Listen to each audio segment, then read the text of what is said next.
that I'm speaking of is Meredith Aker. She is a principal, a blogger, and she's a national education consultant as well.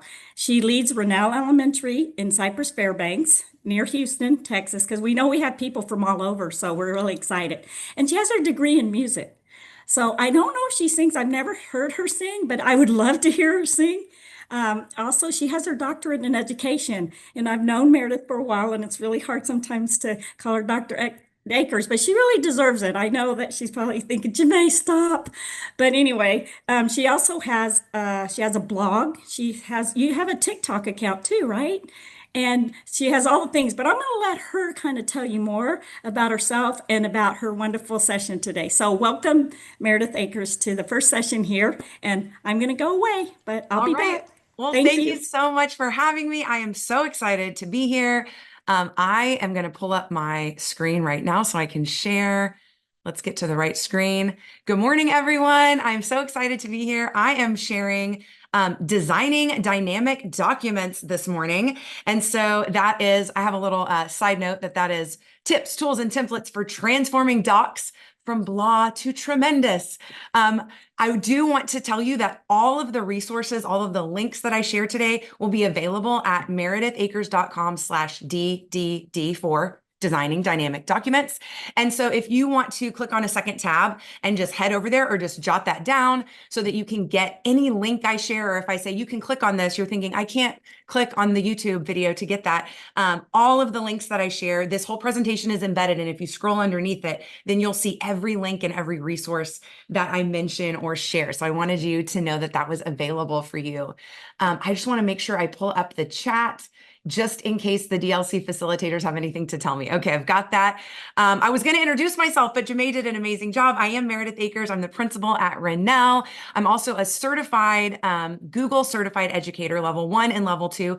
Those are free certification. There's free classes online if you ever are like, how did she learn all this stuff? Some of the things I learned from that, but most of it I learned from playing. One more time, you can get every link I mentioned at meredithakers.com/DDD. Okay, so why does document design even matter? Why are we talking about this today? Well, in my opinion, it's because I just got my doctorate. If I had written my doctorate in purple Comic Sans, I probably wouldn't have gotten my degree. They would have been like, this is not appropriate, right? There's a time and a place for everything, but also sometimes the packaging matters. Sometimes the packaging, it's silly, but all of us have done it. Like when we first got our iPhones, the beautiful iPhone box, I'm like, I still have it, I think somewhere in my closet. Why? Because the design was so lovely. And so sometimes when we package something really nicely and we make it beautiful, or we make it easier to read, then our audience, our students, are more likely to read it. So that's why it matters, because sometimes just making the presentation better makes someone want to read it. And it also shows people you've taken the time to make it important. And so if it's important to others, I believe that means you've shown your audience this is important. So I think that's really important. Okay, our session is going to have 4 parts today. We're going to talk about docs tips, headers, some slides as docs, how we can use slides as a document. And then I'm going to share a bunch of templates at the end, mostly that we've covered, but just so you have all those links in one place. If you're looking at this right now going, headers, I think I've heard Meredith talk about headers before. You have. I want to be upfront with you. If you have come to my sessions before, I believe back in 2022, I presented this exact session. I've added a little bit to it. There's a couple new things, but I wanted to be honest with you. A lot of you learned headers. That seemed to be the favorite topic of this presentation. And so I was asked to bring it back because it was a popular one, but now might be your moment to slip to another one. If you're like, I've seen this and I don't want to see it again. If you've seen it and you want to stay for a refresher, you are absolutely more than welcome. I'd love to have you. But again, I just wanted to be upfront and honest with you. You may have seen this presentation before. And so now you could slip to another room. It's not too late if you'd like to, just being upfront. So before we get started, I do want to say I'm a principal and I'm not a currently practicing teacher. So I don't think I know it all. And I want you to know that. These are ideas that help me. And so like templates that I use that I think are great, but you got to use your expertise to choose what will work for you, for your class or for your job role, or what you can tweak for your class. Also, if something's a terrible idea, I would love to give you some advice. This always helps me when I go to conferences or professional development.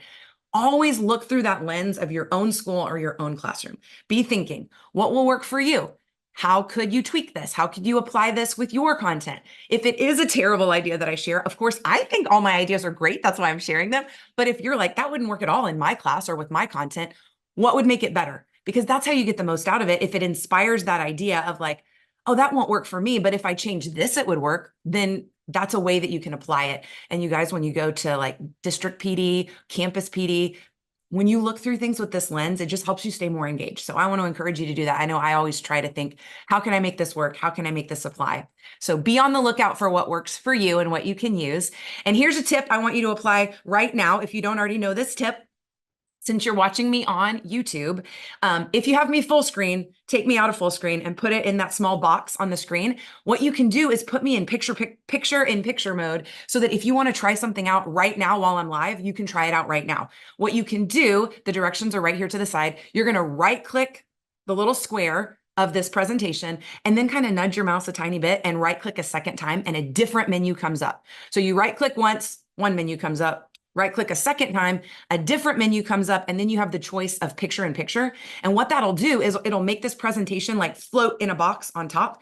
And then you can drag me around. You can make it a little bit bigger or smaller by pulling the corners. You can go to a different tab and try some of the things out that I'm sharing while watching.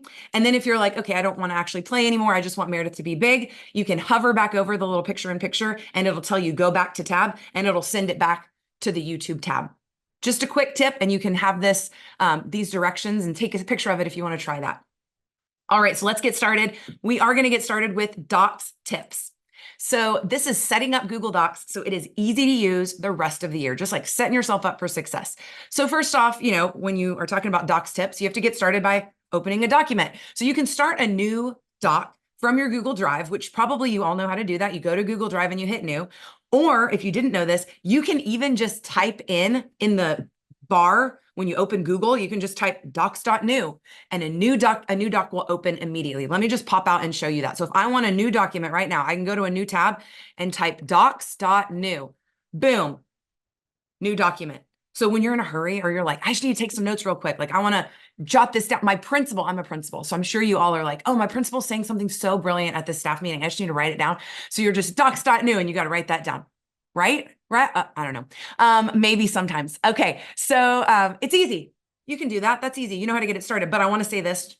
Listen to Shaq. Don't do it. Don't do it that way. Even though I just showed you and I said this is easy. And I'll tell you, sometimes I just hit new doc or I just do docs.new when I'm in a hurry. But then you have to organize it later because then it's just randomly somewhere in your Google Drive instead of organized. So if you want to even attempt to stay organized with your Google Drive this year, which is always a goal, right?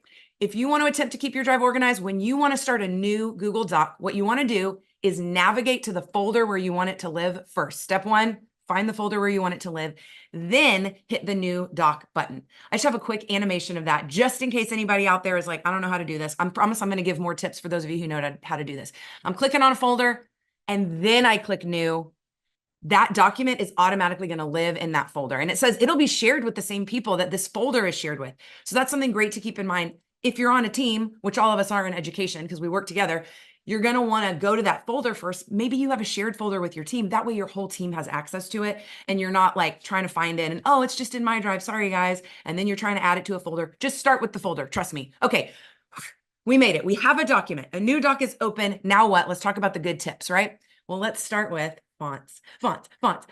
This may be a favorite topic of mine. And I think you guys know that. This is kind of a funny story. I was in line to check my daughter in for a camp on Sunday and ran into someone who like, I knew I recognized her and she knew she recognized me. We both like gave each other that look like, do I know you from church? Do I know you from school? Do I know you from like some other thing in my life? And then all of a sudden she made the connection first. She's like, you work at Rennell, don't you? And I was like, I do. Do you work in Sci-Fair too? It's like, that helped me. And she's like, this is going to sound weird, but I know your favorite font. Because any of you who've come to any of my content before, maybe I like fonts a little bit and I share them. So let's talk about how to add them if you don't know how. You're going to go to, you know where to change your font, but did you know the first option says more fonts? So if you click on fonts and then more fonts, you can show or sort or narrow down all these fonts. There's all these choices. So this is where you can spend hours. Don't do it. Don't spend hours, maybe do. It's summer. So you go to the font, then you choose more fonts. Then you've got all these choices to the side that show you like, hey, I want to sort by what's trending, or I'm looking for a handwriting style font, or I want something that's going to be a good title. You could say, you know, you want, I don't remember all the categories, but you can look for the categories. Once you make the font blue and it has a check mark, it's going to live in your Google Docs forever. So you don't have to keep going back and adding it. So like once I click on Coolin, now forever, Coolin's just one of my choices. So you don't have to do this more fonts every time, but you can add more fonts to your list of Google fonts.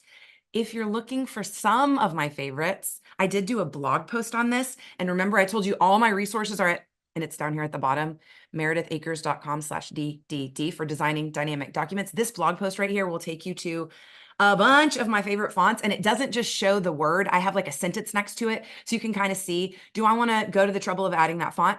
These fonts in this category, because I'm an elementary person, they feature the lowercase a that doesn't have the little hook over it, because especially in the primary grades where my pre-K, K, and 1 people at, we try to model for our students how we write it, which of course we write our A in handwriting when we're teaching it, just a circle with a line. And so we don't add that little hook when we're writing it. We want students to read that, but at first we want to model it a lot. So I found a bunch of cute fonts that have the A like we write it. If you're interested, you can click on this and get a bunch. But you know what? I am interested in what you like, because I lied earlier when I said I may like fonts. When I told you that may be my favorite topic, really, it's definitely my favorite topic. I love fonts. I love to find new fonts. I love to change up my default font. I'm going to show you how to do that. So here's what I need from you. It's a need. It's not just a want. I need your favorite fonts. And so if you will go to a different tab and click on bit.ly/D for designing dynamic documents, and then pad for Padlet. So it's bit.ly/D pad. You're going to go there, and I'm going to go there now so I can show you what it looks like. We are about 30 seconds delayed from each other, so I'll see them popping in. Hopefully you'll do it for me.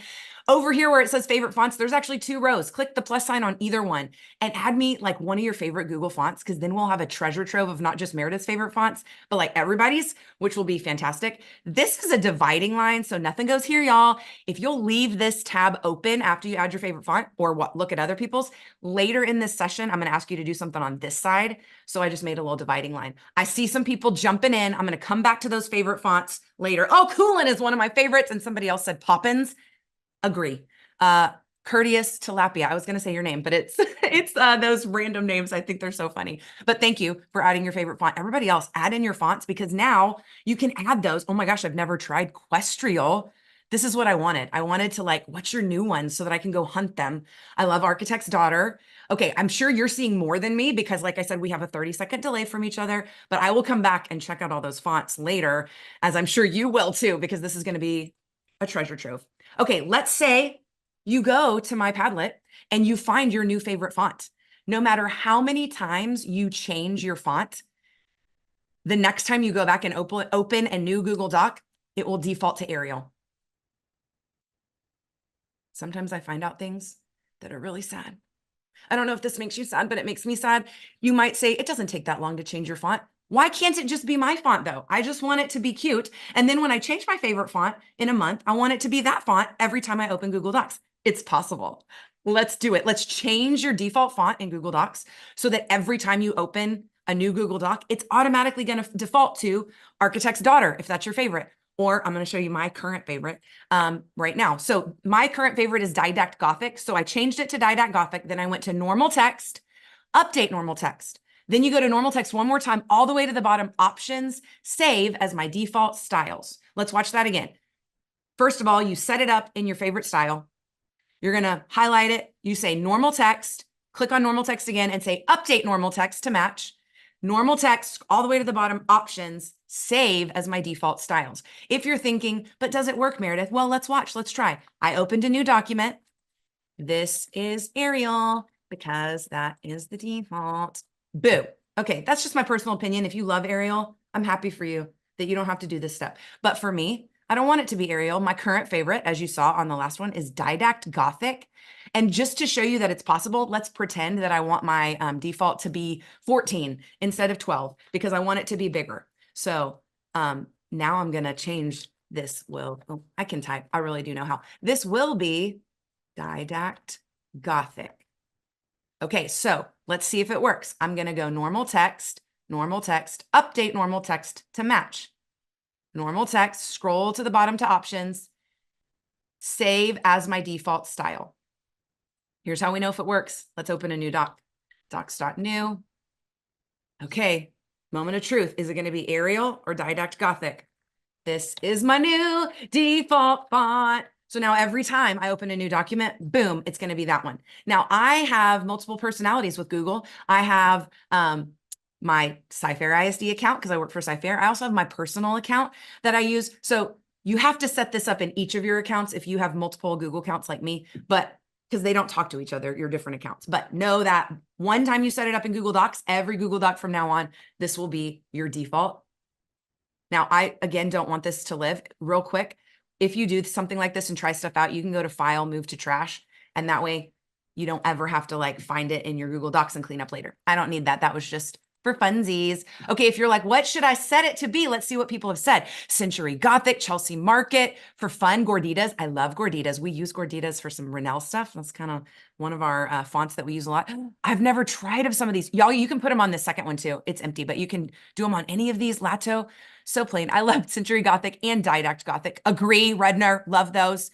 Happy Monkey, Luckiest Guy. This is going to be such a treasure trove later. Thank you, everybody, for putting those. Okay, so now you have your default font set, and you don't have to change it every time. That makes me happy. I hope it makes you happy. If you're like, that, you went way too fast, Akers. I need the directions. Spell it out for me. Boom, I spelled it out for you. So I don't want to say it a 12th time because I've gone through it a few times now. But if you need the directions and you want to like step by step, remember, I gave you access to this whole presentation at that link in the bottom. And so you can go through the directions step by step. Hopefully that helps. And this is how I feel about it. I hope you feel so happy about it because it makes me really, really happy that I don't have to have a font I don't really like. Okay, another docs tip is be like the Jonas Brothers. Use tables. Here's what I mean by use tables. I often will go to insert tables and then just do one column and a billion rows. And you might be thinking, why? Well, I'm going to show you why, because it's just a nice way to set things up. So I say like, this is my title, this is my text. Then I, most of the time, like to change my title. I bold it, and then I'll change it, you know, a bigger font. And then I will change the text to white. And then I go to that paint can and change the filling to a dark color. And then I will copy that. Let's see, I think my next animation shows. I just copy those two. And then I go to the next section and hit Control V, which it pastes it. Control V, Control V, Control V, paste, paste, paste. Why would I do this? Because it sets up sections really nicely. Anybody that's here from Rennell, you're going to go, this looks like lots of agendas that Meredith sets up. It's true. We had like our teacher planning party at the end of the year, which some people call like a staff retreat, a planning for the next school year. And like our whole agenda was set up like this. Here's the main title, and here's all the stuff you need to know for this section. Here's the main title. It's just easy to follow for adults and for kids. So a good thing to keep in mind. Here's a way I've used it. I made like an event note taker, I guess, that I used to use a ton when I went to like PD or conferences. And one year, I just gave this example when I went to ISTE, which is the International Technology Conference. This particular year, I got to present, and it was in Chicago, and I went by myself. And so I didn't know if I was going to know anyone there, but I'm starting to take notes. And then I ran into two people from CFISD, and I was so pumped, like, hey guys, I'm totally having fear of missing out. Like, I want to go to this session by this cool person, but I also don't want to miss that session. So we decided, let's do shared note taking. So you can see, this says the title of the session, and then Dory and Nicole put their name in parentheses because they're the ones who took notes. But then down here, it's like keynote opening, Akers. So I took notes there. Then we could see each other's notes. This is a great thing to do like with your team when you go to professional development, especially if you split up so you can see each other's notes. But even if you're sitting side by side, that way if your teammate catches the link and you didn't, you've got the shared notes, and it's really easy and all contained in one place. If you like that and you just like the template, even though I just showed you how easy it is, it's just one column and a million rows, but that's okay. If you'd like it already set up, boom, you can have that template and share it with your team. Another way that we use columns at Rennell a lot is more than just the one column.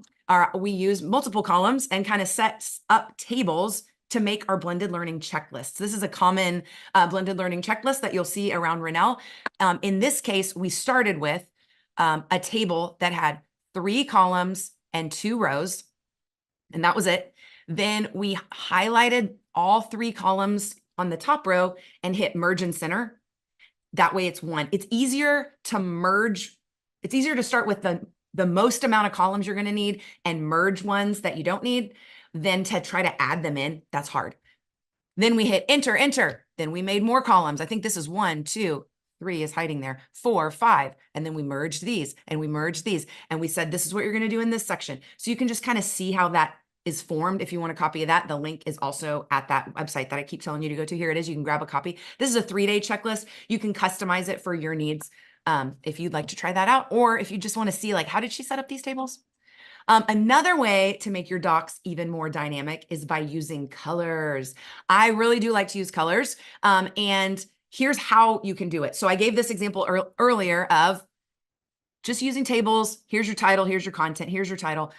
You can just click on this area. You don't even have to highlight it. And then that fill can. And when you do that, you get these options. And sometimes I'm like this. I'm like, thank you, Google, for these options. But I need to know like, which ones go together?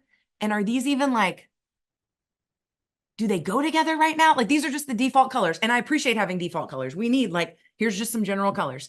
But like what goes together and what's going to look good together and what's going to really make my document dynamic and really pop. So here's 3 websites I want to send you to. I'm not going to click on all 3, but I want to tell you about them.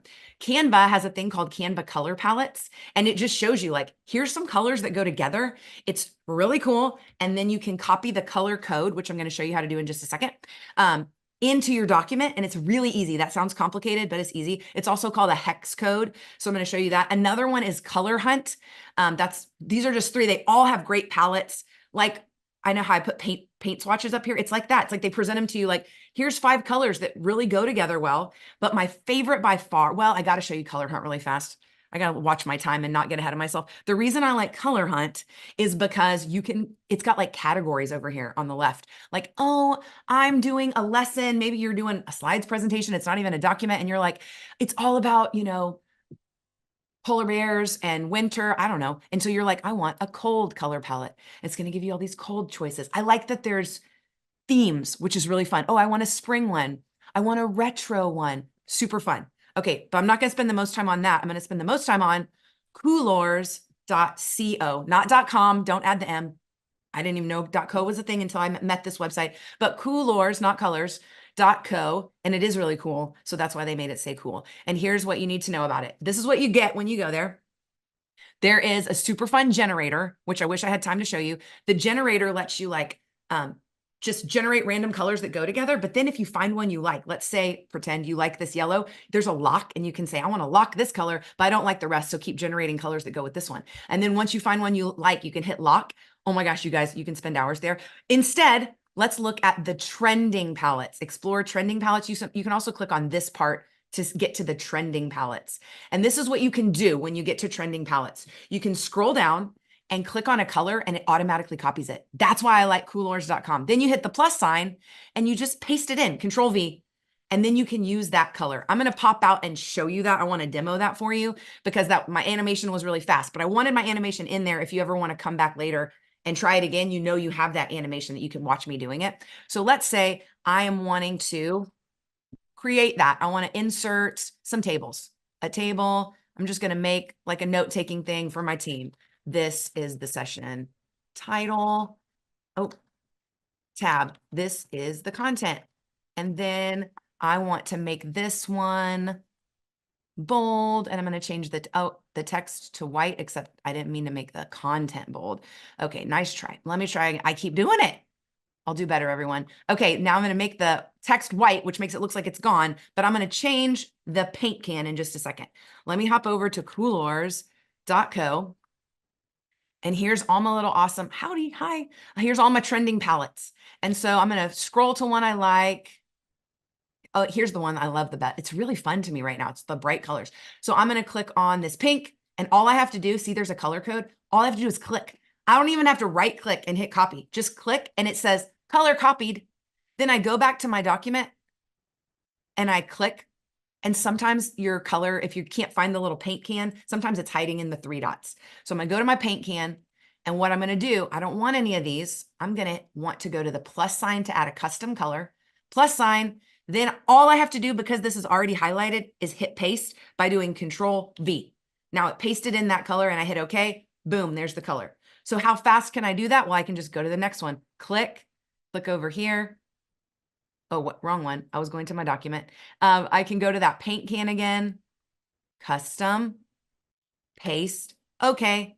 So I can make this so fast because you can just click and you don't even have to hit copy and paste. So I just love Coolors because you can just click so fast and you don't have to go to a separate page or hit copy or anything like that. Super fast. So I super love coolors.com. I hope you can find some great colors that go together, and it's fast. It's not like you have to spend a whole lot of time. It's just like, here, it's already there. Okay, so another way you can make your docs more dynamic, I just found this like a week ago, and so I'm just super excited about it, is by adding timers into your document.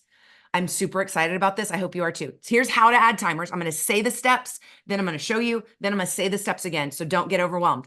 Here's the steps. You open a doc with your school account, or if you have a business account, because there might be other users out there, school account or business account. Then you can use the keyboard shortcut Shift 2, or you could go the long way, which is to go to Insert Smart Chips Timer. Then you set the timer, and hopefully you get more done because you have a timer in your document that's going to help you. I think I'm going to add these to my personal to-do list. But here was my idea. A lot of times at Rennell Elementary, we tell kids like, hey, you should set your timer for 10 minutes for this activity. Well, instead, we could highlight that and go Insert, Smart Chips, Timer. I'm going to set up, hey, they're going to need 15 minutes for this. So I typed in 15, go. And then I can pause it and hit reset. Watch, I can click on it and reset, and then it like stops the timer. So now our students can have the timer right within that, or ourselves if you are like me and sometimes you need some motivation. This is when I just hit Shift 2 and it just pops open. So I didn't even have to go through all that trouble. Shift 2, timer, 10 minutes, reset. I did try like sharing this with someone. And when you share it, the timers don't default to going. They default to just being there. And then you can just click on it and hit play. Isn't that so cool? So Shift 2 opened a new menu I had never seen before. I just learned that. But you can also, again, go to Insert Smart Chip Timer and set the timer. Is your mind blown like mine? This made me like so super excited when I found this out. Okay, we did all our docs tips. Let's go now to headers. This was the favorite topic last time, so I hope it's a favorite today. We're going to insert a drawing and make the top of your doc look even better. So here's a typical doc, right? We all do this, especially when we're creating a new document. We go, I'll just bold and center this and make it a little bigger, and then done, title. But you know what? We can do better. We can do better, and we can make it fast. So here's a way to really fast make a document better. I'm going to delete that. Then I'm going to go to Insert Drawing, New. Once I'm there, I'm going to go to Actions and add Word Art. And I'm just going to set my title. So this is my title. Unfortunately, this is going to default to Arial, y'all. Can't change it in drawings. Don't know why. So I changed it to Coolin, which I saw was somebody else's favorite current font. Then I'm going to change the filling with the paint can to a color I like. I actually went in and went, I want to make a custom color. So if you didn't know this, you don't have to go out to another website. You can just mess with things and make a custom color. So I just played around and made a custom color. Then I went to the line, made it thicker. Now I'm just drawing a shape. I am drawing a square, but I'm making it a super long, skinny rectangle. I changed it to gray, took away the line, and then I hit Control Shift down arrow to send it to the back. You can also right click and choose send to back. And then I hit save and close.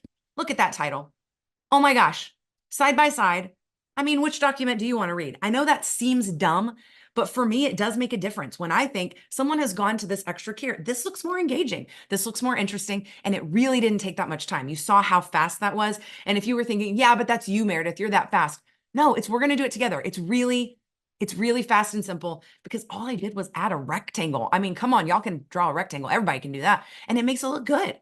So if you're like, okay, wait, what's that you say? You want more headers? What else can I do other than just drawing a rectangle, Meredith? Well, here's more dynamic headers. You could, in this example, looks like just another rectangle, but you'll notice there's like a little geometric pattern.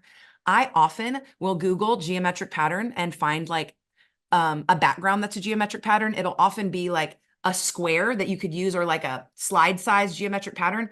And then I just crop it down. So that's what I did here. Found a geometric pattern, cropped it down so it was a super skinny rectangle. That's what I like to do on headers, is a super skinny rectangle. Then I added in our Rennell logo. So you could add in your logo or a picture of something, your Bitmoji. If you're a teacher, that could be super cute, your Bitmoji, and then a line across. And then this is actually even just a text box. So this time I didn't even use word art. I just put in a text box. The reason this big gray square is here just is for my my staff's confidentiality of what they taught and everything that year in 2022, 23, but that was just our staff roster. Here's another example from Rennell Elementary. This one, instead of drawing a super skinny rectangle, I drew a chevron. It's hiding there in shapes. So in shapes, I did a chevron. You can also, if you want it to have a pattern, like mine has a pattern, again, I inserted a picture of geometric, like patterned background, right? Geometric patterned background. And then I went to crop, but there's always like a little down arrow next to crop, and you can actually say crop it into this shape. So I cropped it into a chevron shape. And then I just put word art on top. This is word art, word art, word art, and our Rennell logo. Looks really good. So you could just make a chevron, which is kind of a popular shape right now, into your title. Another one, this is actually in, it's not in a Word document. This is in Sheets. Couldn't think of that word. But you can also insert a drawing into the top of Sheets if you want a cool header at the top of Sheets. And so went to, just like in Docs, like I showed you, you can insert drawing. Again, look at me. I drew a skinny gray box. Skinny gray box is my friend. And then I just put word art on top of it and a Rennell logo. And boom, it looks a lot nicer than just bold and center. Here is my title, right? So here's another example. This one, instead of just putting word art, I used a frame.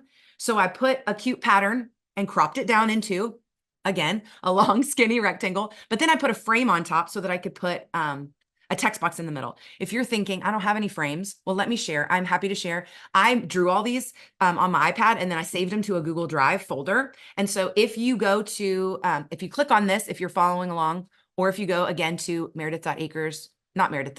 MeredithAkers.com/DDD and scroll down, there's a link to my rainbow doodles with frames. Even if you don't like the rainbow doodles, that's not your color palette of choice right now, you can still grab all the frames. And once you click on that, it's got the directions for how to add that folder to your drive. Then you can just search for these frames and add them in. I'm going to show you how. So, but what if I want to use the same header in multiple documents? Like what if you make one header and it's super cute? It has your school logo on it if you're an admin. It has your cute Bitmoji on it if you're a teacher. And maybe you want to use it on multiple documents and you don't want to have to recreate it every time. Well, let me show you how to do that. So first, directions, and then I'll show you. You're going to create a header in drawings first instead of doing it in docs. Then you're going to download it as a PNG file. I'm going to show you all this. Then you're going to save that PNG file to your Google Drive. Then when you go to docs, and you want to add that header in, you can just go insert drawing new like we did before, but this time you can just insert your header and add text. And so that way you can use the same one over and over. If you want super detailed directions, here's more detailed directions, but I'm just going to show you. Here's a demo of that. So let me go to, remember this was our document. Let's pretend we need a new header for this document. So I'm going to go, I need to go to Drive. Go into my Google Drive, and I'm going to, normally I would navigate to the right folder, right? So you're going to go to My Drive. You're going to go to the right folder. I don't know where I want to go right now. I'll just go to A-Team. A-Team, I'll delete this later. Now I'm going to go to New. And if you didn't know it, Drawings is hiding in here. You just have to go down to More, and then you can get to Google Drawings. So I'm going to create a whole new Google Drawing separate to my document. This is only if you want to use the same header over and over. You want to create one and use it over and over. So I'm going to make a new drawing. I'm going to insert an image from Drive.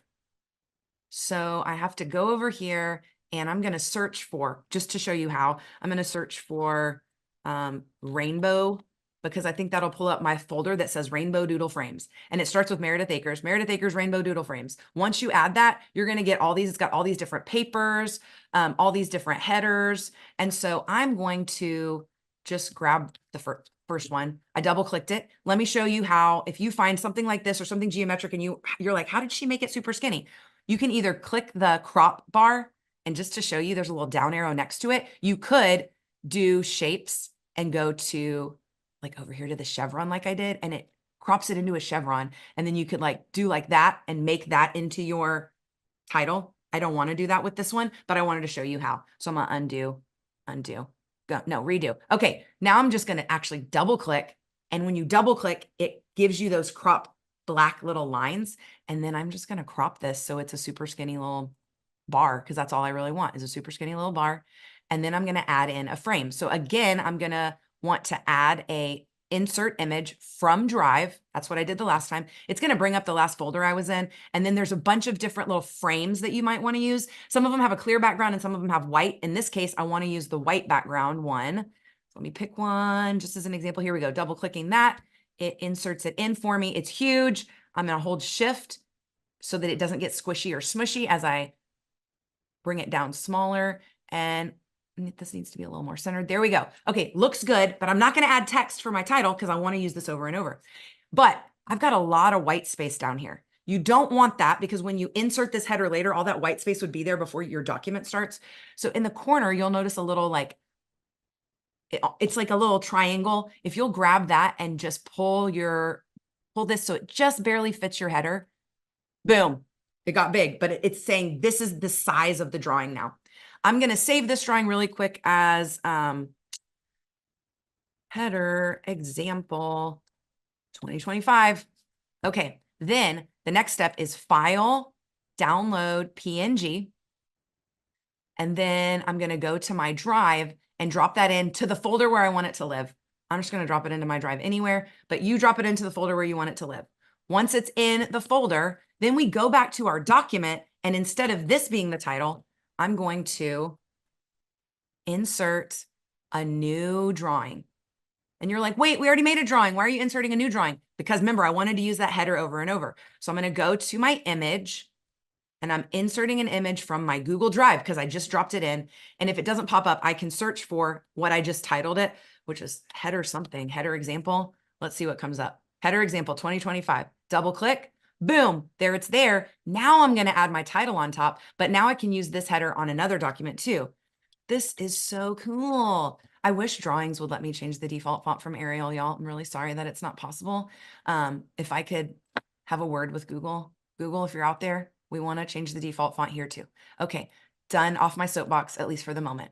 Now I'm going to scroll up and hit save and close, and boom, it's in, and we don't have a ton of dead white space, and it goes right in. Now, sorry, those colors don't go together, but I was just trying to show you how that goes together. Again, I know I demoed it fast, but I've got all the steps written out for you. If you didn't play along with me, you can go back and have all these steps or email me. I'm your friend. I'm in your district. I'll help you out. Okay, so we did docs tips. We did headers.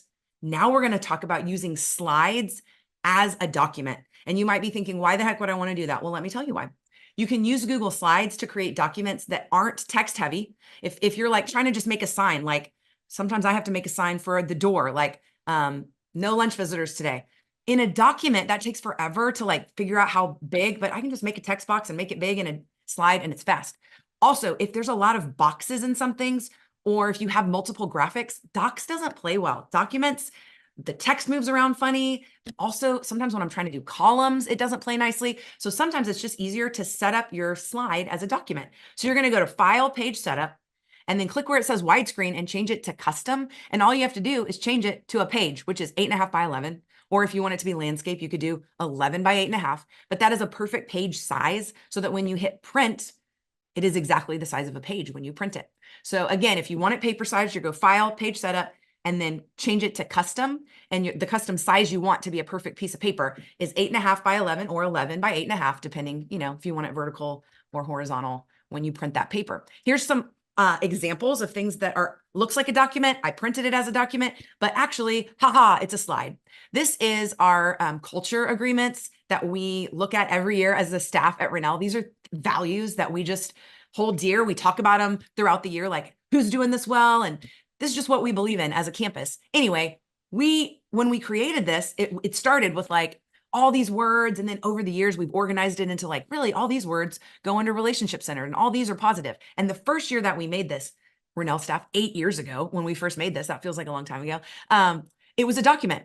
And then over the years, when we changed it, I was like, oh, wow, it's really hard to get the columns straight. And I realized this would be so much easier in a document. So really, I'm sorry, in a slide. So really this is one text box and this is a second text box. So much easier than using columns, which is what I originally tried to do in docs. And then it was like, I'm trying to enter down here, but then that makes the stuff go down over here, pain. Also, one year we decided, man, overall, our biggest, most important values are putting kids first and legacy. Well, trying to draw a box and making that important and big in a document, everything was sliding all over the page. But guess what? In slides, you can have text on top of pictures and it's easy. Thus, I put it in slides and we put our logo really big. It was easy. This is just a document that's like not text heavy. And I wanted to be able to paste it on the front door when I left for summer break, because there's a couple weeks in there where there's no principal or secretary manning an elementary school. So I wanted them to know what to do, who to call, what to go to if they happen to come up to the school. And so because it was not very text heavy, I didn't want to scroll up and down 100 times on the document trying to see if I made it fit the whole document. Instead, I used a slide so I could see the whole document at once and make sure it filled the whole document and was really nice and readable. Another example, I'm going to go quick because I see the time. This is just another example. It's a slide, but I actually printed it and cut it in half. And then I also had like an accountability log that I made one time. That was for myself. Like, who do I need to check up on? What do I need to check on them about? And I was giving myself accountability. If you would like to use this or just see them, you can have access to that as well. But I'm going to skip past that for now. If you're thinking, but how did you do that? Like, you showed me how to set it up, but how did you draw the boxes? And how do you get, like, on this document, like, how do you get it all spaced out so perfectly? That must have taken you forever. No, it doesn't take forever if you know a couple of tricks when you're using slides as documents. So let's create this document. It's simple, but if you know how to do this, you can do all kinds of things, like in this document, how it has like all kinds of boxes and they're spaced so evenly and it looks so good. How can we do that? Well, let me show you. We're going to grab a copy of this document. If you want to click to grab a copy, or you can go to my website and scroll down. It has the 4 reflections template and you can see it. It's already made, but I'm going to show you how to make it. When you click on it or when you grab it, you're going to see this. It's going to prompt you to make a copy. It's going to save that copy in your drive, but not in a specific folder. So you're going to have to move it to the folder you want it to live later because you own it once you make that copy. Okay, we can see that it has 4 boxes and they're perfectly spaced out. And if you're like, how the heck did she do that? She must have taken forever to get everything perfectly spaced out. Well, it really didn't. So I'm going to show you how. One tip I want to show you is if you want to highlight multiple things at once, if you click out somewhere where nothing is and just drag across and let go, everything you dragged across gets highlighted at once. I'm doing that because I'm going to hit delete and I'm going to show you how I made this. Now, I need you to know in the back of your mind, I did go to coolors.co to get those cute colors that go together. So they already live in this document because I already had inserted them. So you're going to see those in there later. Okay, so first off, I need to draw a rectangle. So I'm just going to draw a rectangle in here. I don't know, about there, about that big. And then I'm going to hit Control D, Control D, Control D. That is copy and paste all at once. Control D is duplicate. That's what the D stands for. And it copies and pastes for you. So now I've got 4 boxes. They are not lined up at all. And also they are ugly. I'm going to click and drag across them to highlight all of them. And I'm going to change their filling to white. I want the outline to be different colors. So I'm not going to worry about that yet. But next I'm going to go to the thickness of the line. And I want it to be thick, like 12. I want thick. All right, next I am going to right click. I'm going to show you some cool features. First off, I'm going to align these. Let me align them to the center. So now they're all centered, but they're on top of each other. But the reason I want them centered is because now I'm going to use the red guideline to make these boxes centered. Where do I feel like that's about how much room I need for the title. Now I'm going to click off. I'm going to grab the bottom one and pull it all the way to the bottom where I feel like I want the last one to be. Maybe a little higher. Okay, then I'm going to click and drag across to highlight them all again. I'm going to right click and choose distribute. I want them to be evenly distributed vertically. Boom. Do you see how I didn't have to like stress about getting, they're all perfectly evenly distributed. Now I left some space at the bottom on purpose to show you this, like, oh no, oops, I didn't quite fill all the space. If I highlight all of them again and drag down, they're all going to get slightly bigger, but proportionally. So they all got a little bit bigger and stayed the same distance apart. So easy, right? When you're trying to get boxes, whew, that's easy. Now I'm going to click on one at a time and change the line. Remember, I already added these colors, how I showed you with the plus sign from Coolers. I copied the color, brought it over. So I'm just going to go one by one and change the line color one at a time to these cute colors that I found in a color palette and changing these. Then when you're in slides, you don't have to add a drawing first to add the header. You can just draw it. In slides, you can just draw it. So that's, I want to go ahead and draw right on here. I don't have to go to drawings first. In docs, you have to go to drawings first. I'm going to draw a super skinny, the Meredith special, a super skinny rectangle.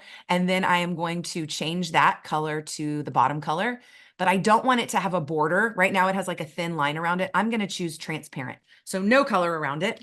And then I'm going to insert word art, my favorite for a title. and say for reflections. Again, word art always defaults to Arial. So after I put in for reflections, I'm going to change Arial to Laundrina Solid. Nah, I'm going to go Coolin. I'm really on Coolin lately. Okay, it's cool. Then I'm going to change that border to like 8. Maybe that's too thick. I don't know. And then I want instead of gray, I'm going to change it to black. That's too thick. Let's go 4. Okay. That looks good, but I'm noticing I left a little too much room. So again, highlight all, drag up so they proportionately drag up, and done. Okay, if you didn't know how to do that, I hope that helped. If you already knew how to do that, I'm sorry for boring you, but that's how you can create this really fast. You can create so many great things if you're trying to get your kids like, I just need you guys to answer, give me 4 things from yesterday. Give me a brain dump. That was kind of the idea of this one, but I know all the time I'm creating things where I just need like, here's a space for you to put your answer. And that's a really easy way to distribute. I hope that distribute tool is helpful to you. All right, so we've done docs tips, we've done headers, we've done slides as docs. It's time for you to grab your attendance code. So Jemai's going to take over for a moment. Jemai, do you have the attendance code for everybody? I do. I'm sorry. I'm trying to get caught up with everything you're showing. I'm just like so blown, I'm just blown away. But yes, it should be showing now. I hope so. Perfect. I don't know. I don't even know what to say, Meredith. And I use Google Slides and all this stuff, but you are just like amazing, and just all the things that are just you're showing, and all the comments and the up and all the sharing of the different fonts, and this is really cool, This is really cool, and I like that. Okay, well, did you want to address there was one question I thought I had seen. I'm not sure. I couldn't get YouTube pulled up while I was presenting, so I haven't been seeing the chat, which is killing me. So yeah, tell me anything I need to know. Okay, there was one about can we download fonts? I don't know if you'd seen that, or wait, you didn't see it, but I think I had seen that, something about can we download? Is that what it says? Save colors and then is there a way to save the colors in the doc? So great questions. As far as downloading the fonts, no, you can't really download those fonts. What I usually do if I want to make sure, well, let me say this. If you share a document, let's say I put my favorite font, Didact Gothic, and you haven't ever used Didact Gothic before, and I share the document with you, you now have Didact Gothic as long as you're on my document. So Google automatically will add that. Like, you know how Word, if you share a Word document and I have the font, but you don't, it just looks ugly and it's all messed up. That doesn't happen in Google. Is it okay if I share my screen again, Jemai? Absolutely. Okay, Okay, wonderful. hopefully you guys did get this written down, but yes, thank you. I appreciate that. And I guess I spoke on the question. It says, can you import fonts into Oh, okay. that was the question. So I apologize. No problem. So the answer to that is no. You can only use Google's fonts that they offer, but they do have a ton of fonts. So check those out. If there's ones that you really love that you want to import, that's when you would use like Keynote or PowerPoint or, a non-Google. They let you import into those, but Google does not let you import fonts, which is a little bit of a bummer, but they do have a lot of great ones.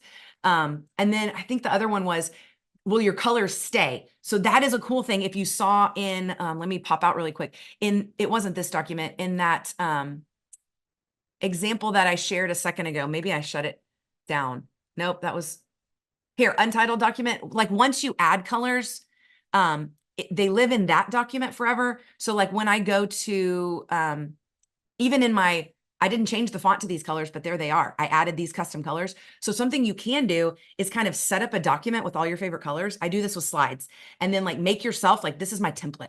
Every time I want a document, I'm going to start with this one and then make a copy of it, because then your colors will already live there. So if I shared this document with you, or like this one, when you go, I did share this one with you if you want it. If I go to anything to draw like a shape or something, if I want to insert a shape, let me just insert something really quick. And then if I want to change the color, I'm going to have those same custom colors already there because I added them. And even if I share the document with you, those custom colors will be there. So you can kind of copy from yourself. Once you set it up in one document, you can use that document again to make something new, and you'll already have your colors. Okay, our last section is templates. And so I just wanted to give you like a compilation of all the templates I've shared and a couple new ones. So these are great examples, hopefully for inspiration or just to steal or tweak for your own purpose. If you're like, I could use this part, but not this part. Great. Take a copy and make it better for you.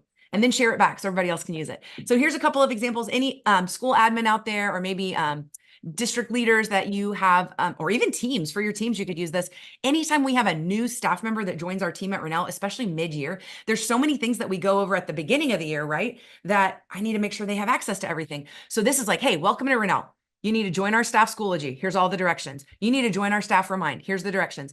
You need to text me. I need you to know my number and I need to know yours and the APs. So we give our numbers. Our numbers aren't on here, but I did make this a template. So if anybody wants a copy of this with everything we share, you can have it. And then all the parts that you need to change for your school, it says like, insert your code here, put your code here, put your phone number here. There's more on the next page. We have like how to add, we have a staff app that's like a directory of everybody's phone number and their favorite things. It's how to add that, how to add your info to it, how to add our Rennell calendar to your Outlook so that you can see what's going on in the school. So it just has like all the directions for everything. If you want to grab a copy of that, you're more than welcome to, even if you just want to grab a copy so that you can see how did she make this header? Because in this header, I used 2 different geometric patterns, but I cropped them down to, there I go again, skinny rectangles. And then I added a frame on top. You could, of course, take away Rennell if you don't work at Rennell and change this to something else. Change it to your school's colors. Here I've got, again, 2 different things that I had doodled on my iPad. You have access to those doodles. This is a to-do list, and I'm actually going to click on this one because I love using a to-do list. And if you didn't know this, you can add checkboxes, and this makes me happy.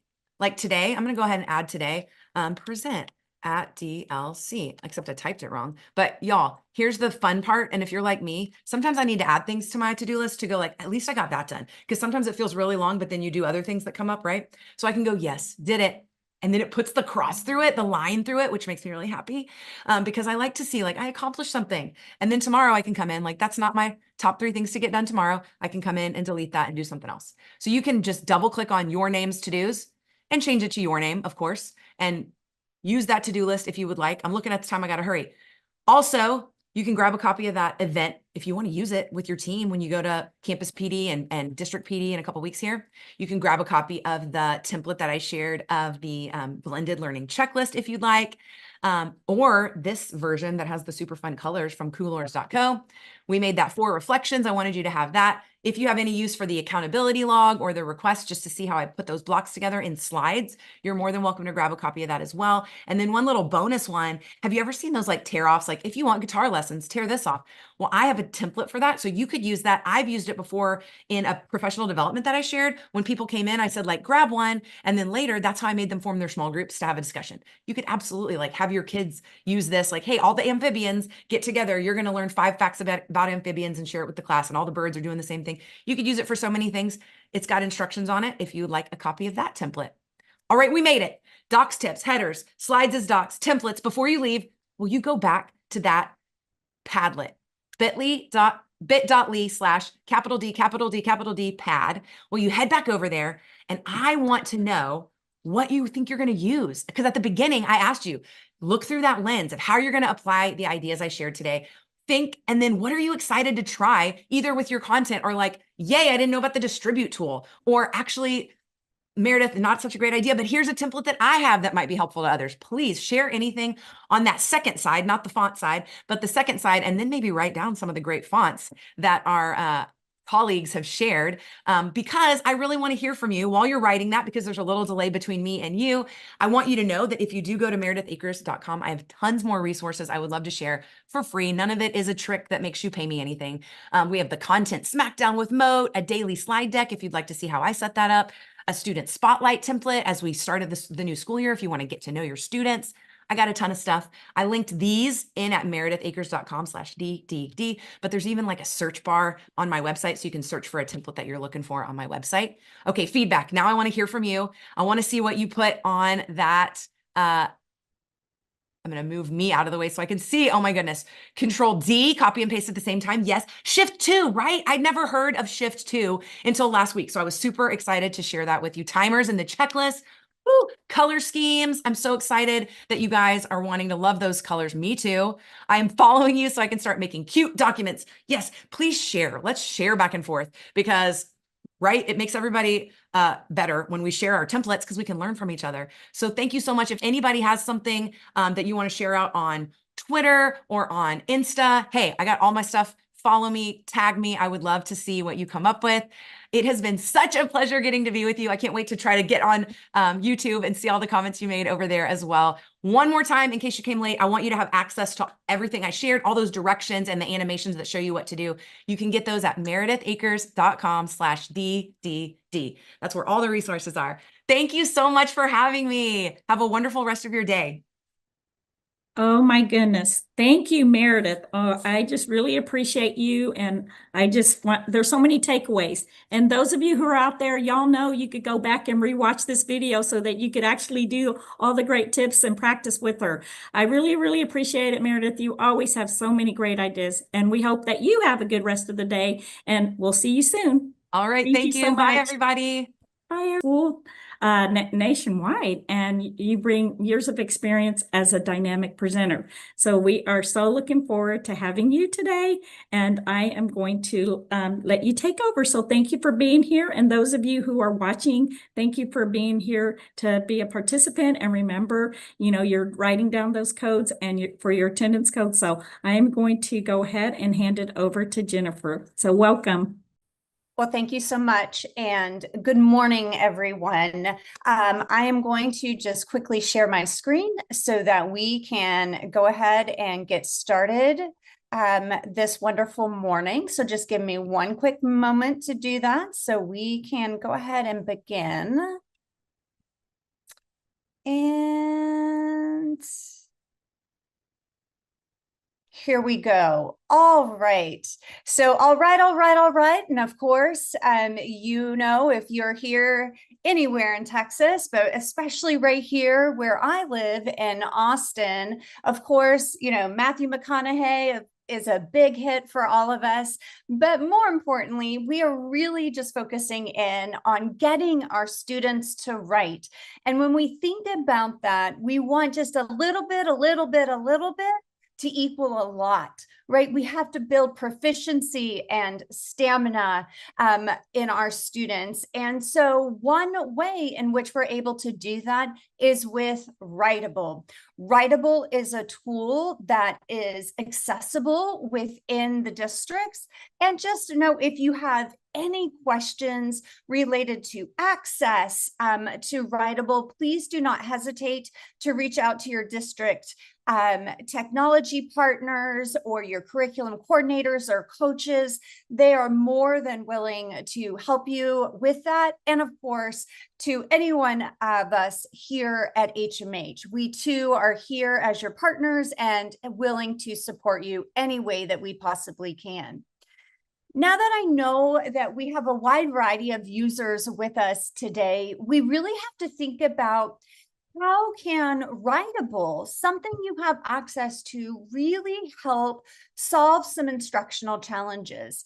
And you know, this is something that's very near and dear to my heart, something that I, as an educator, really struggled with in the classroom. And the very first thing is, how do I even fit it in? How do I fit it into my daily curriculum? How can I have it align to my TEKS? And so know that Writable can absolutely help with that. Also, providing feedback, especially if we're thinking about our middle to upper grade teachers, providing strategic and actionable feedback for each and every student can be a challenge. When we are teaching multiple sections of an ELA class and we have hundreds of papers that we need to provide feedback on, do know that Writable, again, can help you with that process. And then, of course, scaffolding. When we think about all of the students that are coming to us in our classroom, they don't all come with the same level of experience or knowledge. And so we want to make sure that we provide rich scaffolding, providing that equity and really supporting our emergent bilingual students.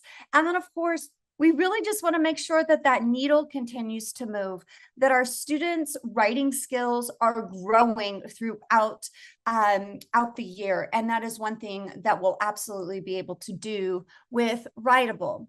So how do we do that? Well, first and foremost, with Writable, it is research-based, and it really focuses in on grades 3 through 12. We really want to make sure that it is developmentally appropriate for all of our students. And so again, that is why we've targeted grades 3 through 12 within the Writable platform. And of course, when you log in as a teacher, you'll have access to well over 1,000 customizable prompts. I think one word to note here, customizable. Yes, they're ready-made. That's a great way to start. But as you're continuing to build your proficiency with Writable, you can start to customize them to fit your needs and the needs of your students. And of course, what a better way to share AI than during your technology conference. AI is a critical element of Writable. It will provide real-time, authentic feedback. Now, when I say that, I don't mean that the teacher is no longer a part of the equation. They absolutely are throughout each and every step of the process. But the AI feedback, again, in real time, will help students continue to move that needle, to continue to grow as a writer, but also help teachers see what kind of feedback is actionable and what it should look like when a student receives it. So that is a wonderful tool that is built in. Not only that, Writable really provides that streamline writing and assessment, as well as growth monitoring for you as the teacher. Again, as a classroom educator, this is something that I really struggled with. You know, I graded countless writing pieces, provided feedback, but then what? And with Writable, all of that data is housed in one location. And not only that, you have actionable reporting. So you can take a look at those reports and really determine next steps, again, leading to that growth monitoring.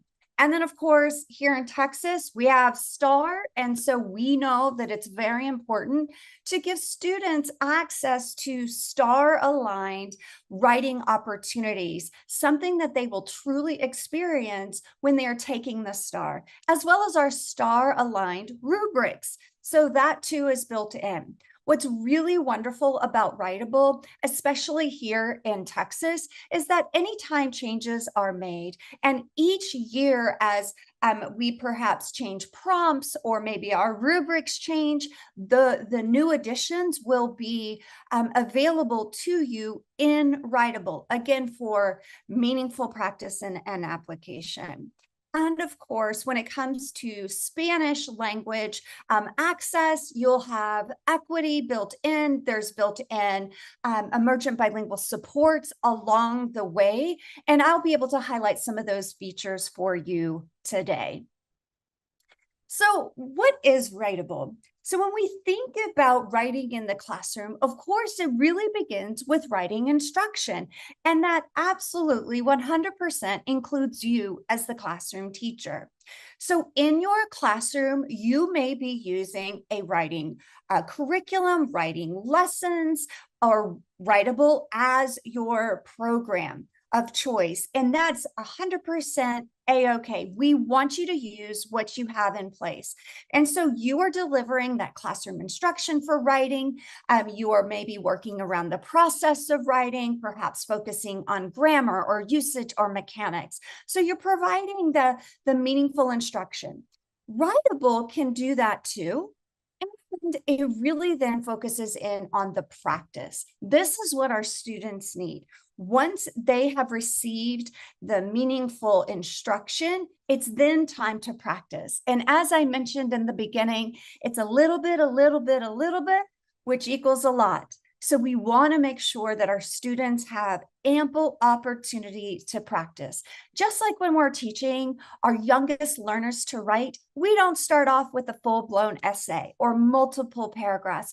We start off with individual letters, creating words, then building very short and simple sentences, then adding more sentences together to create a paragraph, and so forth as we move to building that essay.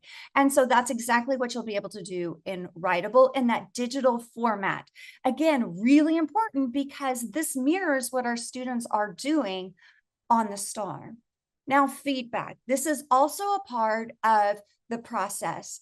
As I mentioned, that feedback is built in through AI. It's that automatic feedback. Students can receive feedback throughout the writing process or as they're writing their own sample, but teachers can also give feedback. So do know that you have choice here when it comes to providing feedback, either using AI or your own feedback. So you have all those options for you. And then of course, revision. We know that this is really where the magic happens. Taking that feedback and making the revisions along the way. And this is something that students will absolutely be able to do within Writable. And then of course, that ultimately leads to growth. So again, this is really the loop that students will experience, that teachers will experience when engaged in Writable. So let's talk about this as well. I get asked this question all the time. You know, does Writable work with other content areas? And the answer is absolutely yes, it does. So the Writable license follows the students. So if I am a social studies teacher, if I am a math teacher, can I use Writable in the classroom if I have those students? Yes, I can. Ultimately, Writable can help build content knowledge while really strengthening those writing skills. So this is a great way for you to, again, really build proficiency in the classroom. And it really helps encourage evidence-based writing. This is something that was a huge part of our new science TEKS, for example. And so do know that this is a great tool to use in the science classroom. And then, of course, just helping build fluency and really robust academic language across the subject areas. And it just helps get students the chance to write beyond the ELAR or the SLAR classroom experience. So no matter if it's English or Spanish, they can utilize Writable in math or science or social studies, just to name a few, to again, really build proficiency for their students. Now, because we are here and we're talking about Writable, you have access to the HMH Ed platform. If you are using Into Reading or Riba la Lectura or Into Literature, Into Science, maybe English 3D, don't forget that you have a clear connection to your core program with Writable. And the biggest thing to think about here is that you'll have ready-made connected writing prompts for you to use. Now, what I want to do is go on and think about what this looks like live, okay? So here I'm going to switch screens really quickly and we are going to go directly online. This is where all the fun happens. This is what the experience would look like. And I'm going to do that for you right now. So give me just one moment. I am going to pause this. We are going to switch gears.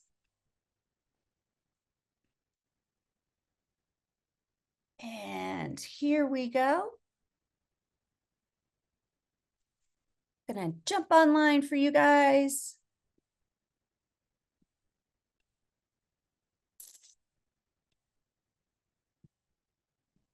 It's coming up. It's taken just a brief moment. I apologize for the delay. So here it is. All right. Okay, great. So now you should be seeing my writable screen. Now, again, because we have a wide variety of users with us today, we really have to think about how we can easily access writable within the classroom. Remember, that's one of the biggest pain points we as teachers face, is how we can do that very easily. So I'm going to actually start right here where it says explore. Now, of course, writable can be launched right from your dashboard within your school district, or you can directly access writable through your unique link. But when you do, one of the first things that you'll want to go to is explore. When we go into explore, it's really important to take a really close look at all of the amazing resources that are at your fingertips. And remember, these are ready-made, already done for you. Now, we probably have a wide variety, again, of grade levels with us today, from elementary, middle, and high. And so here you can see I've toggled down to elementary. This gives me an opportunity just to look at resources for my elementary grade levels, which again would be grades 3 through 5, middle is 6 through 8, and high school is 9 through 12. So here in elementary, I do want to point out for you your HMH curriculum. Remember, here's where you'll have access to your Texas-specific content. So be it Arriba La Lectura or Into Reading, Into Literature, they're all housed here for you. And what is great about this is that when you open up any one of these, the writing opportunities that are built in to Into Reading, again, Arriba, or Into Literature, are already here for you and completely aligned to each and every module. So I'm always able to go in and I can choose whichever one we're focusing in on in the classroom. And I can see, one, how it's aligned to my TEKS, what skills I'm covering, and then also just a bit of a synopsis of what this writing piece is all about. In this particular case, this is one of the performance tasks. So when we think about wanting to build knowledge, this is a really wonderful way for our students to do that. Not only are they building and really developing their writing abilities, but they're also building knowledge at the same time. So what does this look like? When I open this up as a user, right, of just like all of you with us today, you will see the writing or the reading sample right here for you on the left-hand side. And this is directly from Into Reading. So they have automatic access to this. This is what a student would see, as well as the prompt that's here. And this is where students would write. Students would write here and their text box. If you set it up for students to import work, they can absolutely do that as well. Images can be added in. There's also some really powerful tools as well, such as adding in images or maybe a video. You're able to do that too. If your students have accommodations, these are excellent. For example, I have my own son. He's in 5th grade. And one of his accommodations is being able to provide video recording right along with his writing. And so this is a tool that all of your students are able to use as they're working through the writing process. I'm going to pause right here. I see we have a quick question in the chat. And do we want them to follow along with me? They're more than welcome to, but they do not have to follow along. This is just a great opportunity for you to see, one, when you go in to Writable through your unique link of the resources that you have access to. First and foremost, going to explore and noticing that you have your HMH content right there at point of use. Again, ready-made for you. Now, if I am a teacher and I go, I really like this, but I want to do some editing. I absolutely am able to do that. So here, when I am copying it to my assignments, I can then manage this assignment and make all the edits that I would ever want to do. So say, for example, I'm looking at this prompt and I go, I really like this, but perhaps I want to simplify this. Or maybe I want to take some of the verbiage out. I'm able to do that. I can edit, I can add in, and if you are curious about, is this a really good prompt? Maybe I made some big changes. You can actually get feedback on the prompt that you wrote. So right there, I can click on get feedback. It's taking a few moments and it's telling me, hey, this is a well-constructed prompt, provides enough detail to give access to a student response. But it also gives me some suggestions. What else could I do? How might I improve this? So again, a really powerful tool for you as a classroom teacher. So again, really easy for you to use. There are some additional tools. You can differentiate the prompts if you want. You'll see that there are multiple levels of prompts, and this will also help making sure that all students have access to the prompt.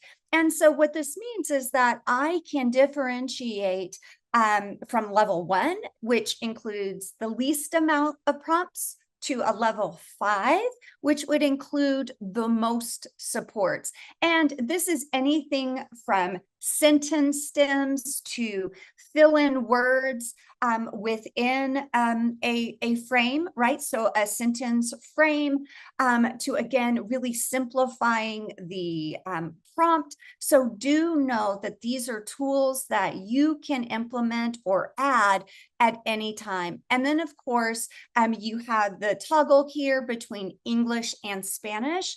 And that's also really helpful when it comes to understanding the rubric that is aligned.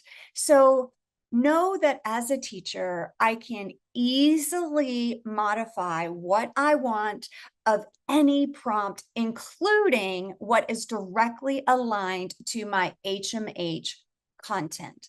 So I'm going to pause right there, since we've talked a little bit about the Explore button, where you can find your HMH curriculum, because that, of course, is really important for all of you that are HMH users in the classroom. And I want to see if there are any questions that may pop up perhaps for us. And if there's anyone that would like to share out, please feel free to do so.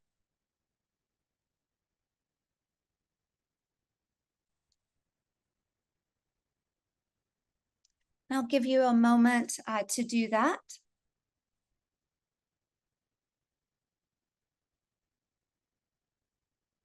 All right. Hi, Julie. Yes, hi. Oh, sorry. We're trying to read all of these questions, and I don't mean to interrupt you. I know that you're doing a great job, and I didn't want to ruin your flow. But we were looking at some of the questions, and because we're in Sci-Fair and we do access most of our things through ClassLink. Of course. And I know that some of them were asking about the AI feedback. I need to find out. I'm asking my boss right now if we have that open, because right now I'm pretty sure we don't have that open to students or whatever, or well, maybe for teachers, but I'm trying to find out for you. And you had one about, does the program detect, I guess if the kids have been importing writing through, using ChatGPT? Oh, I love that question. And the answer is absolutely yes, it does. And that is, so there is built-in plagiarism check, and that checks multiple sources, be it web-based, it could be ChatGPT, and also it will look at any other writing sample that has been submitted to Writable. So Writable is utilized not only within the school district, but across the country. And so it will compare that writing to all of the other samples that have been submitted to Writable or within Writable. So that's another wonderful tool that they'll have access to. Maybe they had a sibling or a paper was perhaps borrowed and was imported in and was maybe used a year ago. It will absolutely detect that previous usage and anything that was replicated. That's a great question. That was, and I think somebody even in the chat even answered that question by saying they could identify how much was by highlighting what was copied and pasted it and checks for plagiarism. So I thought that was really good. It does, and it'll even tell you the source. So Ooh. like where it came from, if it was a web source, the website, like you said, the percentage, how much of it was pulled from one of those sources. So that is a very powerful tool that is built in to Writable. Excellent. And I know some of it's for grades 3 and up, right? Or is Yes, it 2? that is correct. Okay, because some are saying they can't see it, but they access it through their HMH through Discover, and then they have to add it as a program. So I That is just want them correct. to know it's just not a standalone app. That is correct. And so because you all are HMH users, that absolutely is something that you would want to add. And especially if you have multiple classes, you'll want to make sure that that is added to the classes that are utilizing the Writable functionality. Otherwise, it will not appear. One thing to also note is when you go into Ed, or if you're launching Writable through Ed, there is a drop down for all of your curriculum. So when you go to all of your resources, you'll be able to see Writable in there. If it's not, you'll definitely want to add it. Okay, perfect. And I like I said, I'm sorry I interrupted, No. but I felt like I just kind of needed to address some. I know you're trying to do your training part, but then at the same time, it's kind of hard to manage other things. So you're doing a great job. So continue on. Thank you. No, those are great questions. And please do not hesitate to just say, hey, Jen, we've got some really important questions, and I am more than happy to address them along the way. I want to make sure that I'm addressing them where it makes the most sense for our participants today. And these are definitely some excellent questions. And I'll also share some resources during our time that will help as well. So we're some really excellent help features or tools that are built into Writable for the participants. Okay, and I still won't know the answer for the AI. I just got a message Okay. back. But also, real quick, someone says, can they toggle between Spanish and English? Spanish Yeah, for so- Spanish for their Spanish class. Yes, they can. And so that is that drop down. So whenever you're creating the assignment, you'll either pull up Arriba la Lectura if you're pulling from the Spanish content, or if you are pulling from into reading the English. So yes, those are automatically, in Spanish and English. And then just like I showed a moment ago, you can toggle, but you can switch the language. So if something is already in English, you can then switch to Spanish. And here in just a moment, I'm also going to show you a way that you can actually create your own in either language. So that'll be a lot of fun for teachers as well. So far, we've really focused in on, these are ready made. These are already done. So remember, a little bit. So a lot of opportunities for our students to write. But then I'll also show you some other chances for students to experience the writing, be it in English or in Spanish. Okay, thank you so much, Jen. You're very welcome. While we're here, I'm really focusing in kind of on the hot topics. We have a short amount of time together, so I want to focus in on probably what you will want to utilize right away. And this just happens to be one of them, having easy access to your content all in one place. Another thing that teachers really love is right here where it says state assessments. Now, again, I am a parent here in the great state of Texas. I have students or children, should I say, that are students in our schools.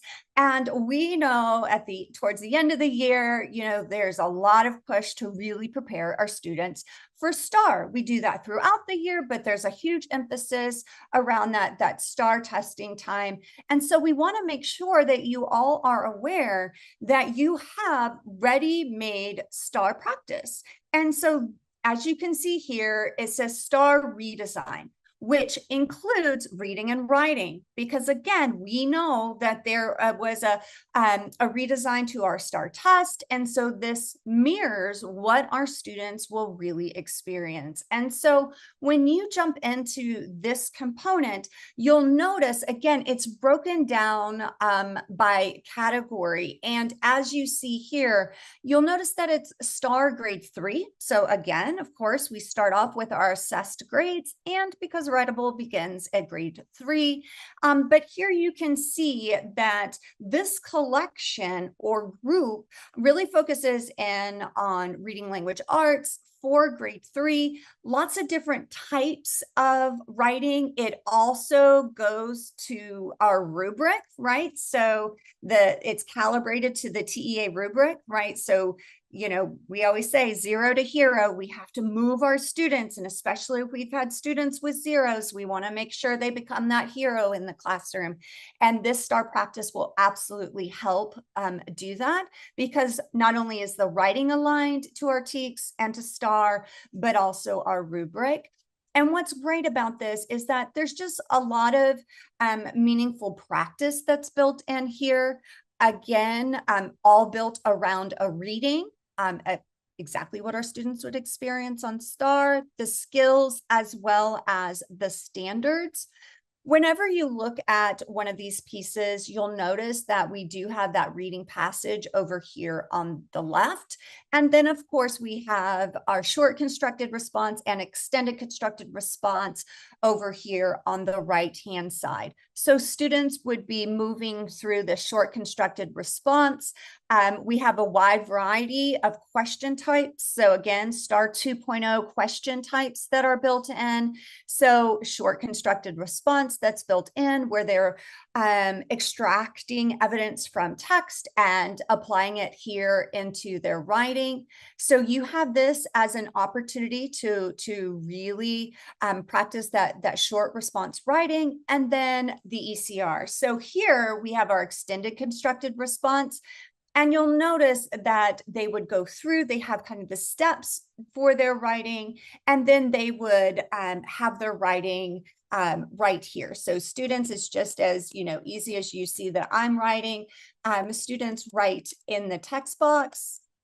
If by chance you are needing students to import work, so say for example you have a student maybe pulled out during your writing block, or they are having to do their writing in a Google Doc or in a Word doc, that can be imported in if needed. That is something that you're able to set up for students or not use at all. So do know that that is a feature that you can take advantage of.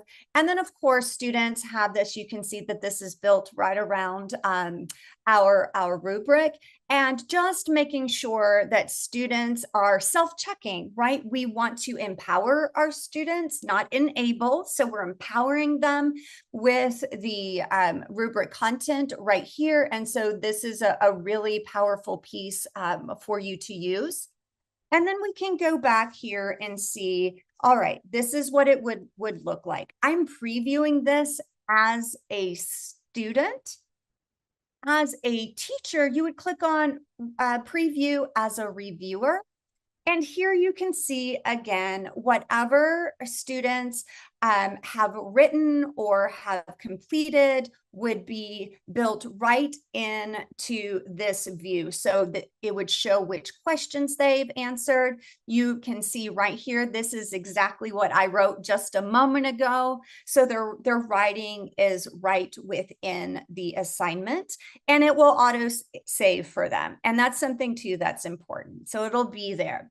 Now, what teachers really love is that over here, when they are reviewing the writing and we hover over the points, this mirrors what we would see on the rubric. And again, it is aligned starting with 0, but we want to move to hero. And so we're able to do that by looking at the points, reading the descriptor for each point, again, aligned to our Texas rubrics, but we can also provide some comments.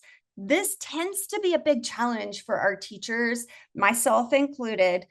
So here, when you kind of click on that comment box, you'll see that there's some drop-down sentence stems for you. And so this just gives you a great way to add additional details if need be, and to really help make sure that the feedback is actionable.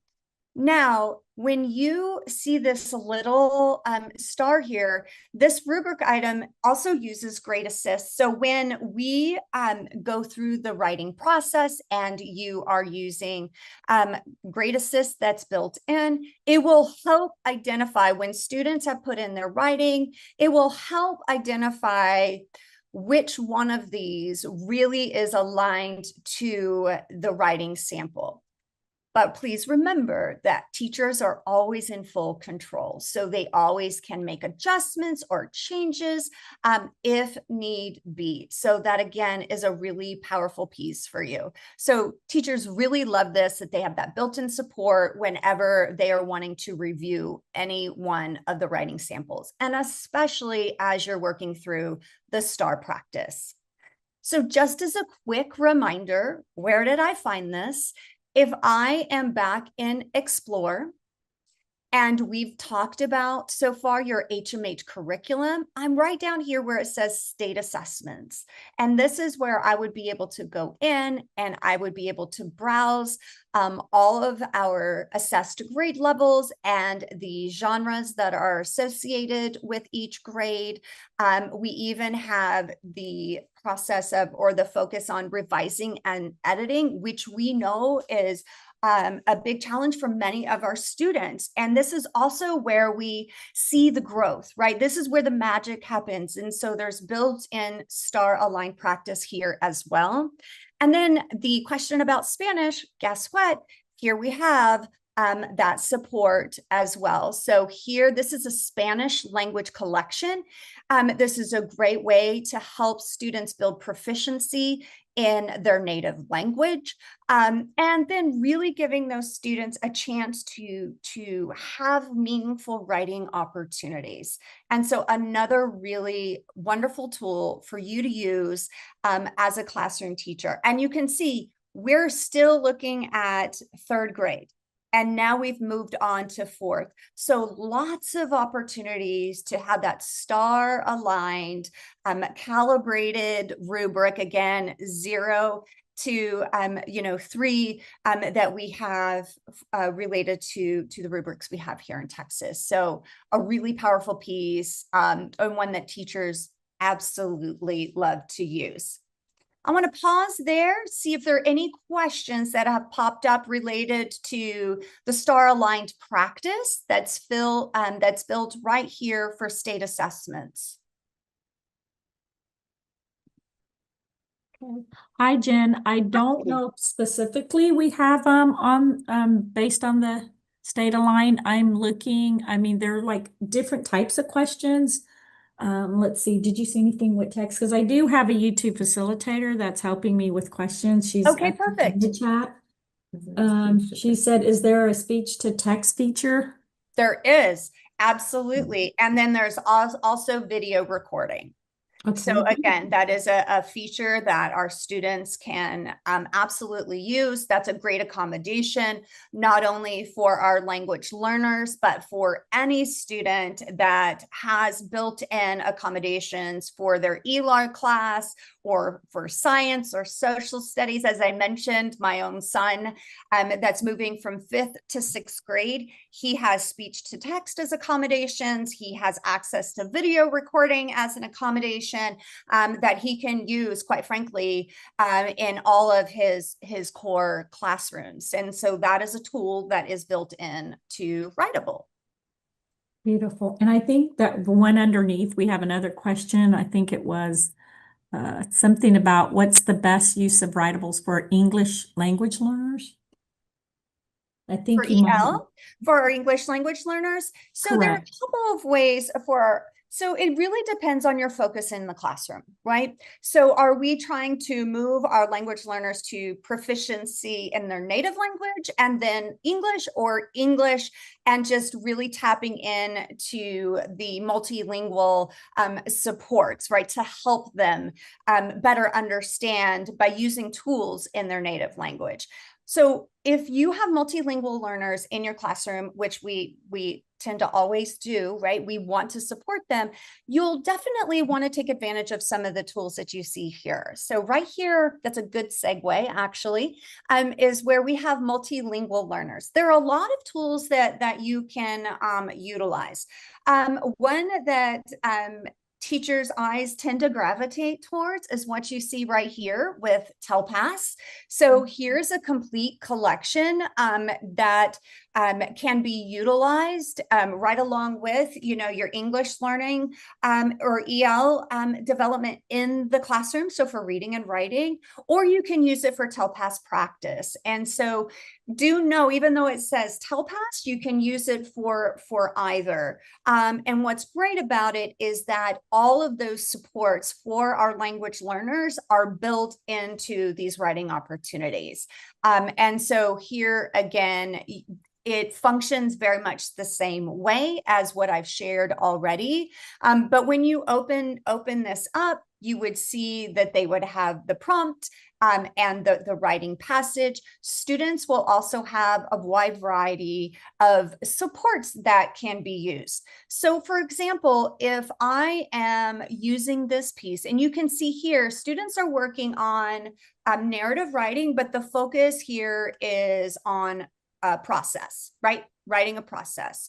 And so whenever I take this, I can actually edit the assignment as much as I want. And I can also add in functions to it, right? Or features. So for example, I know a lot of teachers actually like to go in and add in a recording. So say, for example, if you want to share this in spoken language, the directions in a spoken language in English or in Spanish, the teacher can actually record themselves, audio and video, giving the directions to the students, or perhaps reading the prompt to the students. But you can also see down here the supports that we can add in, be it a sentence starter or graphic organizers.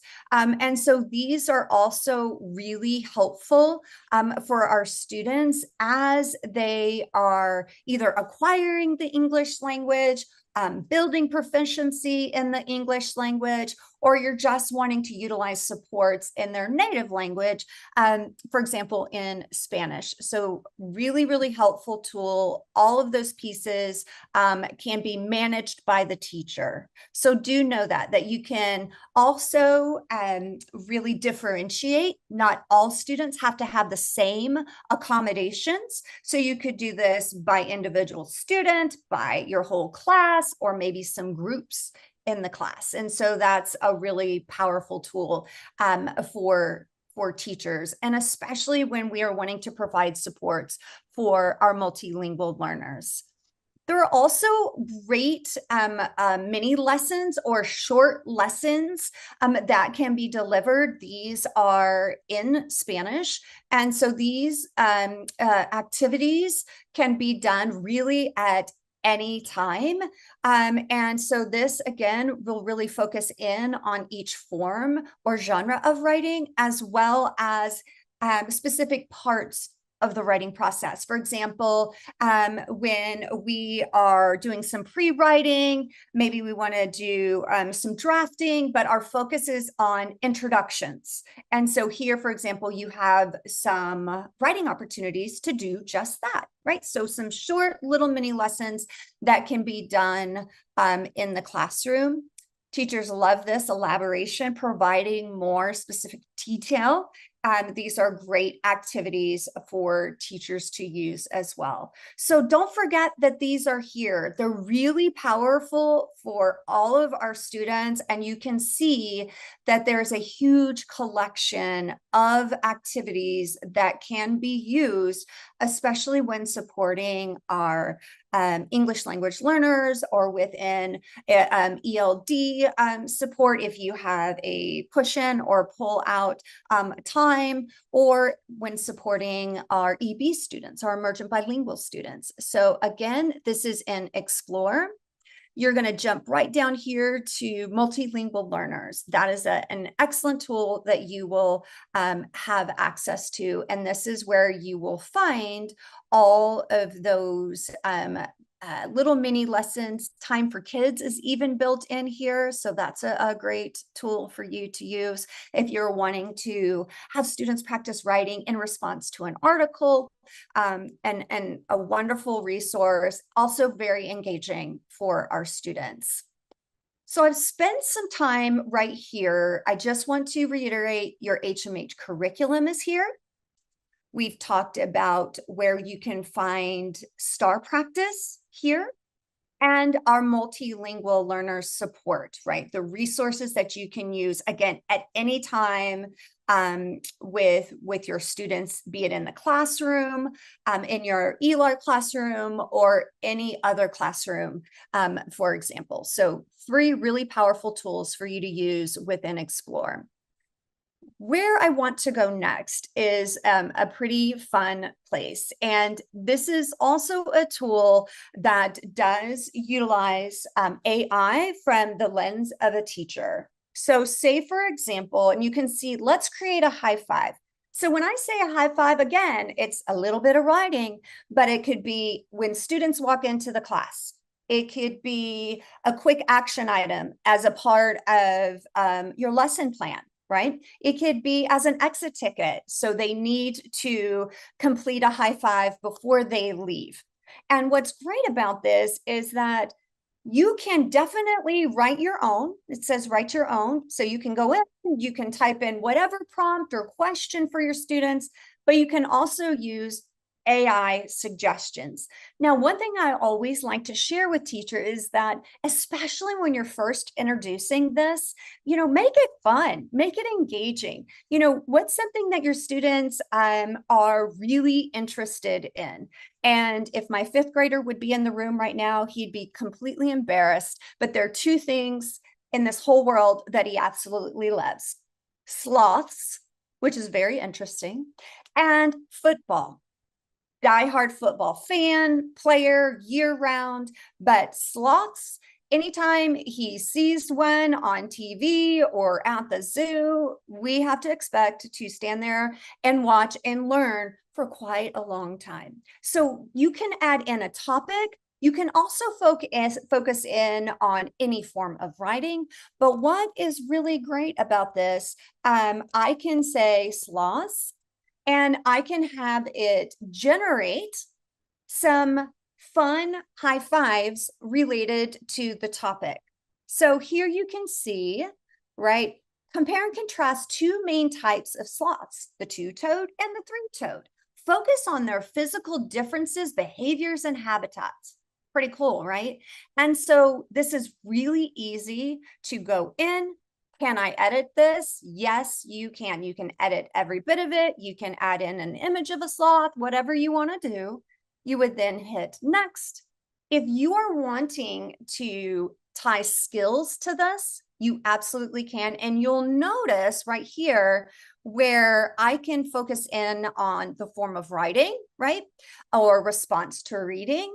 But I also have science and social studies. So say, for example, with science, because we're talking about sloths, maybe I want him to go in and use some specific evidence, or maybe I want them to focus in on CER, claims, evidence, and reasoning, which again is a part of our science TEKS.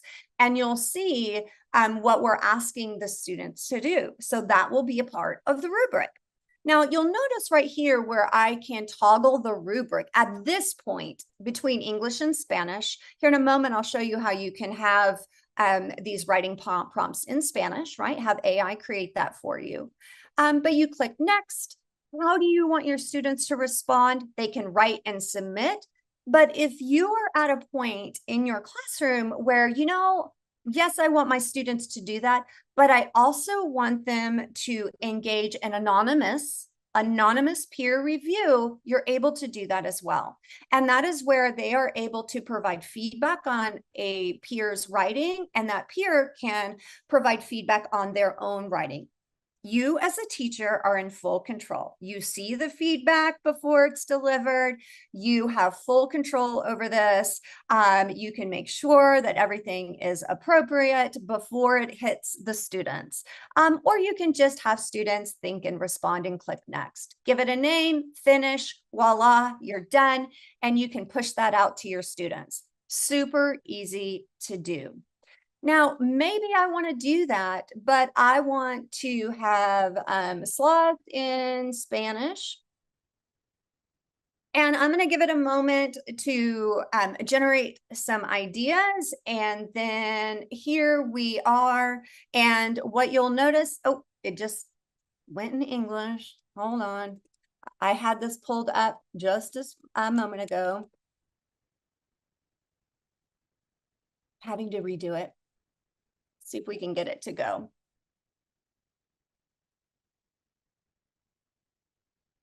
It's thinking. I apologize. Well, my goodness.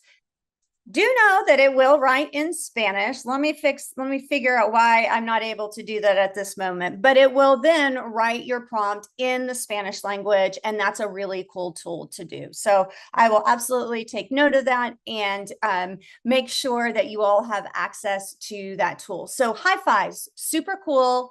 And then this is also a great opportunity if you're wanting to work on an essay. So here we're working on longer pieces of writing. Knowledge building, we know that this is a huge portion of our TEKS, either for ELAR, SLAR, for science and social studies. So you can actually add in a topic. So you can put in, we'll just use what they have here, mammals. I can spell, and then you can choose multiple choice questions. You can probably see what this is starting to mirror. I'm not going to choose any for this moment, just so that it will quickly generate. Since we're together, short response, you can do that. So you can say, I just want one. And then you also can choose an extended response. Maybe you are just wanting to be an informational piece, right? It's truly up to you. But what's really important here is I want an AI generated reading to go along with this assignment, because I am a classroom teacher. I may not have any reading material because we know it's important for our students to connect reading and writing. And I can choose the genre, how long I wanted, a paragraph or longer, a page or more, and it will generate it in 3 proficiency levels. So when you engage in this, do know that AI really is your assistant, right? This artificial intelligence is working behind the scenes to support you. So AI in Writable is your classroom assistant. It's helping you as a classroom teacher just move the needle in your classroom just a bit more quickly. Now here you'll see it did the work for me, right? I can still edit, make some changes. It gave me a title, but maybe I can change that. I have the prompt. Here's the short response, my extended response, right along with the answer keys, right? So what my students would be writing to. And then here are the 3 levels of reading. So you'll notice that I have this piece here. This is a low proficiency, and no, students will not see that. So you don't have to worry. And then AI generated reading, medium, and then of course, high proficiency. This is a really powerful tool that many, many teachers really love. It is one of the latest and greatest features that's built into Writable, and that is really powered by AI. But you, again, as the classroom teacher, are truly in full control. And one last thing that I would like to add, where it says my topic, maybe you're focusing in on a specific TEKS. You can actually type that in or copy and paste that TEKS place it in there, and it will generate opportunities to engage in questions, short constructed response, extended constructed response, and of course, any type of reading that you'd like to go along with that. And while we're focusing in on just the supports behind the scenes with AI, I do want to mention that we at HMH, we've really listened very carefully to our teachers, to our leaders, and then just honestly, the market. We know that many of you are using resources in the classroom, such as ChatGPT, or maybe when you're creating your lesson plans. But this is out in the open, right? Open access. But what we have done is we have now provided you, or will provide you, secure, that's a really important word, secure access to AI tools. What's great about this is that, of course, this will do everything that you would be able to do with OpenAI or ChatGPT, but more importantly, connected to your program. Why is that important? Because it will give you more closely aligned and connected content and experiences for what you're actually using in the classroom. And there's a lot of tools that you can use, from awesome quiz generators. You want to translate some text, you're able to do that. A text generator, just like what I shared with you. Put in a topic, a genre, a grade band, and it will automatically create that for you. And we even have an AI assist over here on the left. So if you're wanting to do any tweaks or make changes, you're able to do that. So again, we're really excited to give you kind of a sneak peek of those AI tools that we're launching at HMH, again, protected within the ed environment, right? So in our HMH content, and that is security, we know, is of the utmost importance for all of our school districts. So I wanted to point that out, that this is a secure way for us to utilize AI tools as classroom leaders and teachers for our students. And so a really awesome opportunities, again, for you to get a quick sneak peek. So truly, within Writable, focusing in on these two pieces, there's so much more that I could share with you today, but explore going into those categories of HMH curriculum, your state assessments, and multilingual learners, going into create and just play, creating some high fives. Maybe you are wanting to build proficiency in writing an essay, especially if you're an upper grade teacher, building knowledge around a topic. And for those of you that love book clubs, or you do a novel study, Create a Book Journey is just for you. A really great tool for you to have access to in the classroom. I'm going to pause right here because I know our time is coming up on an end, to the end. This is a great time for us to share. I know that there is a code that you all need so that you get credit for our time, and we can share that while I'm flipping screens, and so that we can wrap up our hour together.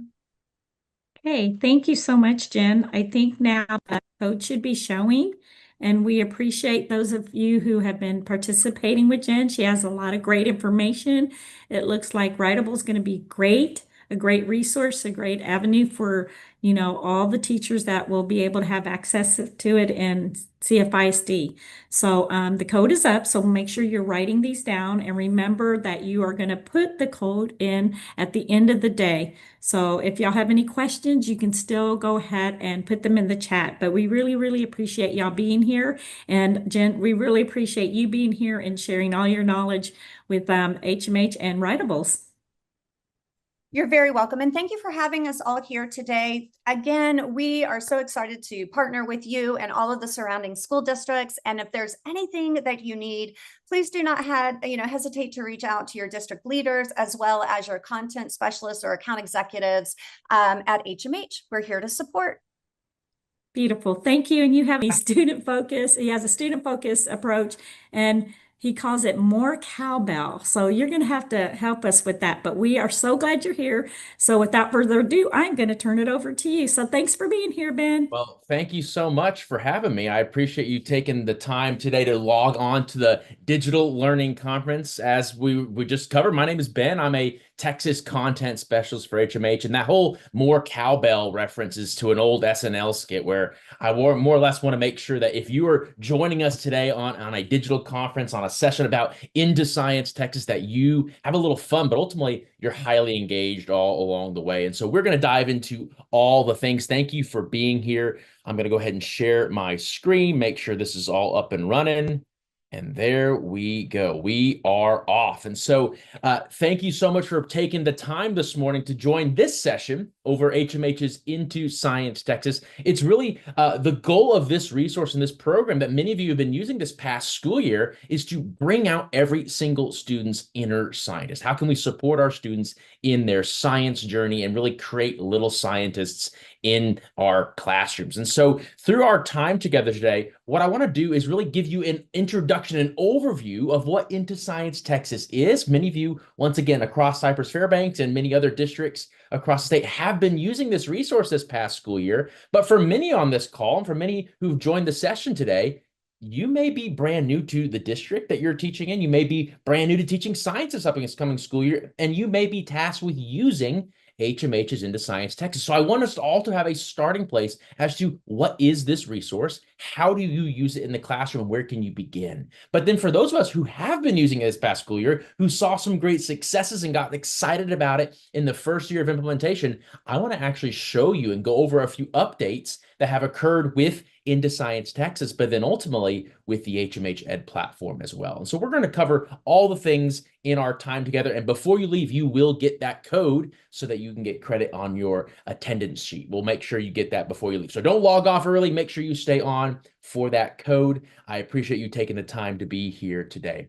But really, with Into Science Texas, and as we give you an overview of what this resource is and what many of you have used this past school year in your classes and what you're going to continue to use in your science classes for the upcoming year, I want to make sure we cover these three big buckets for what Into Science Texas is. First and foremost, how it is a program designed to help your students master the TEKS in all things, mastering those TEKS. But we're also going to take a look at the classroom experience. I want you to see, as a teacher, how do I navigate this resource? How do I find where I'm looking or trying to find specific resources? And then ultimately, how will I engage my students along the way? And then what I want you to also know is that you have a one-stop science shop. The idea here is that you have everything you need to effectively teach science in the classroom using this resource, but for your students in their science learning as well. So those are the three things we'll cover in the overview of Into Science Texas. Now, this all goes back to those brand new science TEKS. They're not really brand new anymore because we've been teaching with them for a school year now,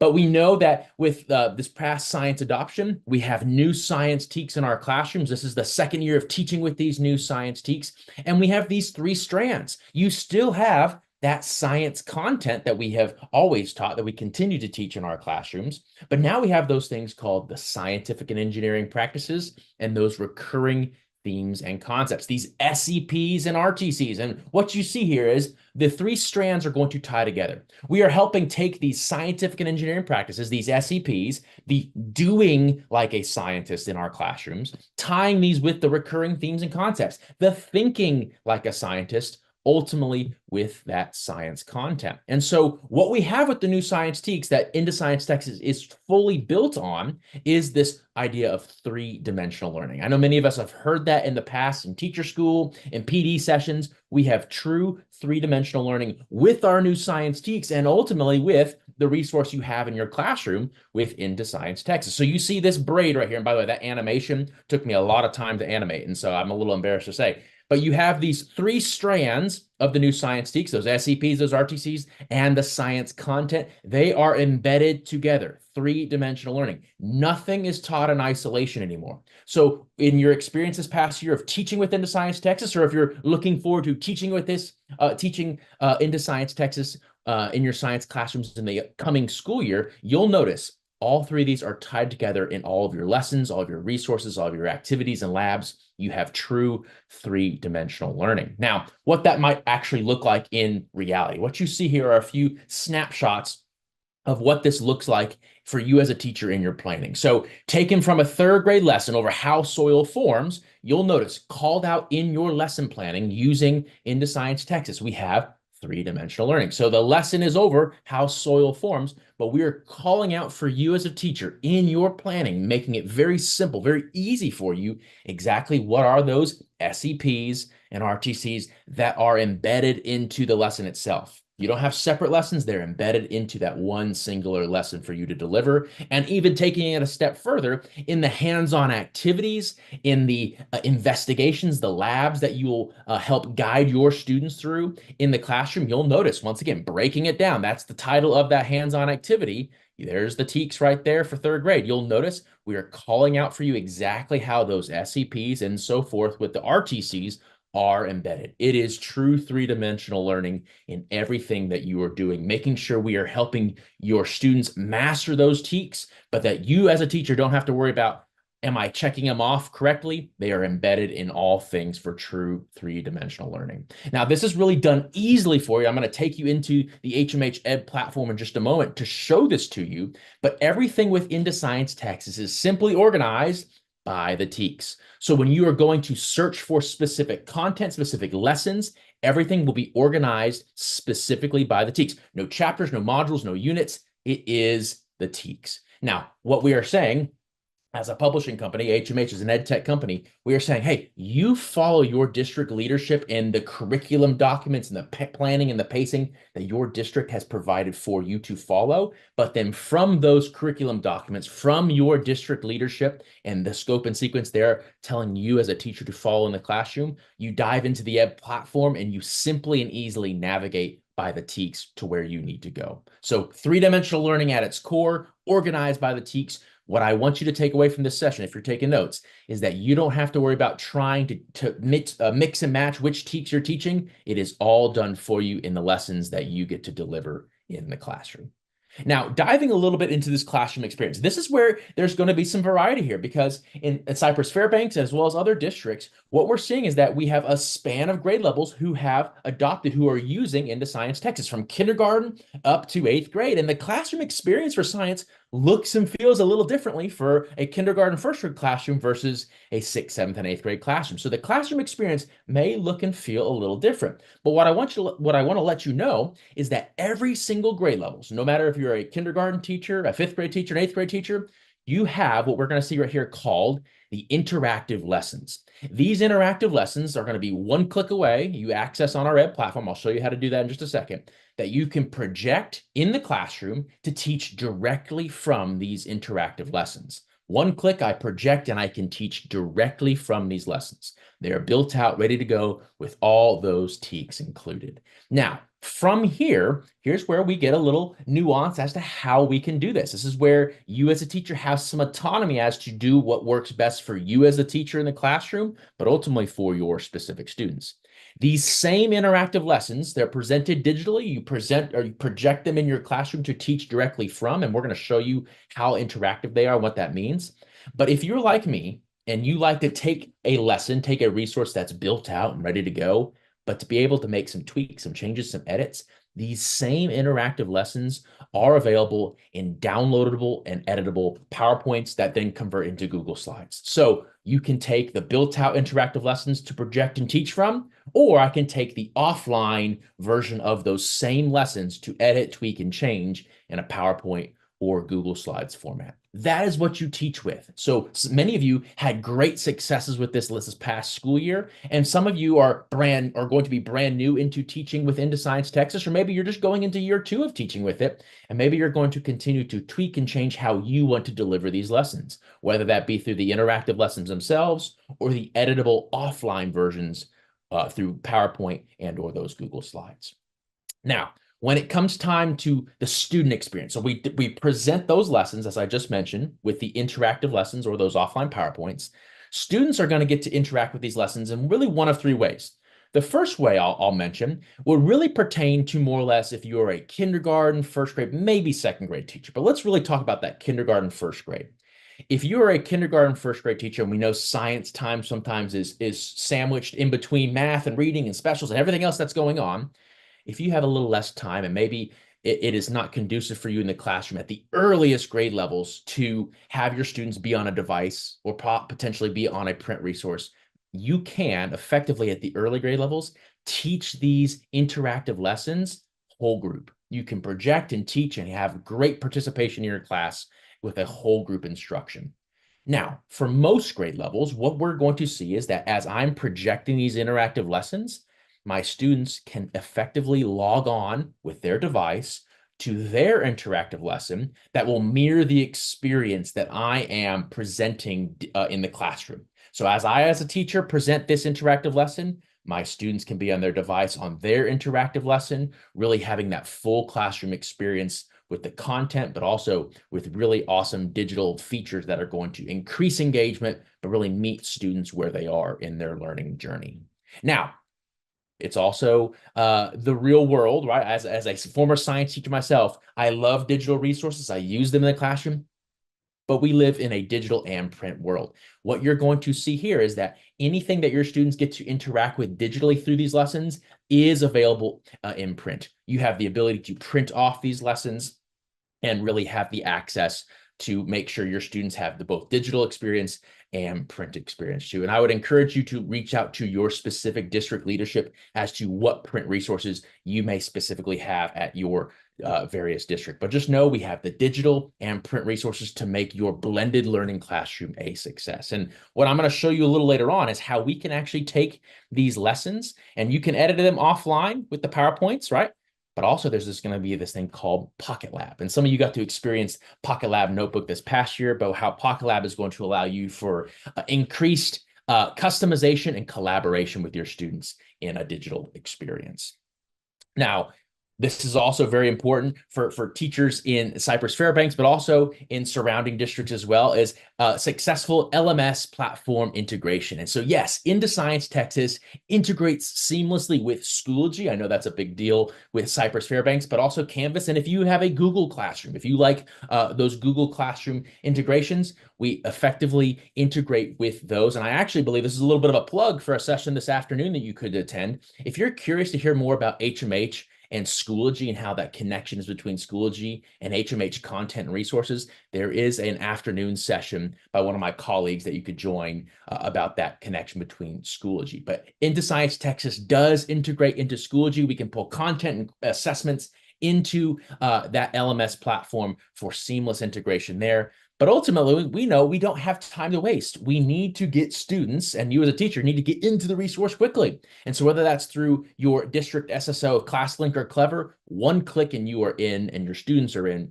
to the digital platform ed. That is where you get to access Into Science Texas. So we integrate with your LMS. We can make sure we integrate into Schoology and so on, as well as get you and your students into the resource very, very quickly. So that was a high-level overview. What I want to do is get off the slideshows. The slideshows I can only click. I want to actually show you Into Science Texas. So I'm going to come on over, and what you're going to see here is I'm on my HMH Ed platform. Now, if you've logged into your HMH Ed platform in the last 2 weeks, you may notice it looks a little different when you log in. There is now this homepage. The homepage has taken the place of the dashboard. We used to have the dashboard, the My Classes tab. That's been streamlined into one singular, easy to navigate homepage. This is where you would have your various classes that are assigned to you with your students in them. I'm going to come on over to the Discover tab. This should be very familiar for those of you who have used other HMH resources and products. But ultimately, if you've taught with Into Science Texas this past year, you'll be familiar with the Discover page. On the Discover page, you'll notice I'm in Into Science Texas for 5th grade. Now, for the purposes of our time together today, I'm really going to stay in 5th grade, even though you may be a 1st grade teacher, you may be an 8th grade teacher. I'm going to stay in 5th grade more or less because it's a good middle ground. What I'm showing you now in 5th grade is very similar to the experience you would see in a 7th or 8th grade classroom, or more or less a 1st grade or kindergarten classroom. Very similar experience in terms of navigation, but I'm going to more or less stay in 5th grade for the example that I'll be walking you through. Now, you'll notice once again, we are organized. Everything is organized by the TEKS. You'll notice here's TEKS 5.6 over matter and energy, and so on, forces in motion and energy. This is where you will access those lessons that are built out with the content, but also the integration of your scientific and engineering practices, those SEPs, and those recurring themes and concepts, those RTCs. It's all embedded into the lessons that you'll access right here. So I'm going to look at 5.8 over energy, and you'll notice if I come a little lower, there are 2 blue buttons. These blue buttons will be and possibly have been your best friend if you've been using Into Science Texas. One will take us directly to the interactive teacher's guide. I'll go there in just a second. And the next will take us and open up automatically those interactive lessons themselves. Remember, those interactive lessons, these are what you are going to display in your classroom and teach directly from. These same interactive lessons are what your students can access on their device to really mirror that experience in the classroom. And yes, students will be able to follow along with print resources to these interactive lessons as you project them as well. So I want to first open up the interactive teacher's guide. And I briefly just want to show you a few things in this teacher's guide that maybe some of you who've been using this resource this past school year maybe skipped on by or maybe didn't get to use this past school year. And if you're brand new to this resource, if you're teaching science for the first time and you're trying to get excited about Into Science Texas, I want you to see how I can easily navigate this teacher's guide, but how it is really built for your success. So I'm going to zoom in just a little bit so you can see it. Every TEKS lesson, whether I'm kindergarten all the way on up to 8th grade, is going to begin with a lesson at a glance. It's letting you see exactly what are the TEKS that I'm covering, but have a really familiar lesson map here, showing you how these lessons are broken down into specific days, all related to the 5E model. Everything in Into Science Texas is the 5E model of instruction, taking students from engage all the way to evaluate. Now, remember, this says 7 days of instruction. You, first and foremost, follow your district leadership and guidance in this district scope and sequence and curriculum documents that they have created for you. But as you dive into the resource, you'll notice in your teacher's guide, we take students, we're taking teachers even, through this journey of the 5E model that's laid out for them.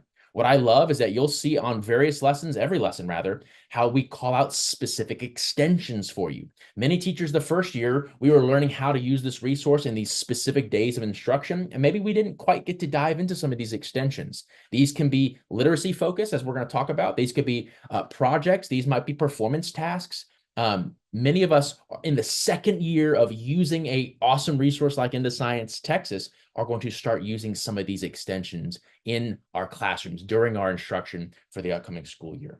If you're curious about accessing those lesson slides, those downloadable, editable lesson slides, you'll notice there is a link right there for you to click on and to access. So many teachers ask, how do I get to something?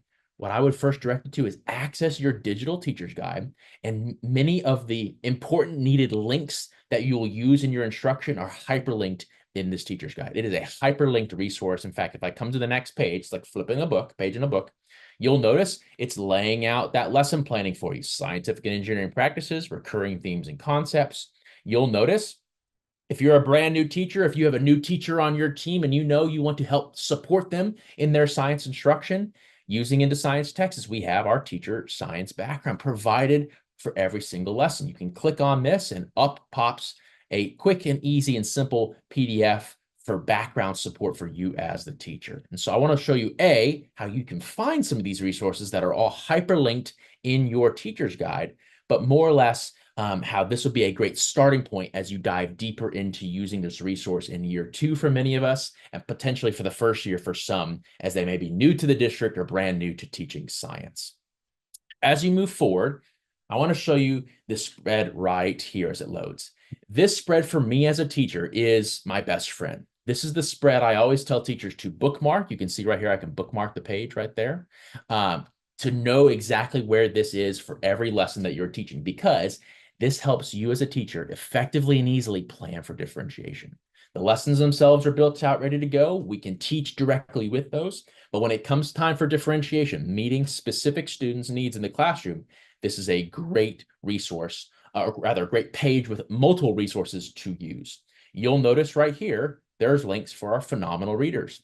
These phenomenal readers are our Lexile leveled readers. They are our science content that's presented in 3 different lexile levels so that all students in the classrooms, first grade through 5th grade, have access to these readers.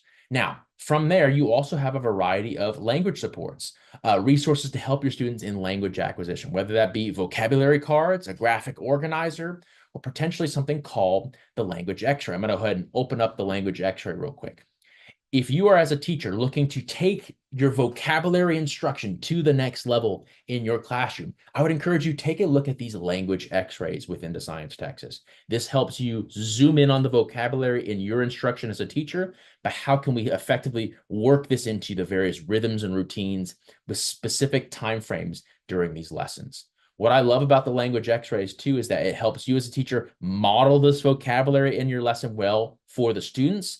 And then it's giving you specific scaffolding strategies as to how to use this vocabulary effectively to really target it for each and every student in the classroom.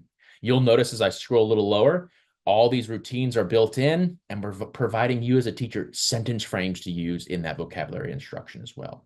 So if this past school year you were using Science Texas but didn't quite get to play around with these various resources, I would encourage you to take a look at what we have available for you and ultimately what is easily accessible because it's hyperlinked in your teacher's guide. All right.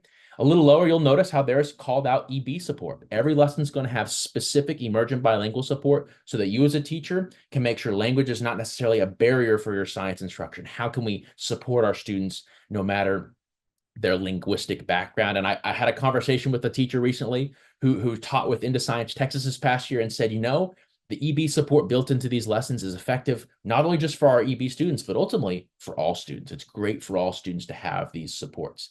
If you have a campus administrator who is requiring and encouraging rather to present language objectives on your board, right, or really in your lesson planning, notice we have language objectives provided for these various lessons as well.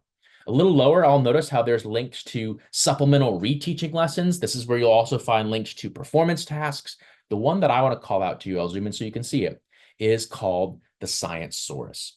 Science Source is more or less a science thesaurus of the grade level content for your students related to 5th grade, 4th grade, 7th grade, whatever it may be. Ultimately presenting the science content for your students in a condensed manner, but in many cases, it is presented with many visuals and graphics that look and feel like a graphic organizer for our students.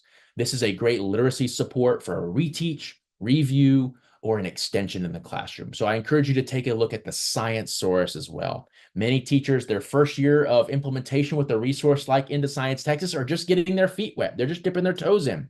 What we can see now in year 2 is how we can take it a step further to use resources like that language x-ray, like those phenomenal readers, or perhaps even the Science Source. A little further over off to the right-hand side, you'll notice how we help you specifically plan for assessment. For those of you who are teaching with this resource this past school year, you'll notice how every day of instruction has those built-in formative checks, those exit tickets, or at the middle school, junior high level, we call those the check your learnings. You'll notice how right here we can quickly get to those formative checks to really see how those are structured for our instruction. And a little lower, we have direct links to our TEKS quizzes. Notice right here, our TEKS quizzes and our TEKS tests come in Quiz A, Quiz B, Test A, and Test B. These are editable. They are able to be printed as a PDF or accessed digitally and even linked into Schoology. So quick links into the actual assessments that you'll be giving to your students. The next thing I'll encourage you to do, if you haven't done it already, is click on these 2 words that say answer key right here. Now, I'm not going to do that on this session that we have today, because if I click on that answer key, it's going to download an Excel file that is a comprehensive answer key of all the various assessment questions in and through Science Texas. Now, you might go, why would I want one massive Excel file with that answer key? And my response to that is, not only would you just head and have that on your device, the best part about this answer key, if you were to download it, and we're encouraging you to download it, is that it is giving you as a teacher the rationale for every single answer choice, correct or incorrect, that students may answer on these various assessments, quizzes, and tests. But ultimately, it's giving you as a teacher a quick reteaching opportunity, or a example rather, for each and every question. So if I have my students take quiz 5.8A and they all my students tend to miss question 2, I can take a look at this answer key, and it's going to tell me a quick reteaching opportunity to help my students revisit the concepts, the concepts or the skills related to that question. So take a look at that answer key. It will be a big help for you. So I'm going to come on back. That was our teacher's guide. Remember, the blue button takes you directly to that teacher's guide. The next button we have is the interactive lessons. Now, briefly, what I want to do is just open this interactive lessons. And remember, I get to project and teach directly from this. Let's just open up energy transformation 5.8a. You'll notice as it loads, this is the direct lesson I can teach in the classroom. My students can access on their device, or if they were on print, they would access the very similar lesson in print. Everything your students get to do in these interactive lessons has full audio, full text to speech.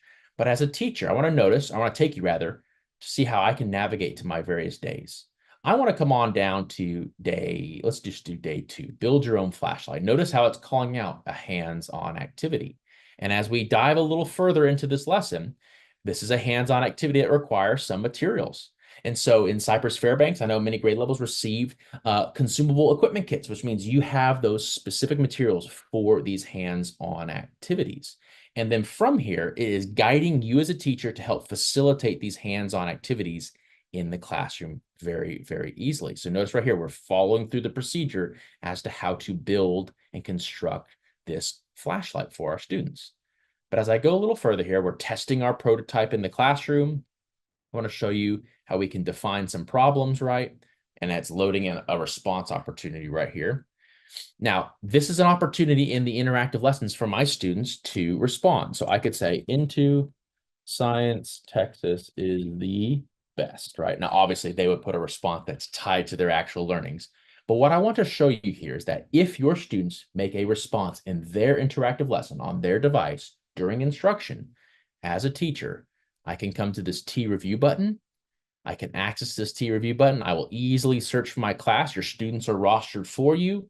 I can find my students. I only have 2. Some of you wish we had only had 2 class students in the classroom, right? John and Jane. And I click on John or Jane, and what it will do is it will actually take me directly to the work John or Jane have done on this specific step. This allows you as a teacher to have live tracking of a student's progress in these interactive lessons. As students respond in these lessons, they don't have to hit save. They don't have to hit submit. It is simply saving their progress in their interactive lesson as they move forward. And you as a teacher have the ability to track anything and check their progress all along the way. So these interactive lessons are truly built to have the features that make this easy to teach in the classroom, but really more engaging as well, whether that be with full audio, text-to-speech, live tracking, digital annotation features. Students and teachers, as well as you, can come on in here and highlight and make notes, really allowing this to be an interactive experience that is highly engaging our students along the way. One thing that I'll point out to you as well is that any videos that you may need for your instruction are embedded into the lesson themselves. So I'm moving forward on day 1 engage. As it's loading right here, you'll notice the visuals that are necessary for the lesson are included, as well as the vocabulary. And I move forward, and then we get to an actual video that is included into the lesson for our phenomena focus. There's the video right then and there. All of this works in English and in Spanish. This is a fully equitable solution. The Spanish can easily be accessed on your ed platform. And so what you have as a teacher is everything you need for your science instruction through these interactive lessons, as well as your planning and your guidance as a teacher in that teacher's guide. So easily access the resources right there. Now, what I want to do is take you a step further. For some of you who have been using Into Science Texas, what I just showed you is not new for you. So let me show you a few things that may be new, or maybe you didn't get to use or try out this past school year. What I want to do is take you on a journey where you come right on over, and you'll see a button that says Connected Solutions. If you click on this, there's an icon that says Pocket Lab. Many teachers this past school year did not click into Pocket Lab because they said, you know what, I'm learning this resource. It's my first year. We'll worry about that later. Well, later is now. Let's actually dive into this journey of potentially using or seeing how to use this Pocket Lab notebook connection within the Science Texas. So if you as a teacher click Pocket Lab, this icon right here, it will take you directly into Pocket Lab Notebook. Now, Pocket Lab Notebook has a direct connection with Into Science Texas. They've partnered with us for the science adoption for the resources you have at your disposal. And once I'm in Pocket Lab Notebook, you'll notice this looks pretty familiar. I see kindergarten, first grade, all the way down to fifth grade. I could even come on to sixth through eighth grade, or potentially even in Spanish, Arriba las Ciencias. You'll notice these are the same Into Science Texas lessons that you have access to in the, or rather on the Ed platform. But here's where Pocket Lab is going to offer you as a teacher some opportunities. So I'm in sixth or eighth grade. I'm going to open up, let's go to eighth grade, Waves and Energy, 8.8. I'm going to open this up and let's pretend for a second that I'm planning out my lesson over properties of waves, TEKS 8.8a. So very similar as I just took you on with the blue button, taking you into the interactive lessons, here are the hands-on activities. Here are those labs that were planned out for those various lessons. So this one's about lighting up a bat cave. Students actually get to create a bat cave as we explore wave and light energy. And so what we're taking a look here is here's that same hands-on activity. It's laid out in Pocket Lab. But the beauty of Pocket Lab allows you as a teacher, if you would like, you don't have to do this, but if you would like to come on in, create a new version. I'll title it just July 23rd. I'll create my new version. And then from here, I as a teacher can digitally come on in and I can change text. I could come on in and add or change materials, right?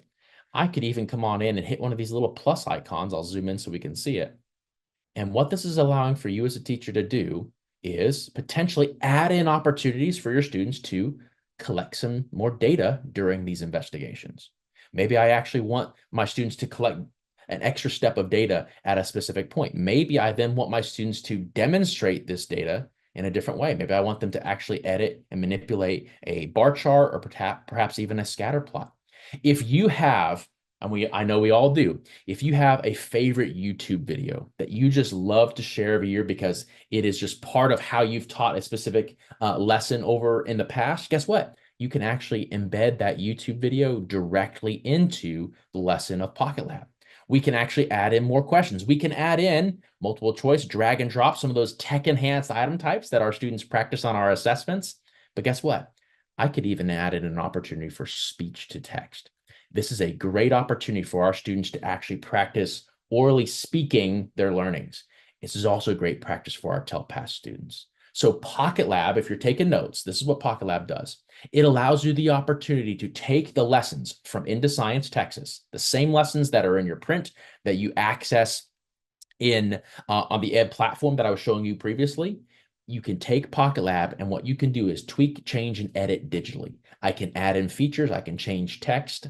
I can actually differentiate my lessons, my HMH lessons using Pocket Lab for the levels of learner in my classroom. Perhaps I'm going to have a lesson over the Earth and Moon system, TEKS 6.9. I'm going to have a version of this that I've edited for my GT students. Maybe I'm going to have a version that I then use and embed some accommodations for students who have or need those accommodations.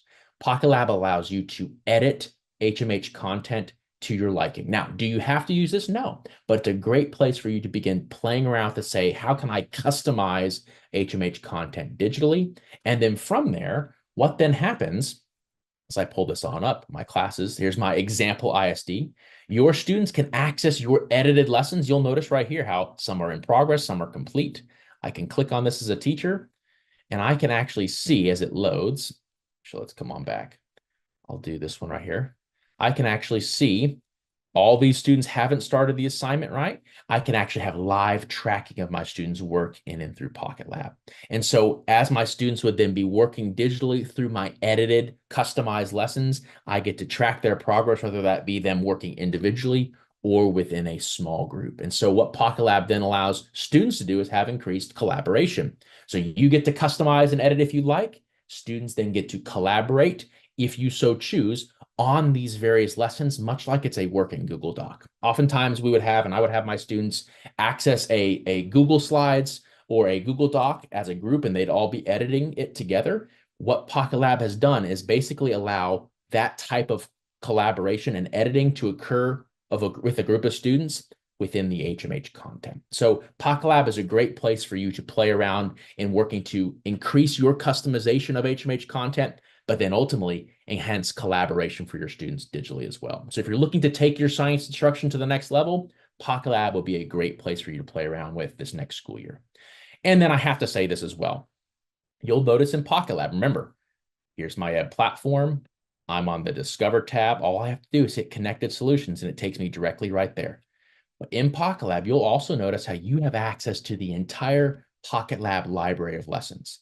This is where if you're looking for extra resources or extra science lessons for extensions, potentially reteach, or potentially just to, once again, make Into Science Texas really work for you in your science instruction, you have all access to the Pocket Lab library. You can search by grade band, and you'll notice there are STEM lessons. I can come on down. We have Kessler science lessons. There are PhET labs and simulations. So I've talked to a number of science teachers who've used these PhET labs in their classes in the past, and they want to continue to use those. Guess what? These are built into editable and digital Pocket Lab library that you have access to within the Science Texas.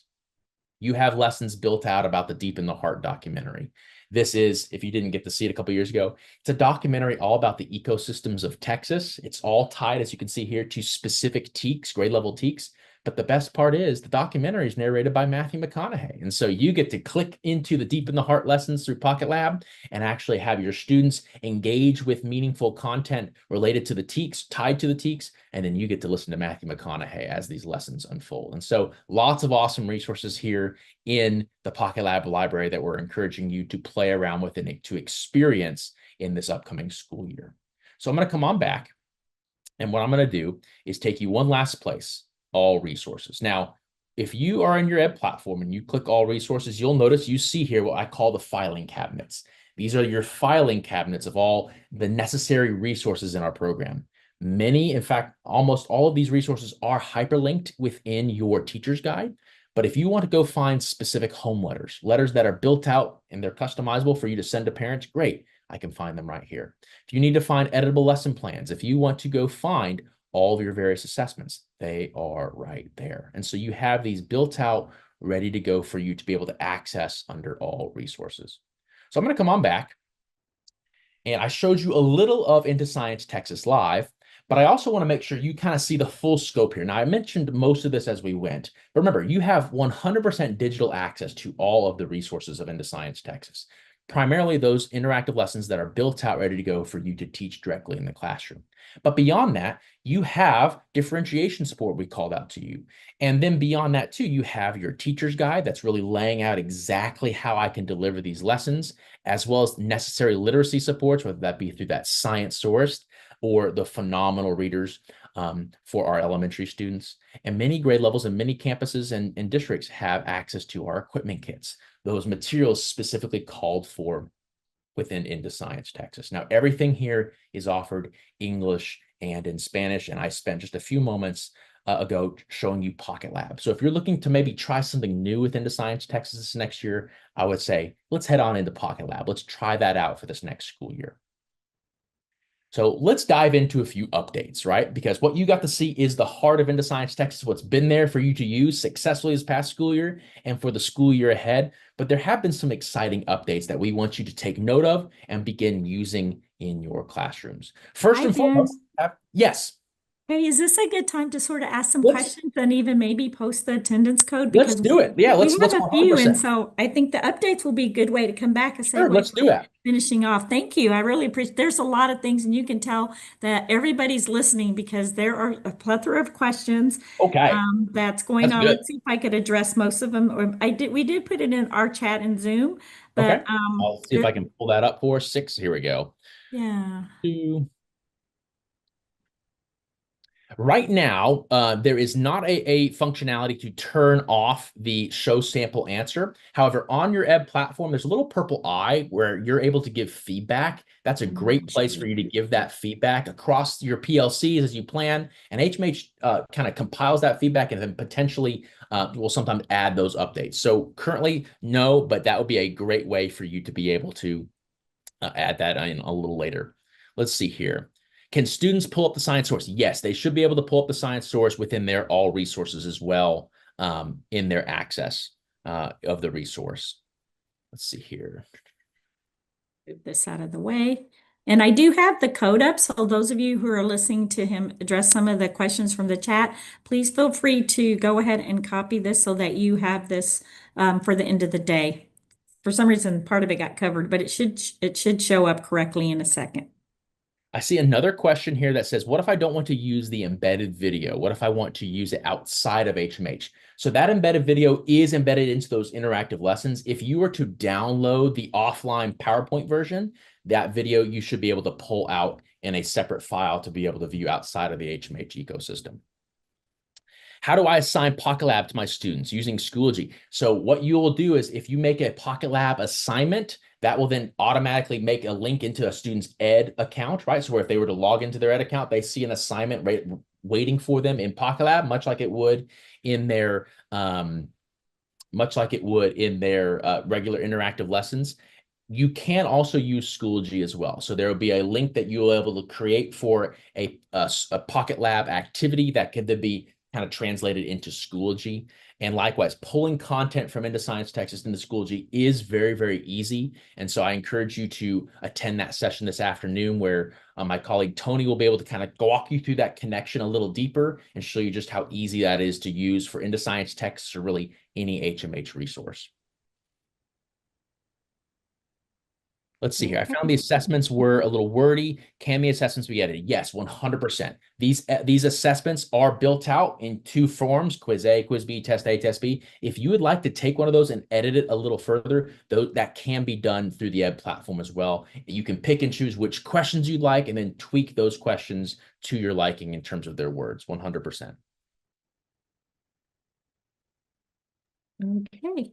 All right, I will jump back in and then I will make sure I will come back to those questions if any more pop in. Thank you for throwing those into the chat. I know we've got just a few more minutes and I want to make sure I get to show you what's coming, or rather what's really here for you with some updates for Into Science Texas that are really, really exciting. And so the first being is you're going to have access to what we call these connecting hands-on learning practice. Now, the pedagogy of Into Science Texas is all about having our students experience the new TEKS, actually getting to do the science day in and day out. That's why you'll see in your planning so many opportunities for those hands-on learning. Now, this has been a change for many of us as teachers, but ultimately for our students too. And so what we have created for you are these printable opportunities to help our students connect their learning to the hands-on experience. And so what you see here, these are designed to really help our students connect the experiences of the TEKS, but really embed the content in with different types of questions that they're going to see on their quizzes and their unit tests and ultimately on the STAR test. And so these are available, ready to go for back to school for 3rd, 4th, and 5th grade. They'll be accessible on your Ed platform. And then they're going to be released by October for 6th through 8th grade. And so these are here. They're going to be ready for you to utilize in the classroom. And I'll show you what these look like. I have an example right here on the screen for 3rd grade. You'll notice if I have just taught TEKS 3.10a, right, over changes in weather, we've done some hands-on activities. Now you're going to have access to these connecting to the hands-on learning printable practice, where you'll notice there's some text that we can then review the learnings with our students. And then there's actual practice questions that we can then use in our classroom, still with those various those STAR 2.0 types of questions, right? Those matchings, as well as short constructive responses. Yes, you'll have answer keys for these, but the idea is we wanted to make sure we give you as a teacher another opportunity to connect the hands-on learning with the actual content, make this solid for our students in their learning. But then ultimately, and practically speaking, this is another great opportunity for you to take a grade, right? And so I've talked with a number of teachers, say, what can I grade within the Science Texas?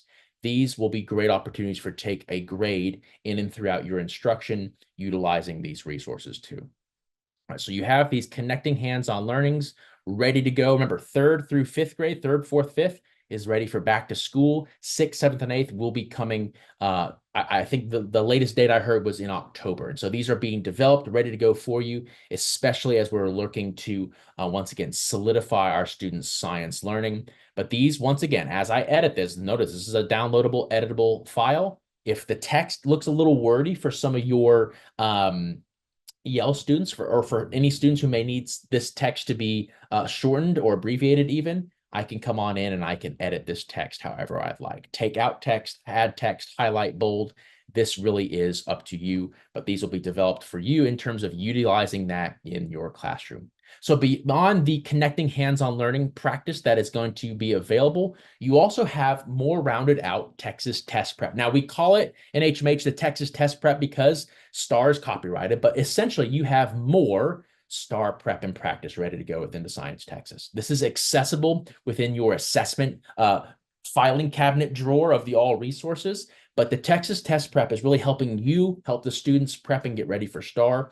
And last year, this past school year, it was available for 5th and 8th grade. This has now been expanded for 3rd through 8th grade. So every grade level now, 3rd through 8th grade has this built out STAR Prep ready to go that can be accessed in printable format or a digital format. So once again, if you'd like to actually have these be assigned digitally, whether that be through Schoology or the Ed platform, and you want to have your students practice the way they're assessed on our STAR test, you have more rounded out STAR Prep ready to go. And yes, the STAR Prep now includes all those various TEKs that are assessed on STAR. I know last year we once again had 5th grade and 8th grade ready last year. Now you have 3rd through 8th grade. So if you teach those grade levels that did not have the Texas Test Prep ready to go, you have that available for you for the upcoming school year. And so once again, I'll take you real quickly to show you where you can find that.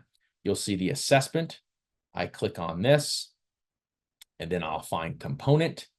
And you'll notice under my assessment, I'm in 5th grade, all my various components for my assessments. And there you see Texas Test Prep. I can toggle that and the answer key. And what you're seeing here is there is 3.6. That's an assessed Texas Science TEK, right? I can actually access this digitally to where it'll open up a digital format of this as it loads, more or less a review and quiz, built-in audio. There you'll see there's the text, right? And if I move a little forward, you have those tech enhanced item types, or I can view it in a Word document that's editable or a PDF. So I encourage you to look for and use this Texas Test Prep as well as that connecting hands-on learning for your instruction as well. Really exciting stuff. And then finally, I'm going all over the place here. Here we go. Last but not least, some of you may have been on the writable presentation the past hour. Now you're listening to Into Science Texas. I want to highlight what you're also going to see coming August 1st on your Ed platform. So coming August 1st, when you log into Ed, you'll also notice a little toggle, a tab at the top that says AI tools. These are HMH's brand new AI tools that you're going to have access to as a teacher that really allow you to make life easier for you and make your instruction more effective. So ultimately, what you can use these AI tools for is to generate relevant readings, right? To help build students' science knowledge. You can adjust text passages. I could, and going back to the chat here, you could actually take one of those quizzes, quiz questions, or maybe a reading. And if you say, hey, this is a little too high for some of my students, I could actually put it into these AI tools and have it lower for specific students, emphasize certain points for students. What you can also do is create more quizzes, and I can actually translate text as well as quizzes and presentations into multiple languages. So your AI tools become your best friend, but the best part is they are on your HMH Ed platform. It is safe, it is secure AI with zero data retention. So the idea here is that your student data is not collected in and through the use of these AI tools. It is safe and secure within the HMH ecosystem. And really with these AI tools, I'll pull mine up for you just to see. With these AI tools, you'll notice what you're going to have are 6 free credits daily, which means I can come on in and I can create an email generator. If I have a parent I really need to write a targeted email to, I can use one of my credits to create that email for that parent. If I want to create a specific presentation, I can do that, or perhaps translate some text. You have 6 free credits per day that resets each and every day, and your history is saved for you as mine loads right here. You'll notice here's my history from 22 days ago to just a few days ago. I can actually see my text generator over the impact of plastic waste in the ocean. I can open this up, and you'll notice how it generated a reading over low, medium, and then ultimately high proficiency. And I can tell HMH Assist right over here to translate it into Spanish, generate a quiz, and it'll actually help me then take the next step. Do I want to use this reading to generate a lesson plan, create a presentation, scaffold the vocabulary? Your AI tools through HMH can become your best friend and really assist you and help you as a teacher use Into Science Texas more effectively to meet the needs of your students in the classroom. So really, really excited about those as some updates for Into Science Texas. Remember, you have the Connecting Hands-On Learning Practice, the built-out Texas STAR Prep, and then these AI tools that you'll have accessible on your ed platform. And so simply as we wrap up, and I'll take a look at those at the chat to see if there's any more questions. A few things to take note of with Into Science Texas, you are teaching the Teach to Mastery. That's laid out for you in the lessons. And these interactive lessons are built for you as a teacher to deliver, but ultimately for the students and their learning as well. And you have those new hands-on learning practice, right? Connecting the hands-on experiences with the actual content. And in Pocket Lab, you have the ability to take HMH content and tweak and change and edit and customize, but ultimately give your students the opportunity to collaborate digitally if you so choose. Everything that you need to find is easily accessible, one click in your teacher's guide. I want to call that out for you. If you have new teaching partners on your team, or if you're new to this resource, go to your teacher's guide. One click will take you directly there. And then finally, as we wrap up, you'll notice your comprehensive assessment suite. Yes, your assessments are editable. The tests, the quizzes, they're editable, but we have the Texas test, that STAR Practice and Prep, ready to go for you to really make sure your students have long-term success when it comes time for the assessments in April. So I'm going to take a break and I'm going to actually come on over, take a look if there's anything else that has popped up in the chat. Is AI pulling from HMH or outside sources? So it is contained within, HMH has signed a zero data retention agreement with the company OpenAI. So that's really the AI algorithms that it's pulling from with HMH, but it is curriculum aware. So right now on your HMH AI tools, you have the ability to connect it to specific programs. Not currently, as these are just being released, but in the near future, there will be connections with your HMH Into Science Texas resources. But what you can do is copy and paste and drag and take content from Into Science Texas and utilize it in those AI tools. Let's take a look here. Do teachers have access to all grade level test preps? Yes. So if I'm a 5th grade teacher, you actually within your district have access to all the grade levels that your district has access to. So if you're a 5th grade science teacher and you're using Into Science Texas, in your programs, you can toggle on kindergarten all the way up through 8th grade if you wanted and have access to those various other grade levels Texas test prep, definitely. How do you access the hands-on learning resources? Those are going to be shortly released within those buckets, those all resources drawer. That will be the first places those get put. But once those are fully live for you for back to school, they're a little icon or a little informational notice will pop up for you with that purple eye. In fact, that's a great opportunity for me to show you. If I come on back on your ed platform, here I'm on the Discover page, you'll see the little dancing eye. If you've got feedback you want to give about any of our resources, somebody earlier mentioned, can we disable the sample answer, right? This is the type of feedback HMH wants to learn from you. And so share that feedback with us. But ultimately, anytime there's an announcement, so when those connecting hands-on learning pieces go live and where to access them, that'll pop up here in the announcements as well. So make sure that purple eye becomes your best friend. Looks really good. I know that this question just popped in, Ben. It was just saying how if they weren't able to sign in last year, how do they sign in for next year? I think they just go in through HMH and they have to select the program, right? Exactly. Whether it's science, language arts. It's kind of weird. It's not like it's an app itself. It's embedded in the HMH Yeah. portal. So Yeah. when you log into your ed platform, right, through your district SSO and you log into ed for the first time, it's going to prompt you to set up your courses, right? So your classes will be automatically rostered for you with your students, but then you get to decide, okay, well, what am I teaching? And this is where you'll go in and toggle in. So if I open my science class right here, you'll notice, let's do this, my programs. Here's my program settings, right? I could toggle on, ignore all the mathematics, right? I'm going to do this.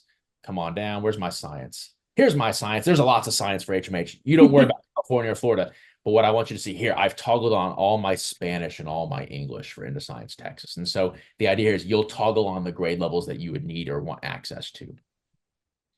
Perfect. And how to get to the AI again, come August 1st. You can write that down. You'll notice there'll be a little button right up here that'll say AI tools. That'll take you directly there. So it'll populate then, right? It'll populate then. That is correct. Well, I think that kind of concludes our chat session, and it looks like everybody's just saying thank you, thank you, thank you. I don't know if you had a chance to get on the YouTube part, but people are very impressed with all the new features and kind of how you went through the whole format. So we truly appreciate it. And those of you out there that's participating, thank you for being here for this digital learning. It means a lot. We know that this is your day off, and it's really nice to have presenters that want to come and share their knowledge as well. So thank you out there, and we're going to start our next session right on the hour at 11. So Ben, we really appreciate you again, and can they contact you if they have any questions? Yes, so I will say that if you have further questions, reach out to your district level leaders. They can then connect you with your HMH account executive, your HMH account manager, or potentially myself as a content specialist. If you have further questions, if you want to dive a little deeper, we'd be happy to jump on a call or come on out to your campus and really help you walk through exactly how to use this well in your classroom. So we're so excited for the year ahead. Thank you all so much for a great past school year, and we're excited to take it to year 2 within the Science Texas with some deeper learnings, with some new resources and new tools as well. Thank you. We appreciate you. Have a good rest of the day. Thank you all so much. Appreciate it. Thank you. Bye-bye. Theibert? And real quick, she's doing Accelerate Reading Mastery with Amira. So we love that you're here. We know that you're a lifelong educator and you're passionate about literacy and student success. You began as a Peace Corps teacher. Correct. That is Yep. so, yeah, you can talk with me at a middle school English in Chicago. I just think that is so amazing. So I'm glad you're here to show us your perspective on this whole thing, especially with Amira. And those of you who are with us for this 11 o'clock session, I'm sure you're going to be really excited to see what Julie's going to share with us. So Julie, I'm going to go ahead and turn it over to you. Just remember, we'll show the attendance sometime inside, within the presentation session. So just make sure you're ready to actually write down the attendance code when I show that. So anyway, I'm going to turn it over to you. We are so glad that you're here. Thank you so much. This is fun doing this for a second year. I think my I'm getting my Zoom and my YouTube chat all figured out, but it's so great to be working with you guys again for another year. As you guys are getting kind of in and kind of getting yourself settled and maybe grabbing your brunch or your coffee, I know that there's been a ton of usage that we're going to celebrate that happened with Amira and Sci-Fair last year. But if there's any newbies or any people that don't really know about Amira quite yet, I wanted to see that in the chat. And so what I love seeing is some proud zeros. Those are my favorite. So thank you for those that are kind of chiming in and saying, Julie, I'm not even on your ranking. I'm actually brand new to Amira. So what I'll do actually is I might switch it up just at the beginning, do a really quick intro of what Amira is, because there are clearly some experts in the crew. I saw Leader Elementary, I saw Copeland, shout out to Copeland and Leader, Matsky. So some people are these Amira experts also in the chat. And so what I'll do, I'm actually going to slight pivot. I thought that this might happen. So I'm going to, let me come back here. I'm going to stop sharing my screen. Bear with me. I don't want to leave any newbies in the dust here. But as I'm pulling up this other slide deck, just so you can kind of see what we're talking about here, Amira is a reading program that you guys have in the district. And so I'll celebrate all the usage that happened last year.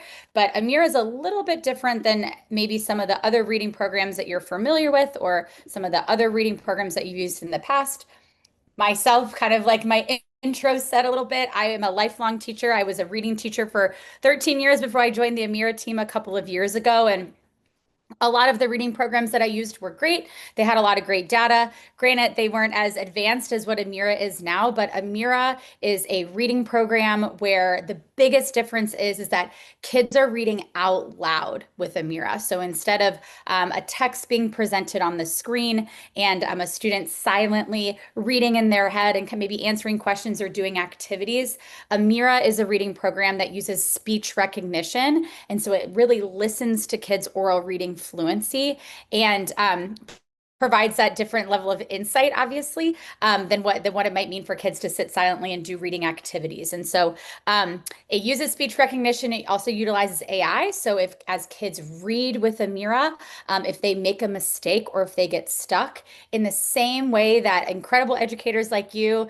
would, when you're sitting with a student and you're reading with them, you jump in and you might give them some sort of micro intervention. Amira is able to do the same thing. So really quickly, I'm just, again, like very quickly going through. High level view is that kids, when they read with Amira, they're reading out loud. We know that the brain science is exactly that level of reading out loud is exactly what the neuroscience tells us is really important for students. So students, I have two nephews. If you've heard me talk before, I talk about them a lot. They're emerging readers. My one nephew is going to be in second grade. He's like a big reader now. But the brain process for him to get to that point has been, this is a shape, that shape has a sound. This group of shapes all have sounds, and all those sounds together have meaning. And for our brains to be able to do that with automaticity, and for our brains to do that fluently, it takes that extra reading out loud. And so that's kind of where Amira jumps in. So there's practice for all student levels. If you have students that are pre-readers or emerging readers, we have an early reader skills scaffold. So they learn some letter sounds. They do a bunch of activities, early reader activities. If we have students that are reading full connected text and they're more so reading for comprehension and fluency practice, there's also comprehension conversations. So not only will they read the text, but they'll also have an opportunity to talk to Amira, who's the avatar, about the text that they're reading. So really wide range of a student experience. The majority of kids' time on Amira is in practice. So that's what we know to be true, and that's what really moves the needle. There's also an assessment that goes along with that. So if we think about all of the time that I would do one-on-one reading assessments with my students, where I would have my clipboard and my texts and my timer, as much as I loved doing that, as much as I loved listening to students read, I wasn't as advanced as Amira to get all of those observations that she's getting, or I wasn't an objective scorer because I'm human and I would miss some things. And so Amira also has an assessment that guides students through reading activities, again, where they're reading out loud and practicing out loud. So for all of the zeros and 0.5s in the chat, I am hoping that you have been bumped up at minimum to maybe a 1, maybe a 2. So what I'm going to do now is I'll kind of jump back into where we were, where we will kind of go into what the upgrades are. So let me actually stop sharing my screen and reshare. Thanks for bearing with me as I'm putting this together. Okay, yeah, this is the one that I went. Okay, so let's jump in. What we're going to do kind of the rest of our time together before the sign-in code is, and thank you, I see a ton of things happening in the chat and I haven't been tracking them, but I thank you so much for some of the 4s and 5s, maybe 6s in the chat, kind of chiming in and kind of co-hosting with me, answering some questions. So thank you so much. Thank you so much for jumping in. Okay, let's see here. So what we're going to do the rest of the time is definitely celebrate some data, definitely celebrate some celebrations.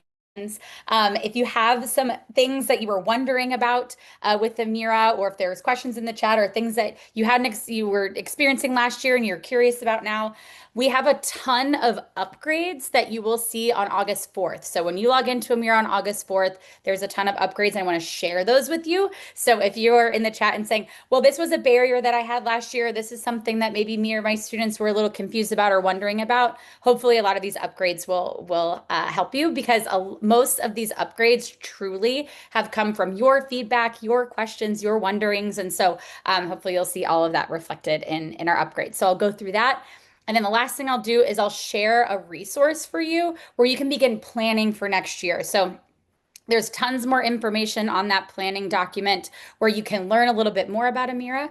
You can learn about the upgrades with Amira. You can also, there's a ton of resources, ready-made teacher resources available to you ahead of kids walking through the door. Okay, so that'll be our journey, and I'll keep kind of trying to glance back and forth to see if there's questions. First and foremost, some celebrations. Our usage, the usage here, let's see here. Oh, sorry, I was reading the chat. Okay, so the district usage. So last year, just letting you know, Amira reads with students literally all over the world. There's like 16 different countries that use Amira, and it's growing. And last year, Amira is letting you know that your district was the top user, the number 1 school district in literally the entire world for Amira. So kids in CFIR last year read close to 1 billion additional words with Amira. That's 1 billion additional opportunities to practice their oral reading fluency, 1 billion opportunities to get an intervention that they maybe wouldn't have gotten otherwise. And so the impact is really profound. So wanted to shout out everyone on here who had a bunch of Amira questions last year, worked to get Amira going in your classrooms, worked to get Amira going in your schools. It really paid off. So across the board, millions and millions and millions of additional minutes were read across the district. But really what we want to know is, okay, but what does that mean? Right? So we want to know, is that practice paying off? Are all these decisions and these things that we're doing paying off? And the answer is yes. So I'm going to kind of walk you through this chart. This is your district.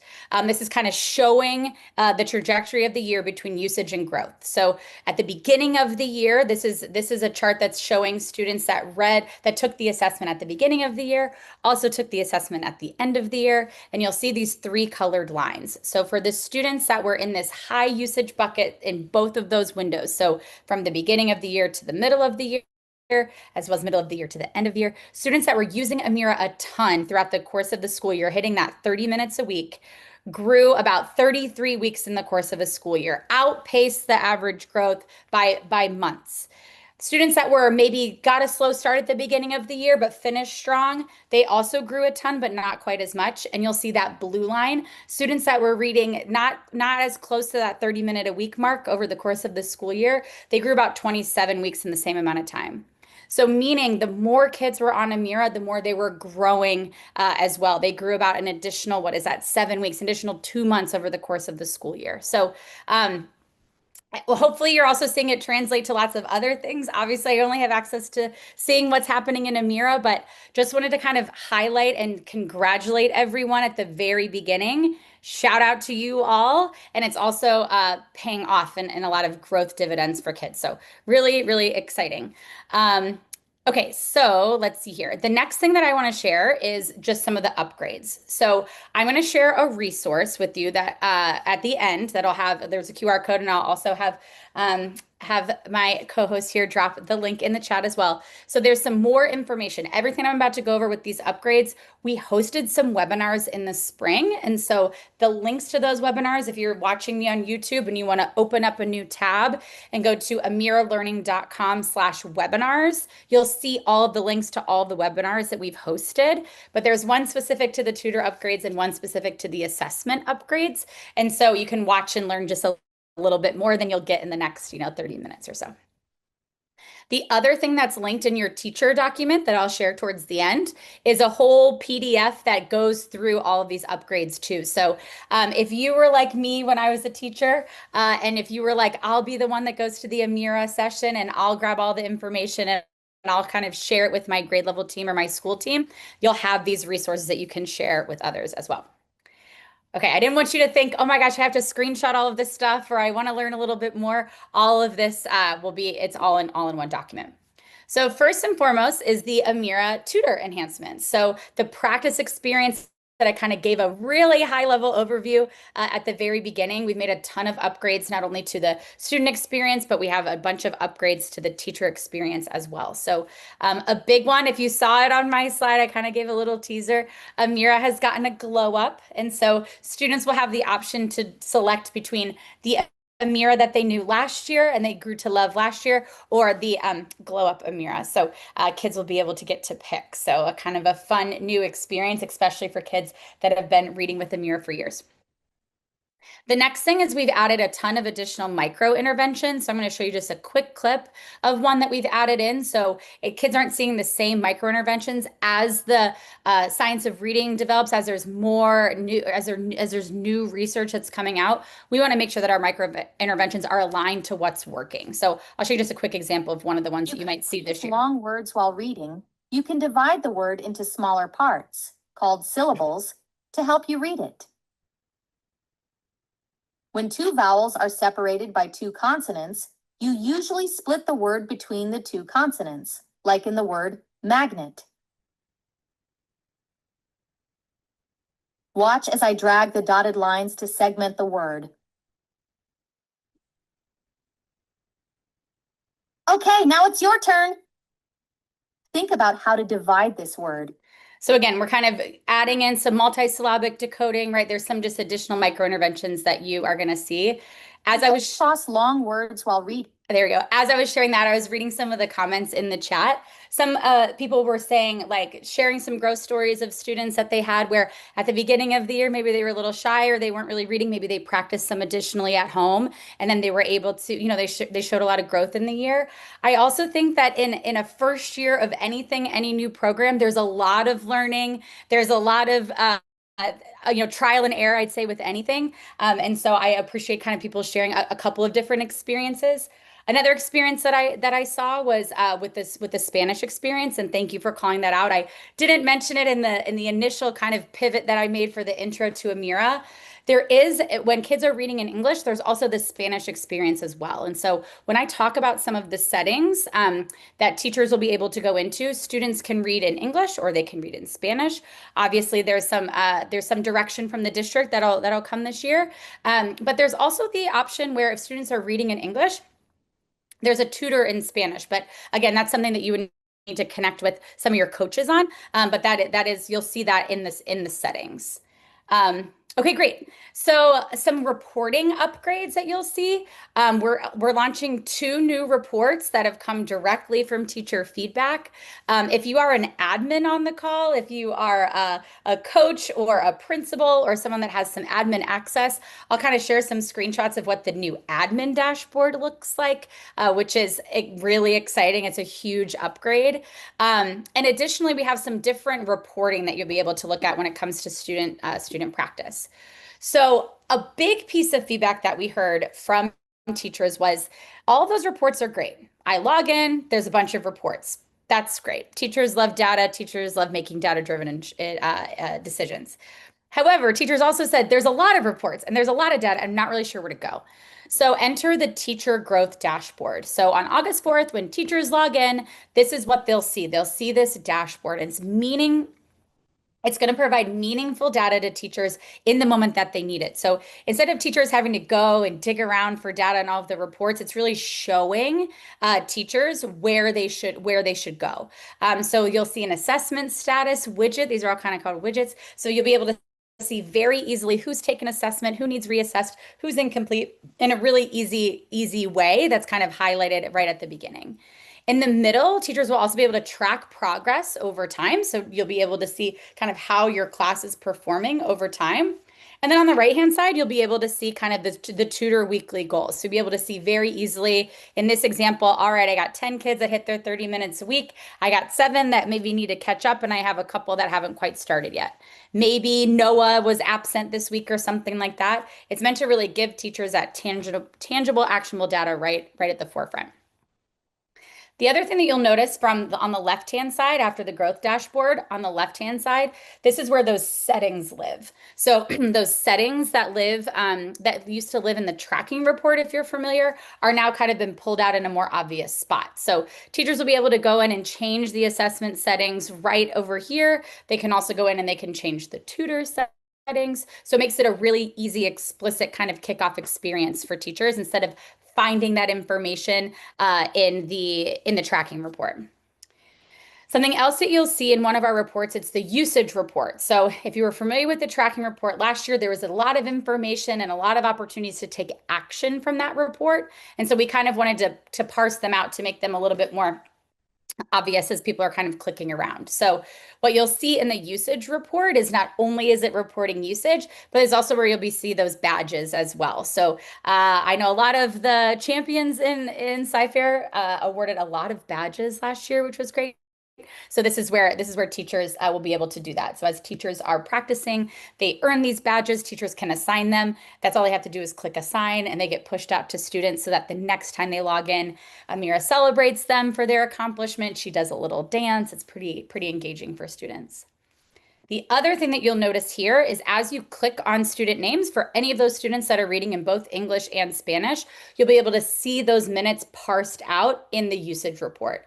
That was a big ask of educators last year. The total time is one meaningful metric, but it's even more meaningful if teachers are able to see it by language for themselves.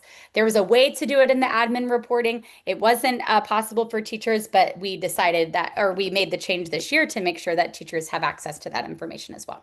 So I saw there were some bilingual teachers over here, so I wanted to make sure I highlighted that upgrade as well.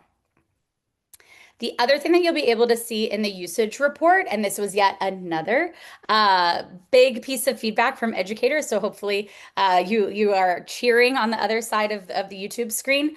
There's a couple of different metrics that teachers can toggle through. So when you're in the usage report, teachers will be able to see total time and high quality time. The difference is high quality time is what was formally in there as the completed story time. So in the same way that when I was teaching, the lessons that I got through in one day, when I got through the whole lesson cycle, I would argue was a high quality lesson. Some of my other lessons that I taught where my pacing was off, I had to cut it in half, I had to cut my lesson short because kids had to transition to their next class, which happened a lot. We've all been there. Not as high quality, right? So the high quality time is that time which is completed story time, whereas the total time is inclusive of incomplete minutes. So let's use the example of let's see here. Let's say I log in the morning, I eat my breakfast, I log in the morning, I start reading a story, I'm reading for 5 minutes. My teacher says it's time for morning meeting. I close my Chromebook. Those 5 minutes will be rolled up into that total time. So instead of not going anywhere or not being reflected in the tracking report, those minutes are now reflected in the usage report for teachers. Great question. I peeped really quick, and thank you for asking it. With the back to school upgrade, teachers are asking, great, this is awesome. Thank you for adding this. Is there a way for teachers, or is there a way for students to see their minutes? And not with the August release, but I believe that that's being built and is forthcoming. So be on the lookout for that. Obviously, lots of upgrades happened during the school year last year. That will continue to happen this year. So be on the lookout for that for students to then be able to kind of see those minutes and see those stories and start to hold themselves accountable instead of waiting for their teacher to tell them about their minutes. Great question. And thanks for continuing to ask. All right, something else about those widgets is this is also where teachers can take action. So if teachers click on that assessment status widget, you can see a little bit more granular information, but you can also assign assessments that way. You can unassign assessments that way. So that's also where teachers will be able to take action from those widgets. Okay. There's a lot of upgrades, guys. So I don't mean to like cruise through and ignore your questions. I promise I'll hold some time to scroll through. And I'm trying to do a little bit of both, but a lot to cover. So another new report is the standards mastery report. So if you were in the skills reports last year, if you were familiar, or if you know the skills reports, this looks familiar. If not, if you were the 0.5 at the beginning, this is one of the reports that Amira produces. So as Amira is listening to students, there's like a ton of observations that she has. Not only is she listening at the word level and providing data back to teachers at the word level, she's listening down to the phoneme. So she's listening to the way that students pronounce the words, the way that students decode. Did they drop an ending? Did they not? So there's a lot of nuance to the way that Amira listens and reports out. So this is like the skills report is truly like an MRI into a kid's reading brain. This report a couple of years ago was developed with a team of reading scientists. And the message was, it's one thing if a kid needs to work on decoding. Sure, we can say that. But it's another thing if we say, but students need to, what is the skill? What is the decoding skill? And so this is the report that really provides that. However, we've gotten a lot of feedback that says, yes, this is great. Amira's taken a ton of observations. It's really granular. I can make specific plans around it. However, it'd be really helpful if we could roll it up to the standards level. And so enter the standards mastery report. So based on that mastery model, based off of all of Amira's observations, Amira's rolling up students' performance in those reading skills in the standards mastery report. So here's an example at the student level. If I'm a teacher, I can see that this student is proficient on some standards, is kind of progressing in some, and is not as proficient as others. So this could be used for individual planning, for reading plans, for IEP meetings, being communicative with families about what's going really well and maybe what they need more support with. So lots of options for utilizing this report. As a teacher, I can also use this report and see it at the class level. So using an example of, let's say it's October, kids have assessed, kids have been practicing with Amira, and now it's time to start a new module. And this new module has a new standard that I haven't taught yet.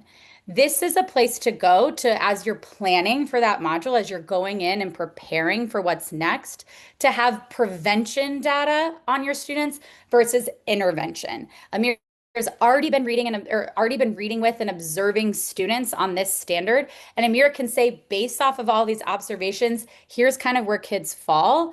This is where you can do some pre-teaching. This is where you can do some prevention for students instead of waiting until that standard is taught and then seeing kind of where kids are and then intervening after the fact. So again, lots of applications for this, lots of ways to utilize this report. It's also available at the admin level. So if there's an admin, or if you're a coach and you're like, as a second grade team, we're going to kind of look at these standards ahead of our next module, or we're going to reflect based off of our module data, there's another opportunity to use kind of that roll-up data as well at the admin level. Great. Okay. And also as an admin, you can see it at the student level as well. Okay, another new report is the student summary report. So the student summary report is it's kind of like the progress report, but again, it breaks it down to give a little bit more granular data to educators. So the progress report kind of shows overall scores and overall progress throughout the year, whereas the student summary report is showing you a student progress based off of these different subsections, right? So you can track based off of their assessments how students are doing in alphabetic knowledge throughout the year, how they're growing in decoding, how they're growing in phonological awareness throughout the year.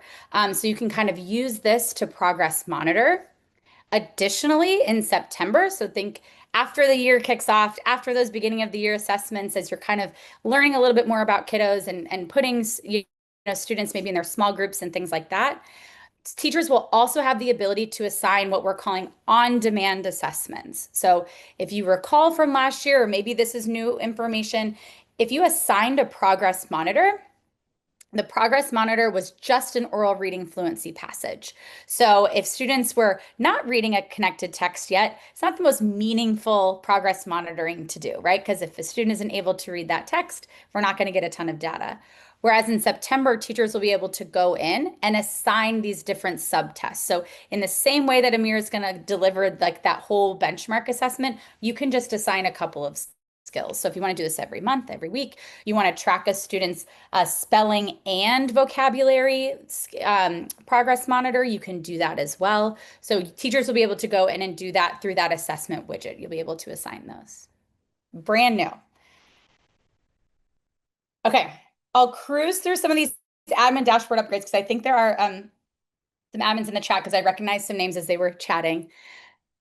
If you used the admin dashboard last year, hopefully seeing this screen is just like a breath of fresh air. So instead of going into the overall admin dashboard and looking through a bunch of charts, instead it's a lot more clear. So you'll land on this page. If you just want to look at usage, you'll click on usage. If you just want to look at growth, you can click on growth. And what each of those reports will bring you into is a similar screen, but obviously communicating different information. So here's an example from the admin dashboard. I'd be able to, if I wanted to, track just by grade, track by school, track by class, track all the way down by student. You can kind of click and decide at the top. Admins can also decide which metric they want to see. So if we're talking about usage, I can decide I want to see the percentage of high quality time with students, or I want to see the percentage of total tutoring time. You can toggle between those different metrics. You can also see it over the course of the year. So there's lots of different filters, lots of different ways to kind of slice and dice the data as well at the top.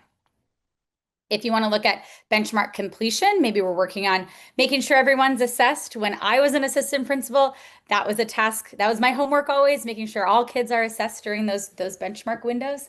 And so this is another way to easily do that, to check in on that by grade or by class, even by student. You can even filter. If you just want to see the students that haven't completed an assessment, you can pull that list really quickly and kind of go about your way. Again, hopefully you're kind of getting the theme that even though these reports are showing different data, they all kind of work the same. So you can also see the benchmark completion by class. You can see the performance by grade. You can see the performance by class. If you're an admin, there's a lot of different cut lines you can decide. Maybe you want to look at where kids are in quartiles. Maybe you want to look at quintiles. Maybe you want to look at those 3 different groups. So you could be able to kind of look and check and see not only by grade, but again, by class, how kids are doing. You could see kind of where kids fell during the benchmark assessment by class, also by student as well. Yes, it is a lot of info. Deborah's right. Deborah's right. Which is why we're going to share the teacher resource. It's a link that has all of this information wrapped up. So in that teacher slide, in that teacher one-pager, there's a link to a document that has all of this stuff that I'm talking about. There's also 2 webinars you can watch. We hosted some webinars in the spring. You can log in and you can watch those as well, because I wanted to make sure I got it all out here on this day today. Okay, the last little chunk is some of our assessment upgrades. And so I saw a couple of chats in here about some of the assessments, or about maybe the younger students that were using Amira. And so what we did was we've added in some new tasks that are specific to our earliest readers, right? So Amira's assessment is able to assess on all of these different tasks within like a 15 to 20 minute time frame.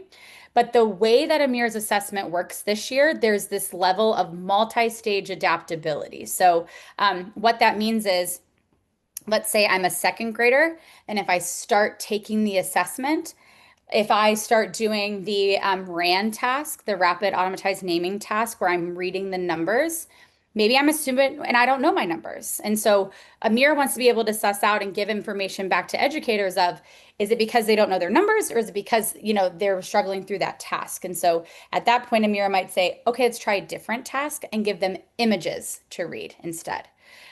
Similarly, let's say I'm reading words in a word list and I'm not really progressing, or I'm not able to read the words in the word list. Amira might then give a task that is letter sound fluency. So the adaptability is happening throughout the assessment, because what's meaningful is getting that targeted data and that most specific data back to educators after each assessment.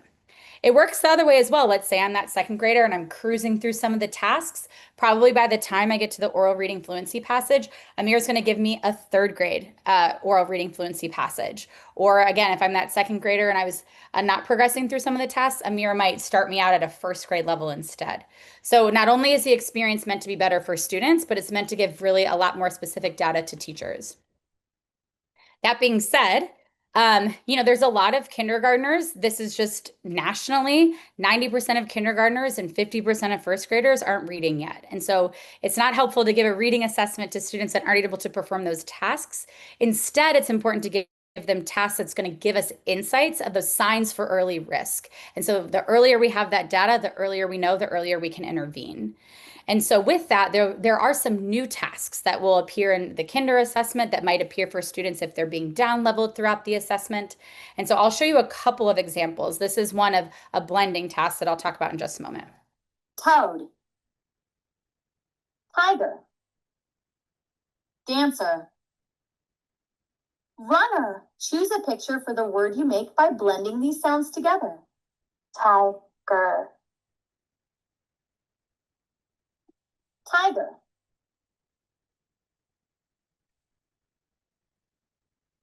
Can. Okay, so I'll pause it right there. So as you can see, while it's not an explicit reading the word task or reading a sentence task, what it is doing is it's firing up those places in a student's brain that they're gonna need to have fired up when they are reading, right? And so if they're able to perform this task, or if they're struggling with this task, that gives us even more granular data. Toad. Another task that's new Similar idea is this retell task. So I'll show a quick example of that. Now we're going to try something else. My friend is going to read you a story. Let's listen carefully together. After the story, I'll ask you to tell me. So I'll pause it. Amira's giving the directions.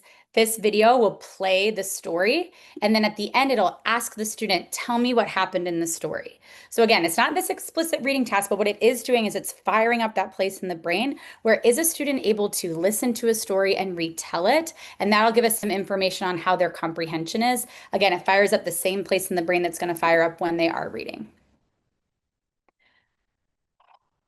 Someone said in the chat when I was just peeking, someone's like, this is like a whole day training. So I will be there in a couple of weeks. We're hosting some optional Amira sessions during those PD days on August 4th and 5th. And so you might see me live and in person if you're attending one of those. But I want to share in the chat the teacher resource that I had earlier. And I don't know if it's in the YouTube chat or not. So give me 1 second and I can share it in the Zoom chat to get over to the YouTube chat.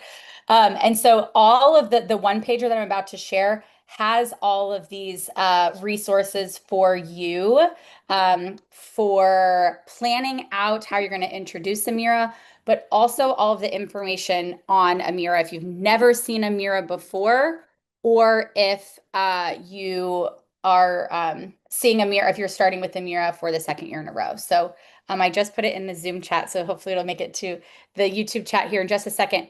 But as you're planning out this year, I wanted you to have I know it was a lot of upgrades, but it's because you've given great feedback and it's because we've heard it time and time again. And we wanted to make sure we're launching something that can make Amira more useful for you, more useful for your students, better insights for you, better practice for your students.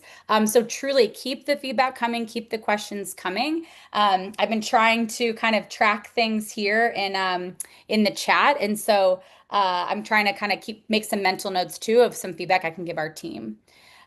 So as you're kind of looking at the teacher resource, which it looks like it landed in the chat, so thank you so much. As you're thinking about this next year, think about what were some successes maybe. Maybe it was maybe like the student story that was shared in the chat. Maybe you had a couple of kiddos that really grew a ton and really learned to kind of build their confidence reading with Amira. Maybe it's that as a grade level team, you had a celebration or you did a competition and kids loved it and you want to continue it next year. Any moment that you could build upon to continue that momentum and kick the year off strong, maybe think of some of those things. But also, and I've been keeping track of a lot of them in the chat, with anything, especially a first year of something new, there were bound to be barriers, bound to be trials and error. So what were some of those things? And what are some ways, to proactively plan around them? I read a couple of comments about headphones. And so it could be something you talk to your principal about. It could be something you talk to maybe the district team about, but it also could be something. I've been in classrooms where there's teachers have set up Amira sound recording booths and they've decorated the headphones that are the special Amira headphones, and there's LED lights and it's a recording studio and it's this very special privilege to read in that corner. I'm saying this too as a teacher who also struggled with broken headphones with my middle schoolers a lot and trying to think of creative ways around it. So it could be something like that, right? It could be, or maybe kind of kicking the year off strong and doing some certificates the first couple of weeks of school to send home and bring families into the plan or something like that. So just kind of think through some of both of those things. And I'm sure on top of everything that you're kind of planning for your year, Amira is definitely on the list of things. But on that teacher resource that I'll kind of go through as well is just some ideas to some steps for a successful implementation, right? So the initial part is like any routine. It's like I was when I was teaching, I had a very strict pencil sharpening routine because I couldn't stand listening to a pencil sharpener go on and on all day. So, I had a really strong procedure for pencils in my classroom. And I taught it and we practiced it and kids knew exactly what to do and what to expect. And I did that a lot at the beginning of the year. So I never had to hear a pencil sharpener in the middle of my lesson ever again. So it's kind of like that, right? Same with Amira. When during the day are you going to have kids read with Amira? Are there some creative opportunities to read? Do you want to set up the recording booths? Should you kind of schedule some additional student conferencing around it? Having this strong intentional plan at the beginning of the year, rolling it out and being explicit with students about what it is can really lead to a smooth rest of the year. So having that strong plan, which is what that document is hopefully helping to facilitate, and then tutor, assess, and monitor is really kind of the steps for success.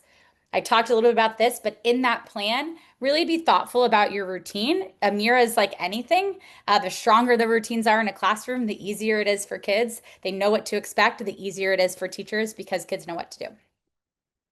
Another option is setting really clear goals, providing some fun trackers for kids to do, or maybe they have their own little sticker charts or something. Having that building in those goals and having that sort of consistency, like anything with reading, is going to yield to more growth. I mentioned this, a couple of ideas about classroom setup and things. Is it small group? Is it one-to-one? Are they going to the back table? Is it this table for this rotation, this table for another rotation? Just kind of thinking through what some of those things are. And then kind of once you have a strong plan in place, again, introducing Amira to students. The last thing we want you to do is create something new. And so in that teacher resource, there's also links that have already made student-facing slide decks, already made introduction videos to kids. So it's meant to kind of be able to facilitate a strong start without you having to recreate something. Okay, so we kind of talked about this. Right now, we're in this build your vision phase. What is your vision? How are you going to communicate it to students? What are the goals? Think through, how am I going to launch it, introducing it to kids. And then I've also included a ton of resources to plan for engagement and increasing momentum throughout the year. We have a ton of resources for competitions and certificates and trackers and things to celebrate students, Amira note cards, things like that. So there's a lot of resources in our teacher resource hub that is for that. So in our last couple of minutes, I know it was dropped in the YouTube chat. And so make sure that you grab this teacher resource here. A couple of people have asked for the slide deck. I'm happy to share it. So give me just a minute and I'll grab that link in the Zoom chat to make it to you in the YouTube chat. So you can also have that. Thank you for the feedback about the phonemic awareness listening and retelling for Kinder. That was a big, I was very happy about that update as well. And I love some of the feedback about just thank you for the improvements and thank you for some of the things that you've seen. So yes, there's a way to print some certificates. So give me just a second. In this teacher resource guide, there's a couple of links that I think will answer some of these resource questions. So if you open up this welcome back, Happy New Year. I always say that this time of year. I can't help myself. First things first, I realized I didn't mention this, so I'll mention it now. Teachers and students access Amira through the HMH Ed platform. I know you were just talking about this room, maybe if you weren't in it, but there's some HMH presentations happening today. The HMH Ed platform is where students and teachers will access Amira. Just like at the beginning of the year, when you add your programs, make sure you add Amira to just your reading course. This course ends in 20 or ends in 25. You don't need to add Amira to the 8 different maybe classes that are listed for the same roster of students. So just add it to the one class. Then once you do, kids can access it and you'll be able to access it as well. If you were a 0-5, hopefully now you're a 1 or a 2, maybe a 3, but anyone else, there's some resources here that'll take you to some courses. If you're brand new to Amira, you can access our Amira Academy. You sign up and it'll take you to a course there. If you want to learn more about the upgrades, all of that upgrades doc is here. If you want to share this with anyone, it's all right here. Every screenshot and kind of the explanations that I went through today are all listed there. I also linked those webinars if you're interested in diving in and learning a little bit more. And then as you prepare, there's a full planning guide here that you and your team or your grade level team, or maybe you just want to reflect on all of those different things to build a strong routine and have a strong plan at the beginning of the year. This is a great resource that walks you through that. And then all of the things about launching, the introduction to Amira resources, those student-facing slide decks they all live in our teacher resource hub. So when you go to Amira, and you see resources at the top, you see our webinars, you see Amira Academy. There's also what's happening? There's also the teacher resource hub as well. I was having trouble getting there. And all of those resources are here. So the getting started resources, all of the trackers and things for students, teacher toolkit that dives into more about the reports, challenges. So a wealth of resources for you. Additionally, if you want to learn a little bit more, and then I know we're going to do the sign-in link, and I'll scroll through for questions. If you don't want to do the asynchronous, if you would prefer like a live webinar experience to get started with Amira, we also have free teacher training webinars. So if you go to that Amira Academy, or if you go to this link, and like I said, I'll share this slide deck link here in just a bit, you can go there. All these dates and times, log in. It's a getting started. So if you've never used Amira before, you want a refresher, or if you're sitting there and you're like, I have 2 new teachers on my team and I don't want to have to explain all this to them, you can direct them to one of these dates and times. And then the last thing, this lived in Amira last year, but I want to just, double down on it. On August 4th, when you log in and you see all these upgrades to Amira, you'll see the new Amira in the bottom left-hand, the glow up Amira in the bottom left-hand corner. If you click on that, you can ask Amira whatever questions you have. What is an ARM score? How do I see their progress? How do I assign a progress monitor? How do I know if a student, how do I set their bilingual settings? Whatever the case may be. Ask it whatever you want. If you want to chat with a live agent, a live support person, all you do is type agent and it'll direct you with someone live. So use that, because that is a really quick way to get some answers, especially as you're kicking off the year, and especially with all the new stuff too. Okay, with that, I'm going to stop sharing my screen. I'm going to share the link to the slide deck here in the Zoom, and then it will magically, through the power of magic, we'll get to the YouTube chat here. It's not magic, it's Shimei. So great. Okay, let's see here. So let me hop over to this chat. I know we have a couple of minutes, so I wanted to save some for questions and answers. People are saying thank you. Thank you. I guess I can say you're welcome, but truly thank you. 1 billion minutes is not nothing. It's a lot. And so it's a lot of practice for kids. It's also a testament to all of the questions, all of the feedback, all of the trial and error, all of the celebrating students throughout the year. It's really paying off. So thank you from the bottom of my heart as an educator. Also, good luck with back to school. Hopefully you're all excited about your new students and your new classroom and your new stuff. As this code gets put up, I'll hang on. We have about 5 minutes. We are going to put the code up. And I'll answer some questions as the code is up. So Perfect. I was really worried about time, and I think I was like, I'm feeling pretty No. good. Feeling pretty good. Thank you guys. So the glow up, Amira. Okay, great. We have some good things about the glow up. The presentation has been dropped, so thank you again for sharing that, and thank you for advocating for it. If you are also, I've been working with a couple of districts, and I did just another one of these this morning. And a couple of the coaches on there said, I'm going to use some of these slides and present it, during some grade level time, right? So feel free to use the slides. Feel free to go through it with anyone that you think would be helpful. Okay, great. You're welcome. Okay, Tiffany, can you hear me? I can. Okay, perfect, because there were some things going on in another room, so I apologize, but I do have the code up. So those of you who are in this room, please make sure you're jotting this down so that you can have credit at the end of the day. So I know that you're fielding some of the questions from the chat, so I hope that's going well as well. You guys have been really good. Even your participants have been, answering the questions. So thank you guys for that. Yeah, thank you.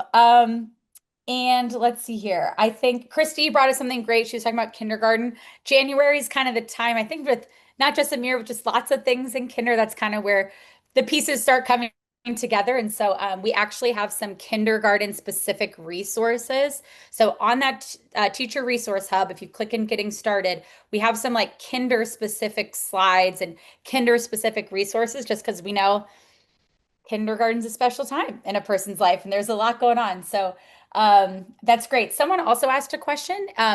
If let's say maybe your own kiddo or your own niece, nephew, grandkid goes to Sci-Fair and has access to Amira at school, we don't turn off the program at any certain hour. So if kids want to come home and read some extra minutes with Amira at home, or maybe instead of watching a cartoon in the morning before school, they want to read a story with Amira or something, they will have access. They just will log in the same way that they do at school.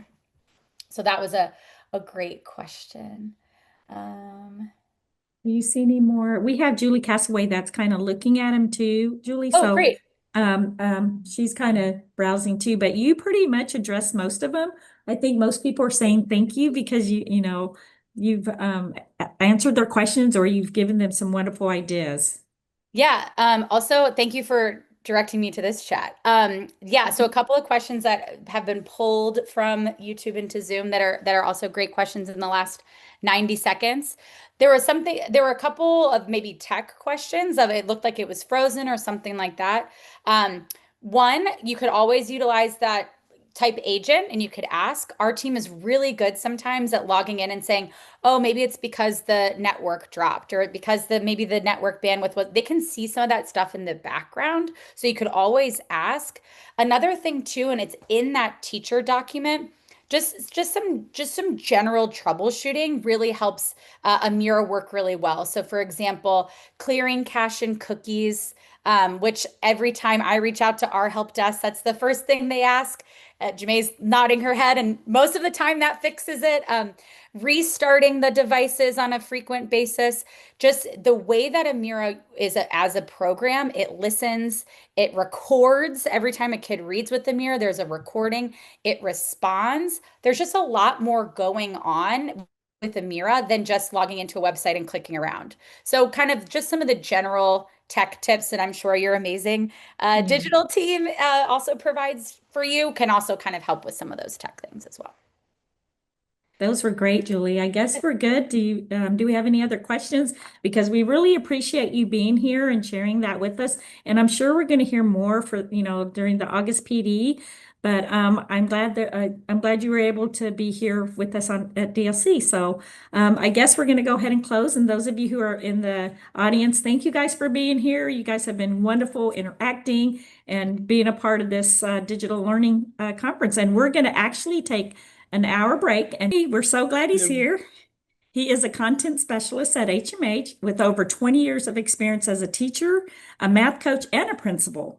He leads STEM and intervention support and has presented nationwide. So we're really lucky. We have a celebrity. Outside of work, he does enjoy time with his family and cheering on his 3 sons at their sporting events. So thank you for being here, Tony. And I'm going to go ahead and hand it to you. Thank you. All right. Well, thank you so much. And yes, I cheer on 2 of them because I have a 16-year-old and a 14-year-old. I also have a 22-month-old, so he's not playing sports yet. We'll save that for another day. But that definitely keeps me busy. And so I'm excited to be able to join you all today. And yes, as was mentioned, please put questions in the chat. That's going to really guide some of the things that you might want to talk about and learn more about when we're specifically looking at the connection between Schoology and Ed, your learning platform from HMH. Now, I know that you have a few different resources that you use from HMH. They're all on the Ed platform.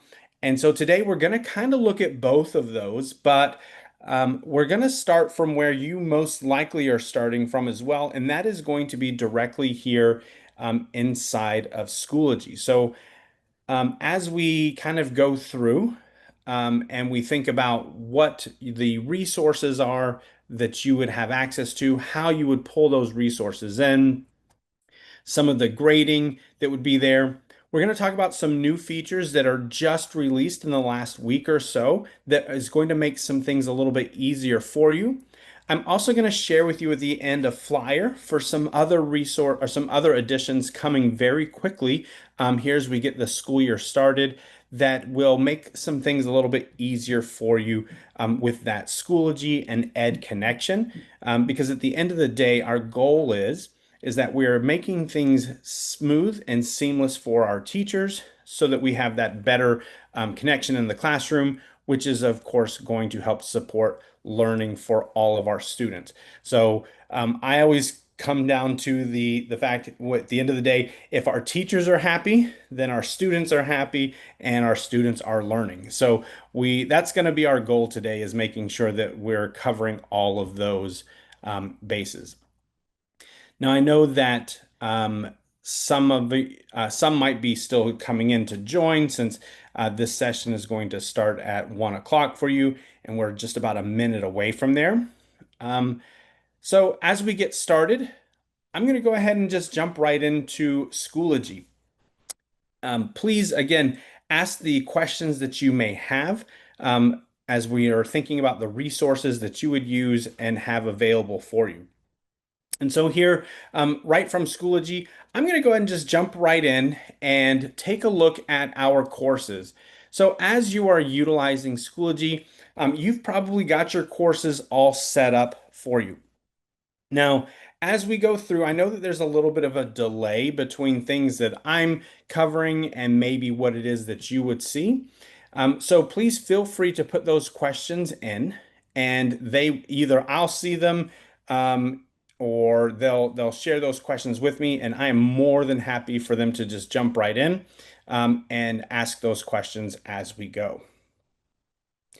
Now, let's dive right in. So we've hit our 1 o'clock time. And so some of you that may have joined, that may have just now joined, we're ready to get started and talking about our Schoology and Ed connection. I've logged into my Schoology account to be able to take a look at some of the resources that you would have access to here on Ed through Schoology.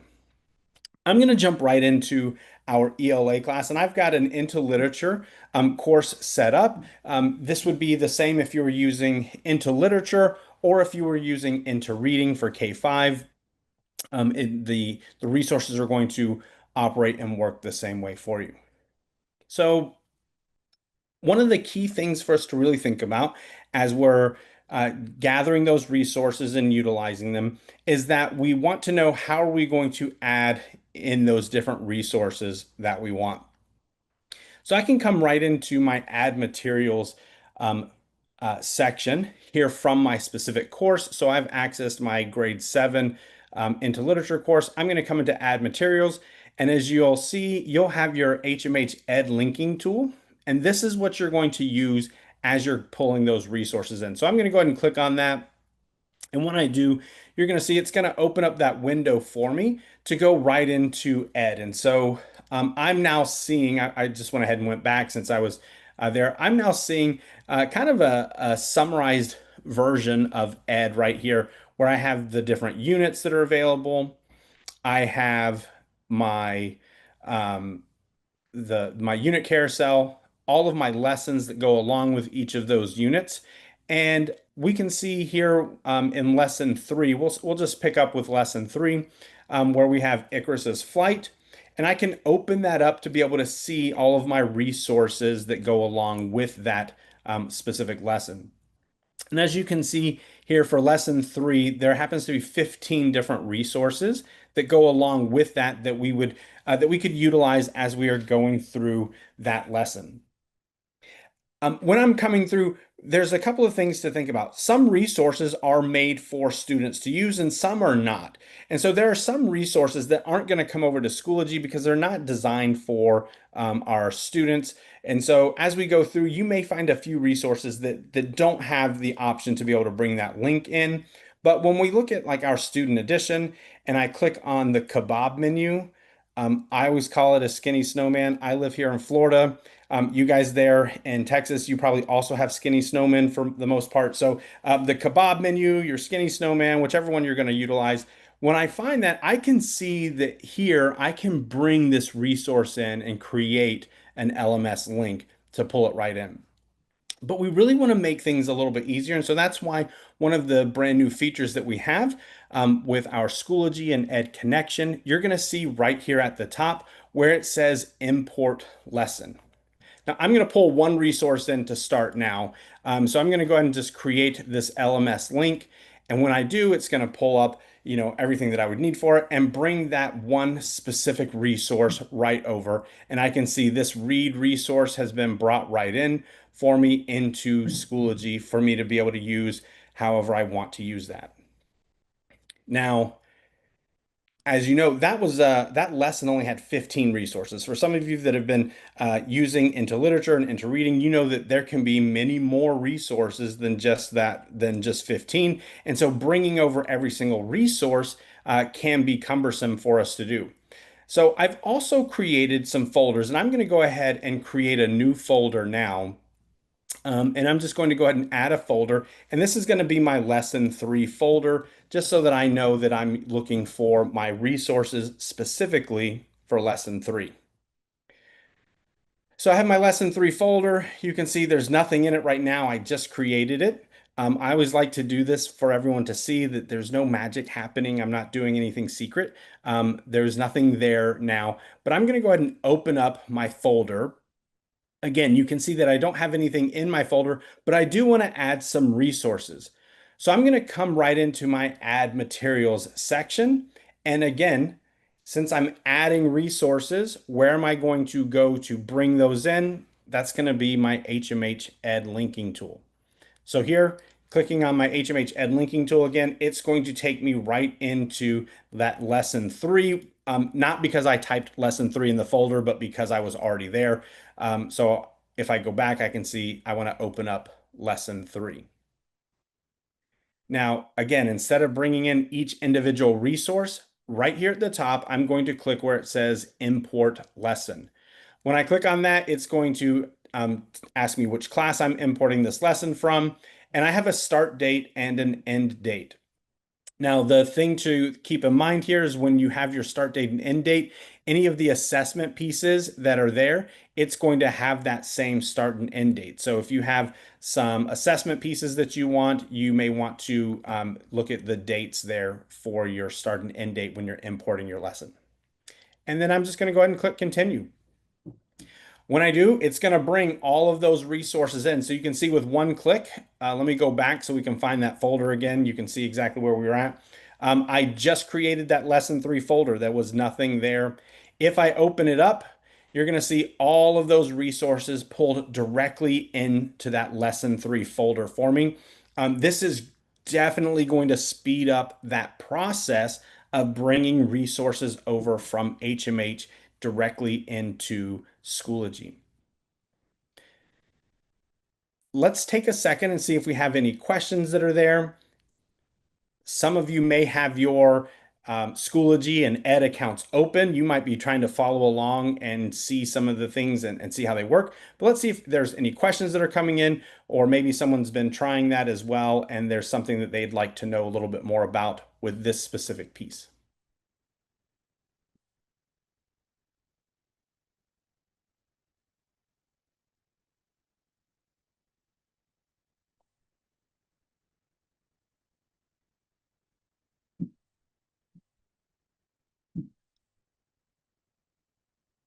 All right. Well, I haven't heard from any about any questions yet, so we're going to keep moving through and now take a look at what happens with these resources that I've gone and brought in. So you can see our planning pages and our lesson plan pages for our teachers to be able to use.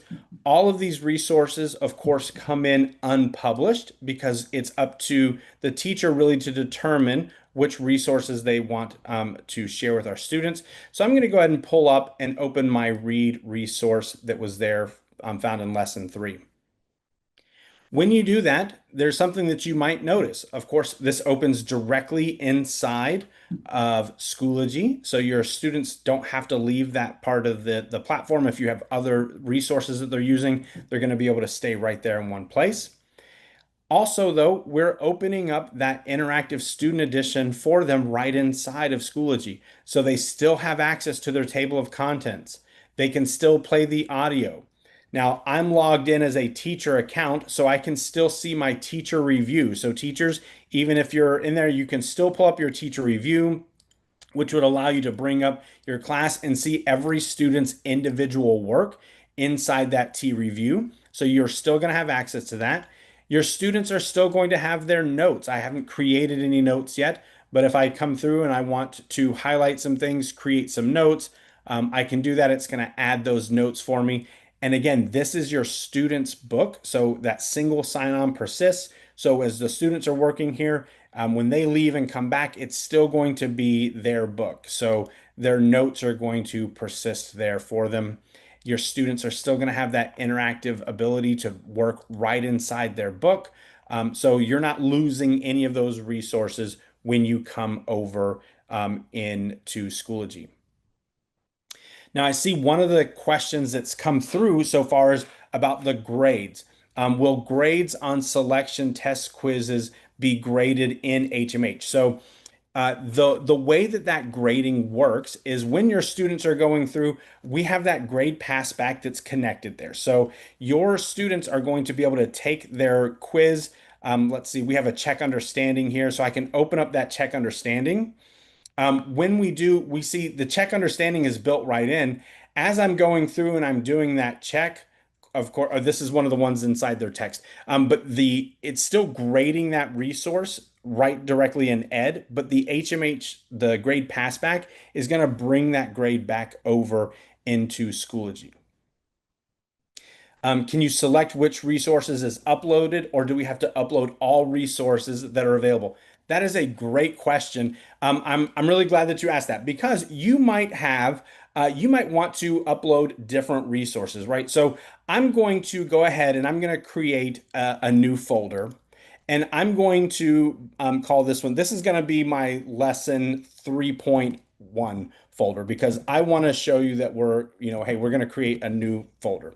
So we're going to start over with our new lesson. We're creating a brand new folder.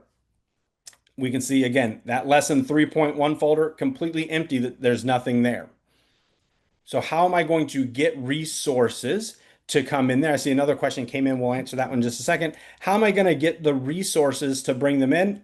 I'm going to go to my add materials, my HMH add linking tool. Since what we've done is we have opened up a window into HMH Ed, I can come over to my specific resources. So if I want to go to all resources, or if I want to open up my lesson resources, I still have now that filtering ability. So say I only want to bring in, the only thing I want to be able to bring in is the student edition. I can add that filter. And so now the only thing that will come over is going to be their student edition. When I import that, that's the pieces that's going to come over for me. So you can see now I've just brought in the components that I filtered through to show like, hey, I want these resources to be brought over. So yes, you can select, you have the ability to determine which types of resources you want to bring over and which ones you don't want to. The next question there was, where can we see what they wrote in those embedded questions? Another great one here. So I'm going to go right into that read book. So this is taking me, again, right into the student's edition. And when I bring up the student edition, I can see the notes. So as a teacher, when you log in, yours looks slightly different than what a student would have. A student's not going to have this button that says T review. They're just going to have the play audio. If audio is available for theirs, they'll have the notes section. So they'll have that, the table of contents. What they will not have this T review. So where can we see what's written in those embedded questions? So let me come through and find one. So right here is one of these embedded questions. If I had a student logged in right now, and let's say that we went into our class. So this was our demo class. I don't have any students now. So I go into this class that does have some students, and I want to see, what did Danielle write? As I'm scrolling through, I can see every single student, and this is where what they're writing is going to show up here. I just don't have anything for this student that's written into these books. So, but as you're going through, I would now see what Marcella was writing. I would be able to see what Cindy was writing. Not only what they wrote here, but I would also be able to see any notes that they've done. I'm sure this is one of the things that I heard over and over again. It didn't matter what grade level I taught. It didn't matter which group of teachers I was working with. Every teacher always thought it was the teachers before them who should have taught the students how to take notes, right? So they're always, oh, you should have learned how to take notes in sixth grade. The sixth grade teachers are saying, well, you should have learned how to take notes in fifth grade. So it's always something that moves down, because checking to see if students are taking good notes is actually really hard to do sometimes. Not if we're using our interactive student edition on Ed. Here, my students, if they come through and we tell them, and today for your notes, you need to know who Stephen Dobson is. I want you to make sure that you have that note. We could tell our students that they need to go through and they need to take those certain notes. We want them to highlight about as they're reading. So we're going to have them highlight a section. Our students would be able to go through, highlight, take those notes as they did. So I've already taken this note here on who Stephen Dobson is. I would be able to see what notes my students took and go through and see each one of my students, not just anything that I highlighted, but any notes that they had added as well. This is on.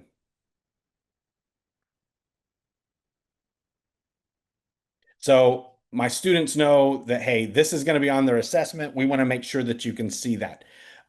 So it says the follow-up question, that is, so I can see it after the fact too, or just while they're doing it. It is live. So as they're doing it and after the fact, it's going to persist with that student's book. So what that means is, if you told your students that they needed to answer these questions during the class period today, and near the end of class, you're scrolling through to see, did Cindy actually do her work? You're scrolling through your T review to see if she took the notes that you told her to take.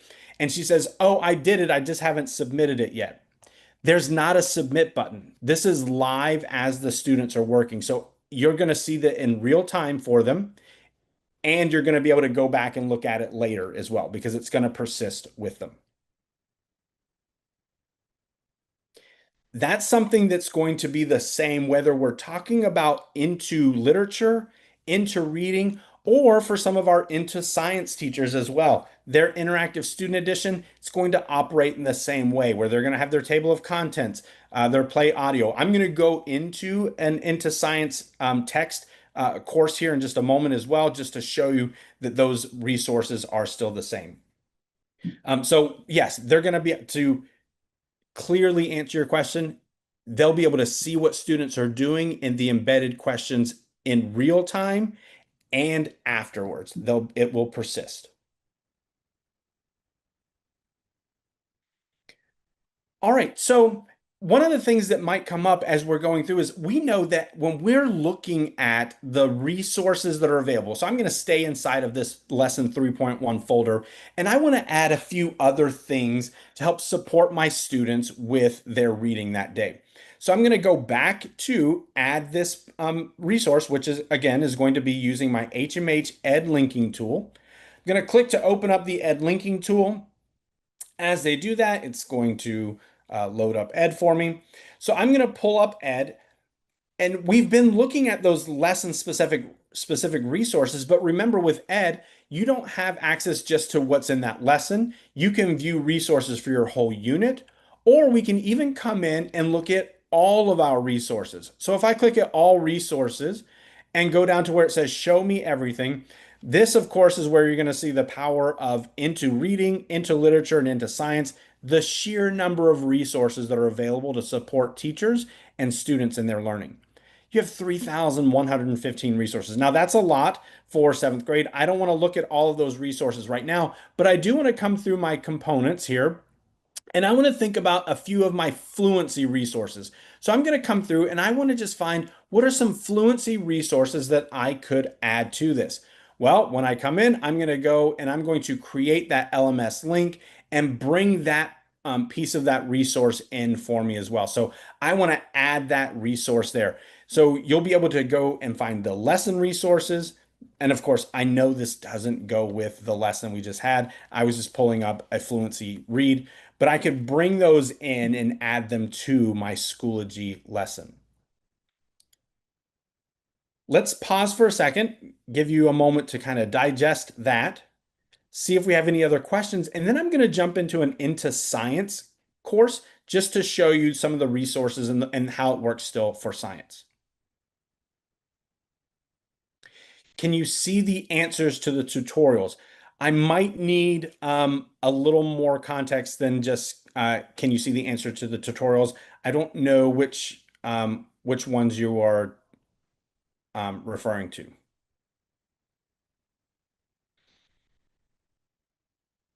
So as maybe we get a little bit more to help me understand that question better, let me go over to my courses, which again, I can come right back to literature when it's time, but I'm going to leave this literature for a moment. I'm going to go to a grade 5 science course just to pull that up and show you those same resources. So if I want to bring in my resources, I'm going to use my Ed linking tool.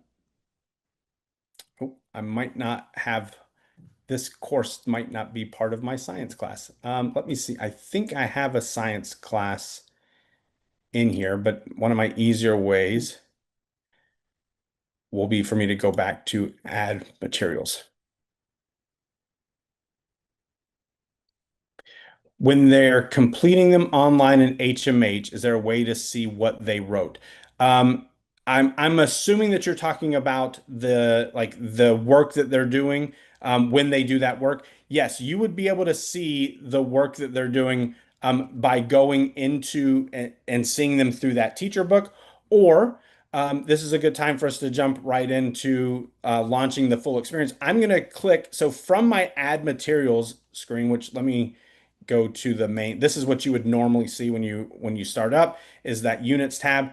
Across the top, you're going to see that blue bar, which is going to launch the full experience. So if I click launch the full experience, it's going to continue to use that single sign-on and take me right into my Ed account. Here I can come in and I can see my resources that I have available, the different classes that I have available to me, which we'll see if there is a science class here. I thought that I had one, but I don't actually have a science account in this Schoology. I have a couple of different Schoology accounts, and I wanted to make sure I use one that was Texas related for you. So this one doesn't actually have the science class in it, but again, the resources work the same way. So you're asking, is there a way to see what they wrote from their resources? Well, number one, you can use your interactive student edition or teacher edition. So if I go in, or this is my teacher edition. So if I go in to pull up my teacher edition, I'd be able to see what my students are doing. As a teacher, when I open my student edition, this is opening the teacher copy of your student edition. And you'll see here's that T review. So anytime your students are working in their interactive student edition, you can open your copy of the teacher edition and be able to go through and see all of your students again and see anything that your students are doing in this interactive student edition. So anything that they've highlighted, any of the notes that they've taken, you're going to be able to see those using your T review. So right now, what I'm looking at is Dimitri's book. So I'm seeing anything that Dimitri, if he's gone through and highlighted something, if I turn off the T review here, anything that as a student, maybe I wanted them to underline it and take a note. You might set up some specific patterns with the way you're doing things. Maybe when you're looking at elements of a nonfiction, you might have students highlight, anything that has to do with the plot in yellow, anything that has to do with the character arc in blue. Like you could use different colors to highlight. When you do that, you would actually, again, in that T review, be able to see, let me go back to my teacher book here. Oh, in my notes, you would be able to see, okay, these were highlighted, or this was or this was underlined. This was highlighted in this pink color. If I wanted it to be highlighted in a different color, and I wanted it to be in blue, we'd see what's highlighted in blue. So you'd be able to see exactly what they're doing inside their student book at any time. Beyond what they're doing inside their student book, all of those assessments that they're using, which I know you have some assessment tools, so I'm unsure how, if you're using the Into Literature and Into Reading assessments inside of Schoology.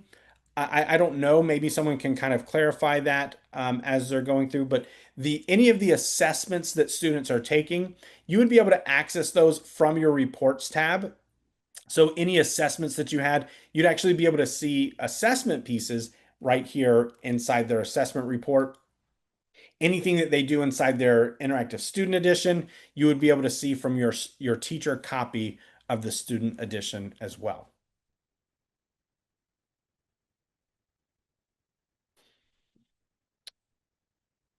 Now, as we're going, I'm going to go ahead and put in our chat. I'm going to add through here or send it over so that it can get sent out, and talk about some of the items that are coming new for back to school. So one of those pieces that is new, we've already kind of been talking about, and that is the ability to bring in everything and import the entire lesson at one time. So if I go into import lesson, this would allow me to bring in all of the resources. So this lesson has 30 specific resources. This would let me bring all 30 of those in at one time without having to do that. It does work for your cross-listed courses to be able to add those in, except for the assessment pieces currently. But back to school coming up soon, we should have that working up and running for them as well. So with that, let me go through here and get my back to school flyer.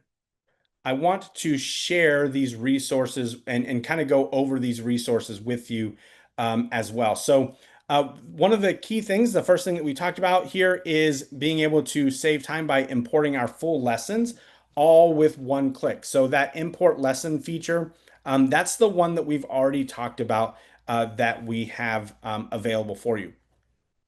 As we move kind of down the list, we're going to see that copy and share courses. So this is a new one, and that you may have some questions about. That's going to really be something that will help our teachers that are teaching multiple sections of the same course, where you can copy and share your courses. So that means once you bring those resources in, you would be able to then share that course with other teachers in your district, or of course copy that course for your other sections as well. So copy and share courses coming very soon. I believe that's coming in August. I do have one of my friends that's here on the call, and she will send me a message if I'm wrong about that. But I believe that one's coming soon as well, to be able to copy and share courses. And then another one of our new features is being able to join a course instantly. One of the things as I was teaching, as I was supporting schools, supporting teachers, different schools as well, is that we know that students can kind of come and go very quickly. And as a teacher, we have very little control over that. And so you may have Tony show up in your class one day, and now I'm your student, and I've gotten put into Schoology yet, but I haven't been given all of my other resources that I'm going to need, right? It hasn't pushed down from the district yet that I'm going to be in your literature class and that I'm going to need these assessment pieces. That hasn't come down yet. So what is my student going to do, right? Typically, they sit in your class for a few days while we wait for them to get added to Ed and added to your course. With the just-in-time rostering, as it's coming here very soon at the start of the school year, students will be able to join a course instantly. So if they're in Schoology and part of your district, you will be able to go through and add that student. When that student comes in, if they can log into Schoology, they're going to be able to join your class, and they're going to have access to the resources they need in Ed right then. So it's going to save you a lot of time making sure that your students have access to what they need when they need it.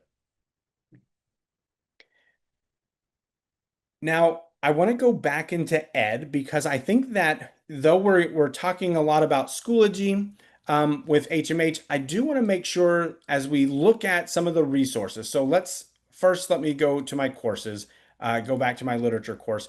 I do want to make sure that we think about newer teachers that maybe are not as familiar with Schoology and haven't been using some of them. Of course, these resources are coming over. Here's my lesson 3 resources that we brought over. Things like the check understanding, if I want to go in and edit those so that I can make sure that it's, the title that I want it to be, the any changes that I might need to make with it. The get ready, if there's something that I want to edit with that. Maybe I want to enable grading for these and I want to be able to change the points that are available for them.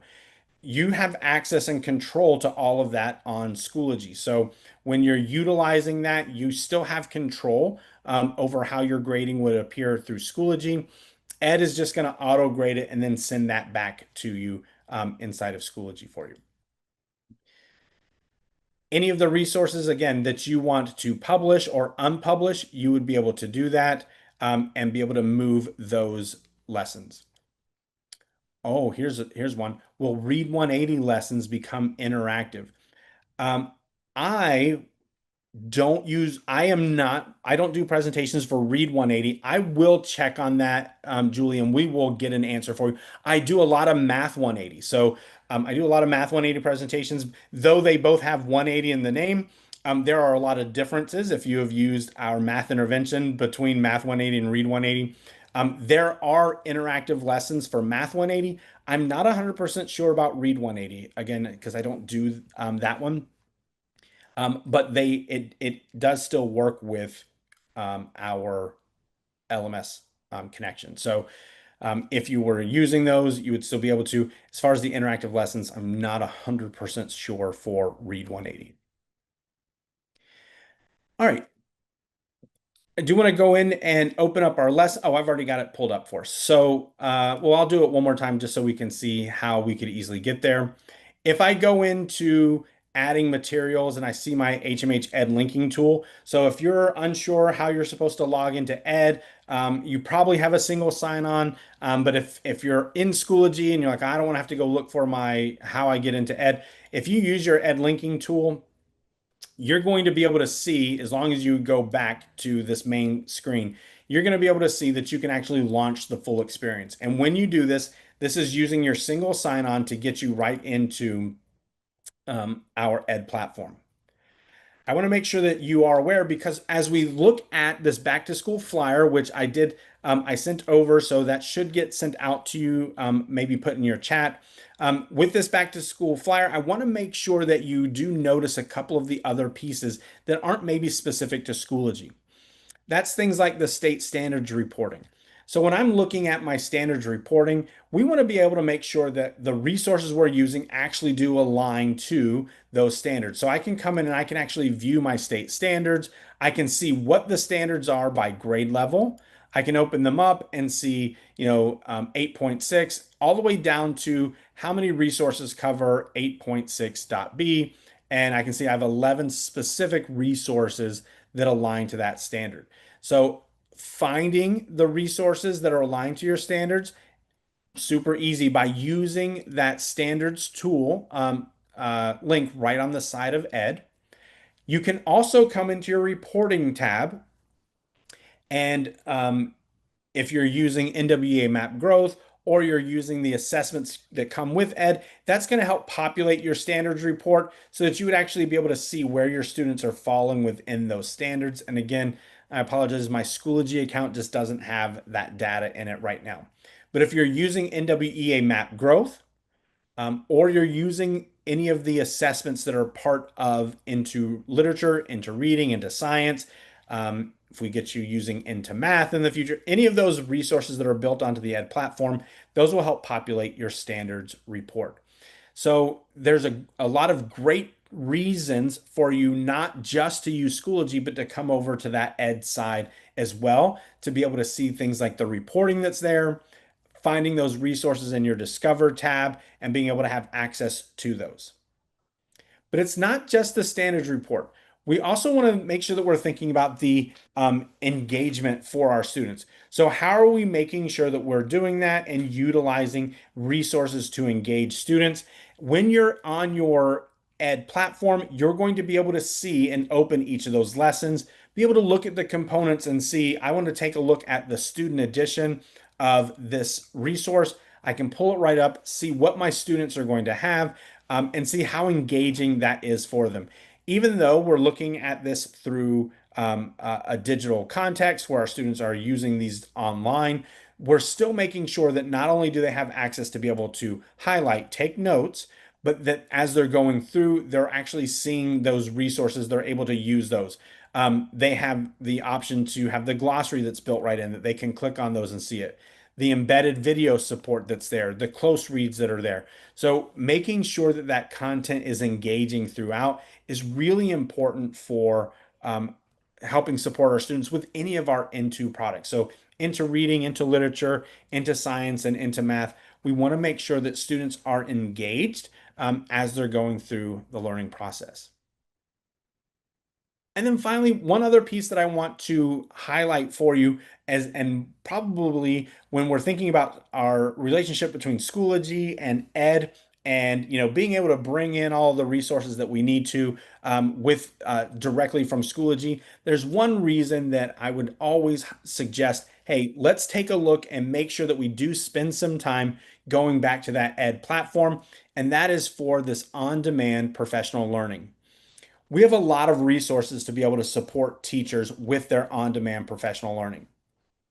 It could be anything from a Coachly account where you have embedded coaching services, or even just using our Teachers Corner. Inside the Teachers Corner, there are going to be some things that will really help you as a teacher every single day. One of the first places to always start is your Teacher Success Pathway. The Teacher Success Pathway is designed to get teachers up and running in their first 30 days. Now, I'm not saying the first 30 days of the school year because we know that we have teachers that come throughout the year. So how does the Teacher Success Pathway help even our new teachers that come in October or they come in February? Or as a principal, I've had teachers that have come in late April. When you get a teacher, you hire them, right? So how do we help support that teacher when they come, no matter when they come in the school year? That's going to be with our Teacher Success Pathway. Here I can start my pathway and it's going to go through a few different topics. And this is a self-paced support for me as a teacher where I can see the introduction to into literature in the classroom, how to make it interactive. What does a model lesson look like? I can see it in action. So these are resources for me to use as I'm going through. We want to prepare and plan our instruction so we can use each of these that will kind of help us as we're going through, including here we can register for this specific live demo. So you can register for that. Even if you weren't able to attend at this time, this one happens to be from 3 to 4 Eastern, so 4 to 5 for you guys. Even if you weren't able to make it, if you registered, you're going to get a video recording so that you can see what they went over at the time that works for you. But it goes so much deeper than just the Teacher Success Pathway. Maybe we want specific program support, and I want to know everything that I can learn about into literature. So I'm going to go ahead and highlight and click on into literature. Maybe you want to know more about into reading. I can pull that up and it's going to bring up for me those resources that do work specifically with into literature or into reading. I can do it by grade level. I'm a 4th grade teacher and I want to know what does my 4th grade students need? Well, here's all about Classcraft. So Classcraft is that embedded presentation tool that's part of Ed. If we were using that in our classroom, the seasonal bundles, if we wanted to be able to have access to those. So these resources are designed to provide support for you as you're going through and looking at those the components on Ed that you would be able to use with interliterature. Maybe I want to learn more about my LMS. So I'm just going to type in LMS and I'm going to click enter here, see what I have. So my all about Ed and Schoology, I can click on this and it's going to go through and kind of walk me through everything that I would need to know about getting started with Ed and Schoology. So I could click to open that. There's 4 different topics here. It takes about 10 minutes to go through this to give me that crash course that I might want on learning more about that. Another favorite part here is the break room. The break room is just going to contain professional learning for teachers. It's not, these are not all specific to certain courses. Some of them are just for good teaching practices. Here's the 5 top reading strategies for secondary students. Here's a classroom tour. So as you're getting ready to get your classroom up and running, you can see those as well. So seasonal bundles that are available for you, all kinds of resources right here on Ed that you would be able to utilize for your students. So though you have access to everything you need directly through Schoology, you can bring in all the resources that you're going to need for your into literature, into reading, and into science courses. It's still valuable for you to take that visit and go over to the Ed platform as well for some of the resources that you would find. Let's take a break here. I know that there's a few things that we needed to do, like getting attendance codes, seeing if we have any other questions or any other follow-ups that we needed to do with some of the questions that were asked. So let's take a moment to see if we have any questions to go over or anything else that we want to do before we wrap up today. Okay, thank you, Tony. I'm going to go ahead and display the code for you guys. So let me go ahead and pull that up so that y'all will have it and you'll be able to mark that down so that you'll be able to get credit. So let me go ahead and share this with you. Hold on. Now my computer's I was trying to find that question out with the sharing or the copying for that you, and I was just waiting. I think we can share. She was saying that they should be able to copy and put their resources in there, right? I'm not sure if exactly that was Yeah, what so you can copy those resources. Yeah, you can definitely copy those resources. And the copy and share that's coming here for back to school is for your teachers to be able to share them, specifically dealing with the assessments, and that the assessment links would work for them. So if you're using those built-in assessments from into reading, into literature, and into science, right now copying a course, they were finding, oh, I can't use the assessment to the courses that I've copied it to. It would only work in the original course. That's going to be fixed for back to school. Oh, okay. That makes sense. Thank you. Yeah, that's thank going to you make for it a lot clarifying. easier for teachers to not have to go through and move, if they're teaching, they're the 7th grade teacher, their school teaching literature, they have 3 sections. They don't have to bring in every single assessment for each course. They can do it once and copy them over. Okay, that's perfect. Thank you. You're doing a great job. And I hope those of you are getting the code and writing it down. And I know that we'll go ahead and I'll give about like 10 more seconds. Is that okay? Perfect. I'm looking to see if there are any other questions. I think you've already addressed most of them. Julie, are we good? Okay, and we're good with our YouTube chat person. So I'm going to stop sharing, and I hope everyone was able to attain the attendance code. Thank you.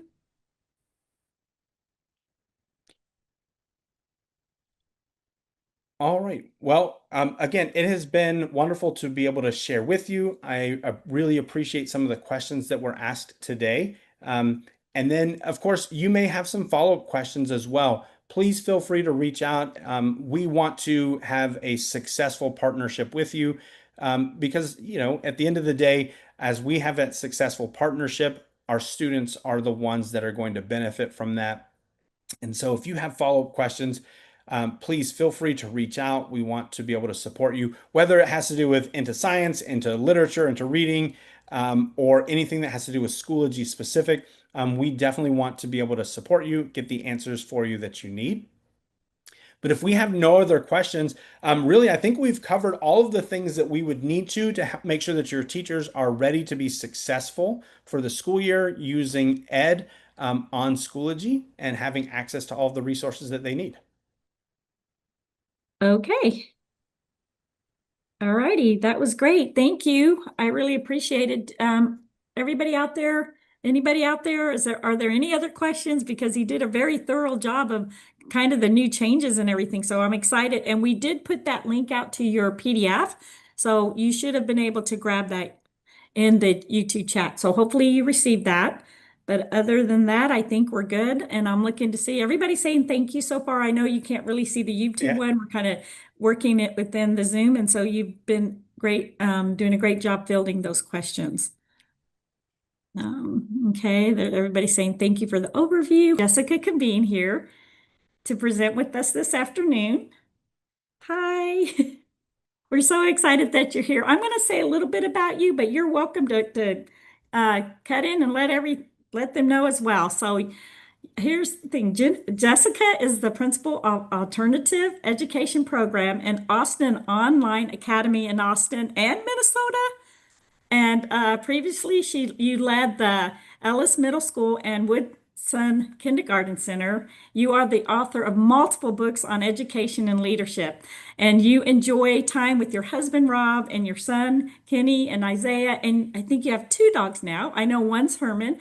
So I'm going to go ahead and let you come on and talk to our awesome audience out there. There's so many participants. I'm like looking over there and I'm so excited. And alongside of me, I do have Julie Castaway. She is our YouTube chat person. So Jessica, if you have any questions or anything, we'll field the questions to her or I'll let you know in the chat. So I'm Perfect. going to go ahead and let you begin. It's right at 2 o'clock. So we're so excited that you're here. Awesome Thank to me, and I'm excited to try this version because I'm used to the Zoom, so it sounds like you've got the participants in YouTube, but then if they have questions or things, you can pop them over to me and I'll perfect because Absolutely. I definitely want to make this engaging and relevant and yeah, I'm just honored to be here. So I'll go ahead and just talk a little bit and then we're gonna get that keynote up. You guys, how amazing is Jamae? I just hope you were giving her lots of, I don't know, in emoji world hearts or whatever, but she's great, patient. You're really lucky to have her. I wish she would maybe make the trip up north to the other Austin, the better Austin, as I'd The like to better. say, Austin, Minnesota. But no, I'm just really excited to be here. And what an incredible couple days you've had. I think this is day 2, right? So I'm Yes, wrapping it ma'am. all up. Yes. I'm the Yes. wrap up. Well, there's no You pressure are the wrap up, there. and it's great. Thank you. I'm going to disappear. Bye. Yes, now I'm just going to talk to my screen by myself and look at my hair. Yeah, so my name's Jessica Cabeen. I'm from Austin, Minnesota, and I'm going to kick off with a presentation in just a second, but I am a practicing principal who literally just ran in from the office getting ready for our Alternative Learning Center graduation tomorrow. We have 10 amazing students who 3 of which finished today, are going to walk the stage. And it just helped me remember that like there's not it took me 4 years, it took me 4 in a summer, it took me 5, it took me 6. However long it took, they got that diploma, and I'm so excited tomorrow to be at the ceremony, to see family from all over, and to see educators that'll show up and support these students from pre-K through 12th grade. So grateful for the opportunity to be here to learn with you, and I just want to thank you for sticking around with me at the end and thank you for your service. This is a mission field. We work really hard, and the fact that you're here in July to continue to learn just shows how dedicated and committed you are to it. So, with that, I am going to share desktop too. I like to talk aloud when I do this, and then I'm going to hit a little play button, and I think I'm going to have a screen come right up. So, you're going to be able to see, hopefully, my big screen there. And I'm going to guess that that's a yes. So we're going to go ahead and get started. And I always like to do things kind of in 3. So there's going to be 3 segments to this, but I will open it up for questions at the end too. Dream big, live colorfully, lead bolding, living your best life as an educator. Because I like to start with the fact that from the lowest pit to the top of the mountain, how do we thrive? It's no longer about surviving a school year. I used to pre-COVID talk about May tired, like calendar May. When I was a kindergarten teacher back in the denim jumper apple pin days, if anyone's in the audience that was there, hearts to you. But May would get really exhausting for me, and I was like falling asleep at 4 at night, eating Cheetos and Twix bars, and just highly emotional. And I could never figure it out until I was like, it's just May tired. Like the emotion coming over us from the school year, from navigating all the circumstances, our life at home, our life at school. But after COVID, May tired seemed to creep into February, January, October, and we'd get into a month of school and already be exhausted. So today I want to give you hopefully some strategies, some supports, and again, collaborate in the chat, how we can continue to thrive in this work. So I like to start with introducing you to my family. This is my baby Kenny. If you were with me right now, you would be like, "Oh, what a cutie. He's so cute." It's like I'm the Doogie Howser of education. And if you get that, then you know that is not what he looks like right now. I'll introduce you. This is my son, Kenny. He is currently going to be entering his junior year at the University of Wisconsin, Eau Claire. And one of the things I absolutely love and adore about my son is his commitment to serving and supporting others. He is a swimmer. So this is a picture of us and our family and our extended family, but also his signing day. So in Minnesota, when you commit to playing a sport, you have a signing day. So he signed because he's a swimmer at the University of Wisconsin Eau Claire. But more importantly, he is pursuing a degree in physical education with a minor in health and adaptive PE.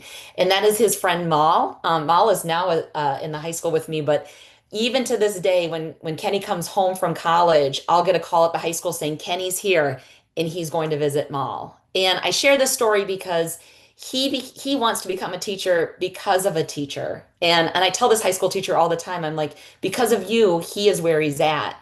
And I share that because I guarantee that there are students in your school campuses that just need a nudge, that just need to hear from you that they could be a teacher, and that love and support could get them to where my son is now. I've got another son. This is my son Isaiah. Again, 1, 2, 3, aw, isn't he cute? That's really how Isaiah looks now. If you know, you know. Snapchat. I don't quite understand this trend yet where you take pictures of everything but your face or your head, but we call this proof of life. I'm like, how you doing today? And I get that. So, but again, I am now an official empty nester. My son Isaiah just graduated from Austin High School just about a month and a half ago. And he is going to be finishing his AA degree this year and then pursuing other things.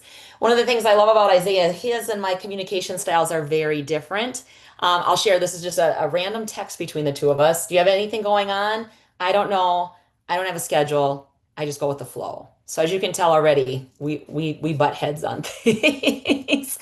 Another story, great story for him and I is we always have lists of things like to pack before you travel. And so he was I saw this on the table one morning and I had to take a picture of it because going to a track meet, you got to have your shorts, got to have your socks, got to have a sandwich, got to have pickles and your phone so you can call mom to pick you up. But you got to have self-confidence. And so that's a gentle reminder for myself and anyone in the audience that sometimes those soft skills that we need, we really do need to be successful in our school days and work in life. So self-confidence, grace, empathy, thinking about some of those pieces as you enter the school year with excitement and maybe a little bit of anxiety too. And finally, this is my husband, Rob. 1, 2, 3. Oh, that's Rob. If you lived by us, you would definitely say he is the better Cabeen. Most people who meet him know that too. He's an incredible man, a gift to our youth in our community. He volunteers a lot with our kids at night, and then the kids come to school the next day and say, how come you can't be nice like your husband? And I say, how come you can't come to class on time? So that's about it. But I share all this because I think it's really important as educators and people that are concerned about the well-being of others that we think about ourselves. And so how often do you think about yourself as a person before your position? As you enter next school year, as you see new teachers coming into the building or new teachers on your team, new staff, like how are you getting to know them outside of what they do during the day? And as Jamae said at the beginning, I always got to end with my fur babies. Now that I'm an empty nester, we have Herman and Harvey, my cutie patooties, one of which is sleeping right over here right now. So that is a little bit about who I am outside of my day job, but I also think it's important for you to get a little bit of who I am. Oh, geez, I better make sure quick that my sound is playing. Optimize, share computer sound. Yes, woo, caught that. Want to make sure that you get a chance to see who I am at work. So here we go.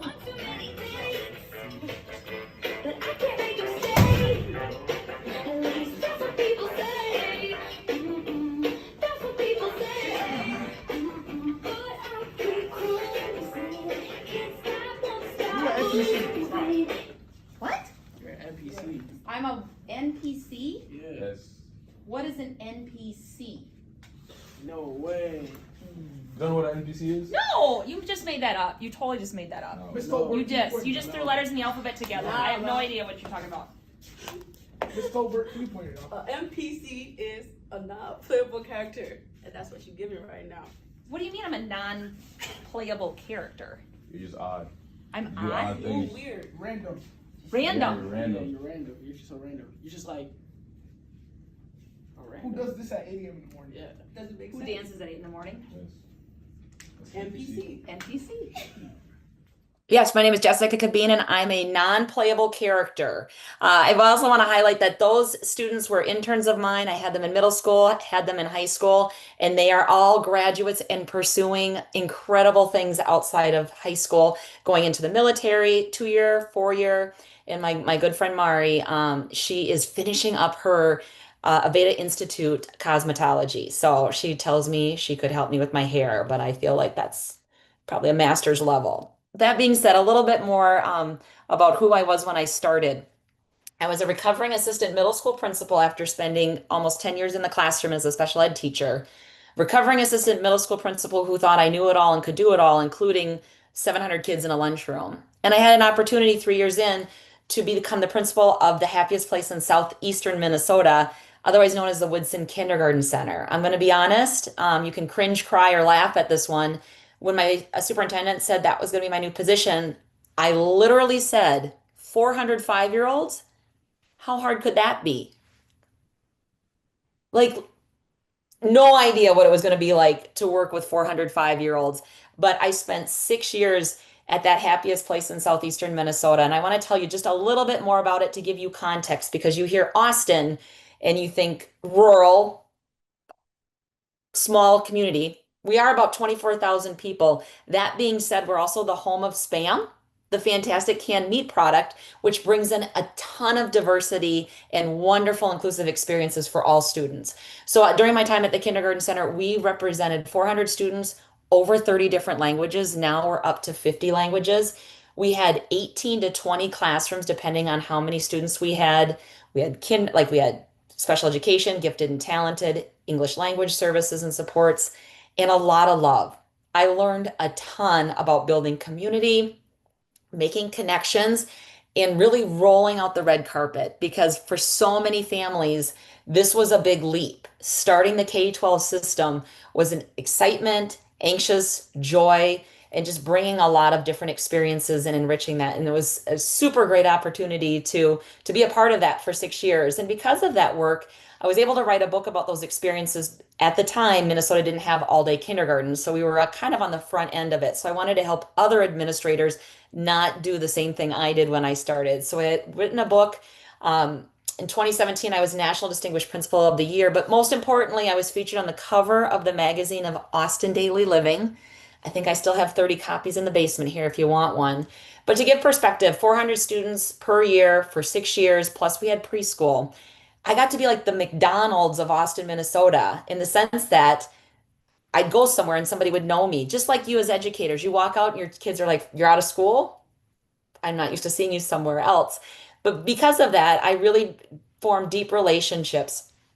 And so 6 years into this work, I decided it was ready for another change. And so I applied and was offered the position as head principal of the middle school I was the AP at. And that was kind of the reaction that the kids gave me. Ben's face is the best. He was like, "We don't do selfies in 8th grade. You might need to learn how to do kindergarten again."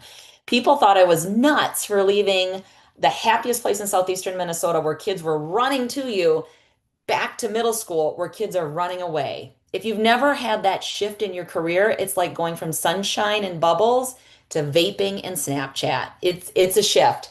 And so I'm sharing all this because you might be like, that's me. Like, I've made career moves and people have thought I was crazy. And people might think you're crazy now in the work that you do. But I attribute my career path to this game. I love this game growing up. If you don't know what it is, don't tell me that, because I'll feel really old. But Frogger, if you remember that, how you played that frog had to get to the lily pad.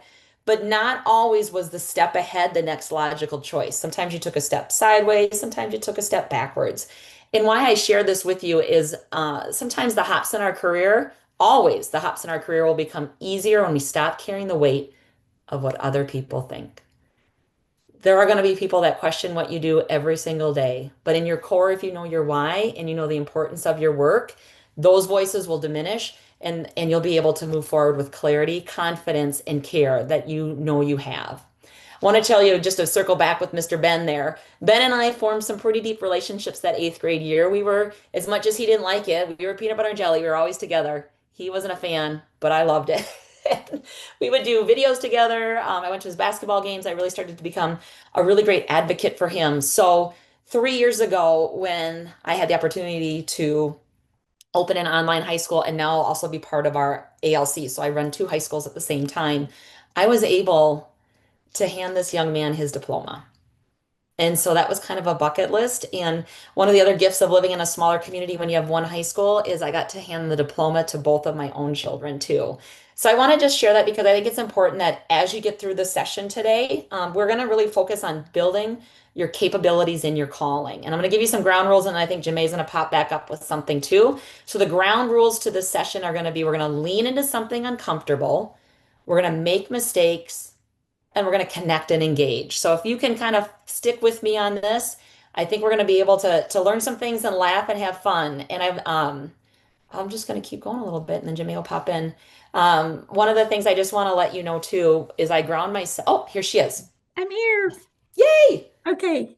Am I going to go ahead and show the attendance, right? Yes. Do you want me to pop off then? Is that how that works? Nope. I'm going to go ahead and Okay. pop in, and they'll be able to capture the attendance code. Hey, everyone, just make sure you go ahead and copy this down. I know it's probably quick, but I'm going to go ahead and share. And you should be able to get the code. We're so excited. Are there still people It should there? pop up. It should pop. Okay. I was just fascinated with all the things you were saying, so I kind of got distracted. And No, I'm hopeful people are still there. Are people still there? I'm not leaving you. Might just be you and me at the end. Who knows? On an NPC? No. Okay, I'm going to go ahead and leave this up for about 40 seconds. So I hope y'all are able to go ahead and write down the attendance so that at the end of the day, you'll be able to submit your attendance code in our form and be able to get credit. So remember that this needs to be turned in by 11:59 tonight. So once you get all the codes, and we have one more session, you'll be able to capture the form and put all the codes in of all the sessions you've attended. And I know you guys are enjoying this one because I am so excited about this one. And thank you guys for all the things in the chat. I see some wonderful things that you were saying. They were saying how cute your baby was and all this. And I love that. Yeah, I wish I could see it, but I actually like hearing it from you too. So that's good. So people are enjoying it. Yeah, I think it's so important. I think we get so caught up in who we are in our roles that we forget about who we are as humans. And so I always like to lead with that because I think we just build deeper connections with each other as well as with our students when we kind of reveal a little bit about ourselves. So. Absolutely. Okay, I think I'm going to stop sharing. I hope you guys got the code, and I'm going to let Jessica resume. Thank you so much. All right. All right. So let's see here.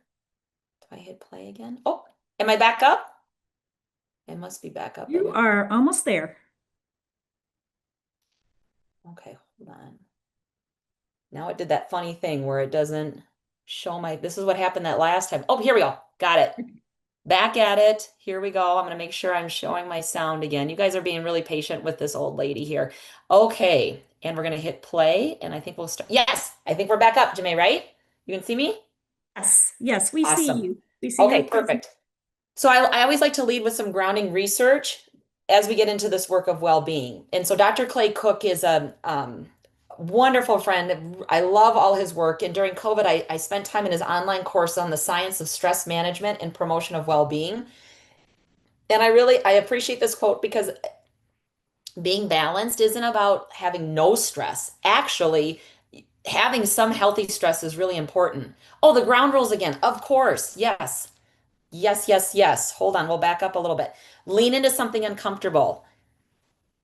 I'm going to ask you to start prioritizing yourself. And that's going to feel hard for some people because as educators, whether you're a para-educator, a principal, a teacher, a custodian, cafeteria, we're in a service-oriented field and we serve others first before taking care of ourselves. And so some of the things I'm going to talk about are going to feel like, oh, I could never do that. I could never do that. If you're feeling that, I ask you to just lean into that a little bit more because that might be saying something or you might need something too. I'll talk about burnouts, the secret to the stress cycle. I read books like I deliver coffee orders. I love these the books that talk about self-care and well-being, they researched all these different professions. Nursing and educators have the hardest time letting go of work outside of the workday. So it's going to be uncomfortable. We're going to make mistakes in this work. I wouldn't be an NPC and be here with you today if I didn't make mistakes, and connect and engage. Use the chat, talk to each other, share your ideas of how you're going to have well-being to start the year and thrive all the way through. All right. So the quote then again is resilient in the face of stressors in order to manage and minimize so it doesn't produce chronic wear and tear on our minds, body, and behavior. So think about a stressful time in your life. A lot of times you might feel it, for me, like in my jaw because I'm clenching my teeth at night. I might feel it fatigue because of lack of sleep. And again, in the chat, if you want to share, like there's a lot of different ways that we can feel stress. I also, in Lead with Grace, I talk a lot about the leakage when we're stressed. Sometimes we're not able to regulate ourselves as well. So we might leak comments out or our facial language, and that damages relationships. And so when I think about balance, I had the great privilege of writing a book called Balance Like a Pirate. So if you've ever heard of Dave Burgess and you've heard of Teach Like a Pirate or Lead Like a Pirate with Beth Huff and Shelley Burgess, it's part of that series. And so I wrote it with two other amazing educators in Wisconsin. And we really figured for us that balance is like 4 quadrants. And I'm going to walk us through these really deeply in the next 25 minutes, 30 minutes. But thinking about personal, professional, positional, and passion. So I'm going to walk you through each of these so you don't have to worry about it. I can also give more information afterwards too if you want any of these slides or resources. But what I want you to think about right now is just pause. Take a breath. Your assignment for today is to take one thing away and do it well. I'm a learner in my strength finders, and I would go to conferences and I would come back with 150 ideas, and 2 days later I would be exhausted trying to implement them all. So there might be a lot of things you hear today that even in not just in the session, but in the last 2 days that you've really enjoyed. Just try to slowly add those in so you don't burn yourself out before the year starts. Here we go. Dream big. First section. Here we go. We're going to talk about passions first. I lead with passions because that's the thing that we don't do well for ourselves, because we think about it for our students, but we don't always think about it for us. In Principle and Balance, which now in hindsight, I should have just written it as Principles of Balance, because you don't have to be an educational leader to read that book and learn from it. I talk about dreaming. So thinking about a strong desired goal or purpose, thinking about things that you dream about that are like passions of yours. Another way to think about this is defining who you are outside of what you do. So a couple activity ideas for passions: hobbies, volunteer work, activities like artistic endeavors, community involvement, or other activities that ignite passion and enthusiasm, things that you're excited about. I love this graphic. It's called like a brain dump, a dream big brain dump. And so it's like, what are some things that you wish you could do if you only had the time? Or glad you did it when you were done. And these might be things right now in the rolling chat you could put in. I have a picture of my swim cap. I had a season when I hurt my knee and I couldn't run. And so my physical therapist said, pick up swimming. And for the first 2 to 3 weeks, I found excuses about why I shouldn't swim. Oh, I don't have my swimsuit, or then I got to go to work, or it's 2-day hair and I have to have 3-day hair, and then I have to wash my hair, and all these excuses. And then finally, when I started to swim, when I finished, I'm like, I enjoyed that. Why don't I do that more? And so thinking about prioritizing yourself and your well-being and your passions, what's one thing you always want to do or do more of if you had the time? So go ahead and kind of put those in the chat, crowdsource some ideas. We have passions always like, oh, once my kids are gone, or once I'm out of school, or once I'm this, or once I'm that. What are those things that you're thinking about? Because let's be honest, we may be superheroes, and educators are seen as people with capes, but we're not made of steel. We need to build our own resiliency reservoirs so we're ready to serve others. So again, when you think about those passions, I want you to pick one thing and put it in the chat in that, like, what is something that you're really passionate about or would love to keep doing? A nice thing about this activity, especially in this context where you probably know people in the chat, in the class today, they can help hold you accountable. Maybe someone else on your campus also wants to get more steps in. Could walk before work, walk during lunch. Maybe somebody else wants to start reading books for fun again. Maybe there's a book club you could do. So when you think about that, pick one thing and do it well. There's also some research behind the importance of goal setting for personal benefit. So when you think about making time for what matters, once you set the goal, make the plan, you prioritize time for it. Telling others is really important. So they hold you accountable. But it's kind of scary when I tell someone, yeah, I'm going to try to read 20 books this year. Someone's going to ask me how I'm doing on that. So there's some accountability on it. And I've actually, this Abby Jimenez, I think is her name. I'm really into her books right now. So just FYI, and those count in their quick reads too. And then celebrate success, short-term wins. We do so much of this in school for our students and our staff, but we rarely do it for ourselves. All right, we're flying through. I hope you guys are getting some ideas. I hope your pens are. I hope so.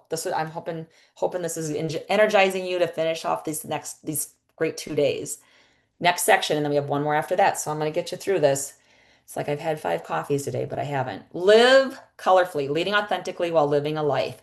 So we've already talked about passions. Now we're going to get into personal. So focusing on nurturing your identity, relationship, and well-being. And so this has kind of been lighthearted again, laugh, cry, or cringe in my session, or all three. But I'm going to tell you a little bit of a personal story. So back when I was an assistant middle school principal, my oldest son was preschool, kindergarten age. And I'm going to be really honest, I did not have my priorities set right. And I really prioritized being an assistant principal way above being a wife and a parent. And what that looked like was that was back in the day when we didn't really have the smartphones yet. But we did have email. And so I would get into work at like 7 in the morning, do my email, get out to be with the kids, do the discipline, do the lunch, have IEP meetings after school, do more email. Now it's 5 o'clock. And then there's like a basketball game or a choir concert. Now it's 7 o'clock. Now I've got more email. Now it's 8 o'clock. And to be very honest, for 3 to 4 nights a week, I didn't see Kenny awake. My husband would pick him up, take him to preschool, to bring him back home. I was very out of balance, I just didn't have the right priorities. Now, I'm not gonna, not even though we're in different states, the same time zone, I'm not gonna lie. Like, we still have times like that. Like back to school week comes, they're gonna be busy, busy days. But finding a balance to that and saying, okay, this is a busy season, but then I'm gonna pull back so I can be better serving for my children. And so I share that to say, don't be me, don't be a Cabeen here. But there is a positive to this because I became his middle school principal. Remember when I said I took the leap back to middle school? He was an 8th grader. And who wouldn't want this hot mess? It is hot up in Austin right now. I'm just telling you, it's really humid up here. But I'm a hot mess. Who wouldn't want this as your principal and your parent all day in 8th grade? Like, tried to eat lunch with him. That didn't go so well. Tried to like hang out with him in the dances. My teacher said, don't do that anymore. Walk in the hallways with him. If he was with a special someone, I might just ask them their ID number so I could look them up, things like that. Maybe a little boundary. Like maybe I went the other way, like the pendulum went a little bit crazy. So what I started to learn was, well, I'm just going to visit him without him knowing. And so that is what we called the stealthy. So if you like this and you follow me on Instagram, you're going to see that even today, I still have stealthies. You might be asking, what is a stealthy? Well, it's when you're holding up your phone and making faces at it as though you're taking a picture of you, but you're actually taking a picture of someone behind you. And so I have just a little monologue. Driving me insane. All my life been so polite, but I'll sleep alone tonight. 'Cause I'm just kidding. Anywhere else I'd be a 10. Is it my destiny to live and die a life of blonde fragility? I'm just kidding. Where I see love, she sees a friend. What will it take for... Yes, cheesy and spam. That's my name. But I give you that context because to live well, we have to leave well. And that requires us to find things that are fulfilling our life. I'm going to say that again for the people in the back. To lead well, and a leader in the classroom, in the cafeteria, in the school campus, to lead well, you have to live well. And that requires you to find things that are fulfilling your life. So we talk about that personal quadrant of balance. We're focusing on that identity, relationships, and well-being. So that could be, I have some activities I've shared already is exercising, spending And I probably should change this slide a little bit to spending quality time with loved ones. Sometimes I might have my computer up and watching a movie with my son. Not quality time. Computer down, engaged, focused. And we'll talk a little bit about social media and things like that later on. Pursuing interests and passions and engaging activities that promote relaxation. As educators, we are on like lessons, on the spot making decisions. And so sometimes it is really hard for us to shut that off or to not be constantly multitasking or in this space. And so finding ways to slow down and to recalibrate is really essential for that long-term well-being. But again, let's be honest, this is okay, if we have young children or young puppies in the room, hide their eyes, okay? Some days you get a Tuesday. Oh, people are gardening, working out. Thank you, thank you, thank you for giving me the updates. Okay, my middle school girls out there. I know I'm not the only one. I'm the oldest living middle school girl, but I know there's other ones.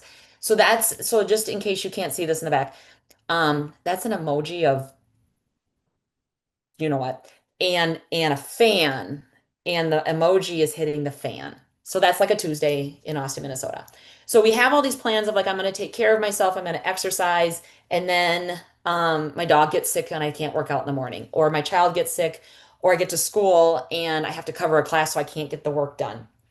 And so another way of kind of saving that too is the human porta potty. And so the story I share with this one is sometimes we can be so welcoming to others that they come to us with all their problems and they kind of dump on us. And then you coach them, help them, support them, and then they leave, but they leave you with all of the stuff they just unloaded on you.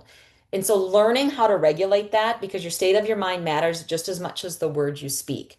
Finding ways to promote relaxation within your day is going to be essential for that self-regulation long term and the longevity in our life and career. Something that I've been doing since 2016, I actually have journal books, it's almost 10 years now, is the Miracle Morning. And so every morning I get up at 5 a.m., I get a coffee, I read 2 chapters in my Bible, I do some journaling and some form of exercise, whether that's lifting weights or going for a walk or going for a run. There's a full Miracle Morning Savers is what they call it, but I've kind of condensed it to what I can do within 45 minutes of the day. Because for me, I can get up that early and nobody else is up. And the rest of my day can kind of go AWOL at times. But if I can covet that few, like an hour to myself in the day, I'm really more regulated for the rest of it. So again, we love the stealthies. Thank you. Oh my gosh. Ooh. I'm glad you do. I wish I would have had my adult son right here so he could hear that. So pick one thing and do it well. So what is one thing that you want to continue to do, not just in the summer, but during the school year for yourself? One thing you want to do or continue to do now and in the school year. Again, putting it in the chat holds you accountable to it, builds those connections, leaning into something uncomfortable. We talked about all the reasons it's important to do that. So we're going to move into the third quadrant, which is usually the biggest barrier to having balance, is our positional work. So finding ways that we can, what I'd like to say, work smarter, not harder. Okay, work smarter, not harder.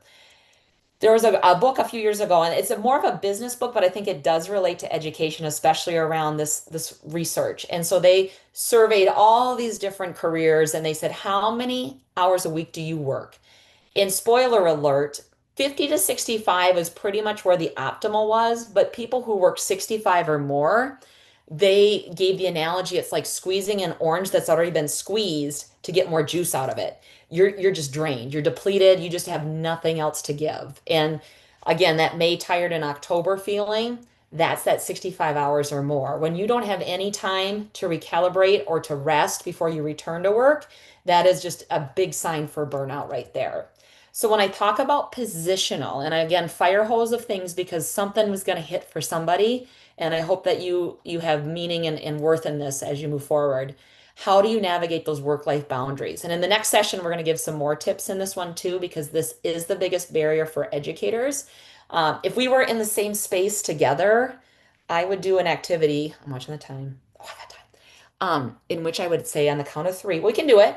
It'd be kind of funny if you're in a room by yourself and you just say this. I'm not the only one talking to a screen. On the count of three, you're going to say the word no. Okay, on the count of three, you're going to say the word no. Here we go.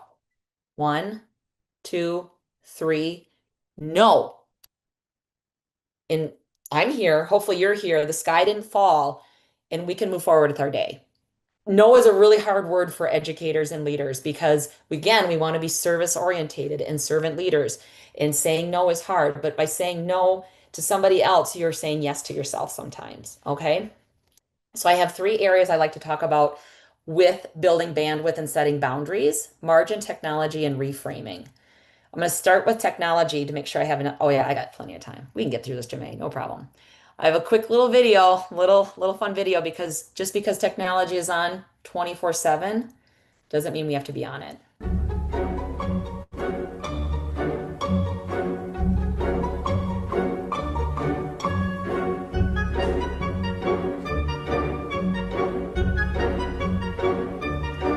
Really?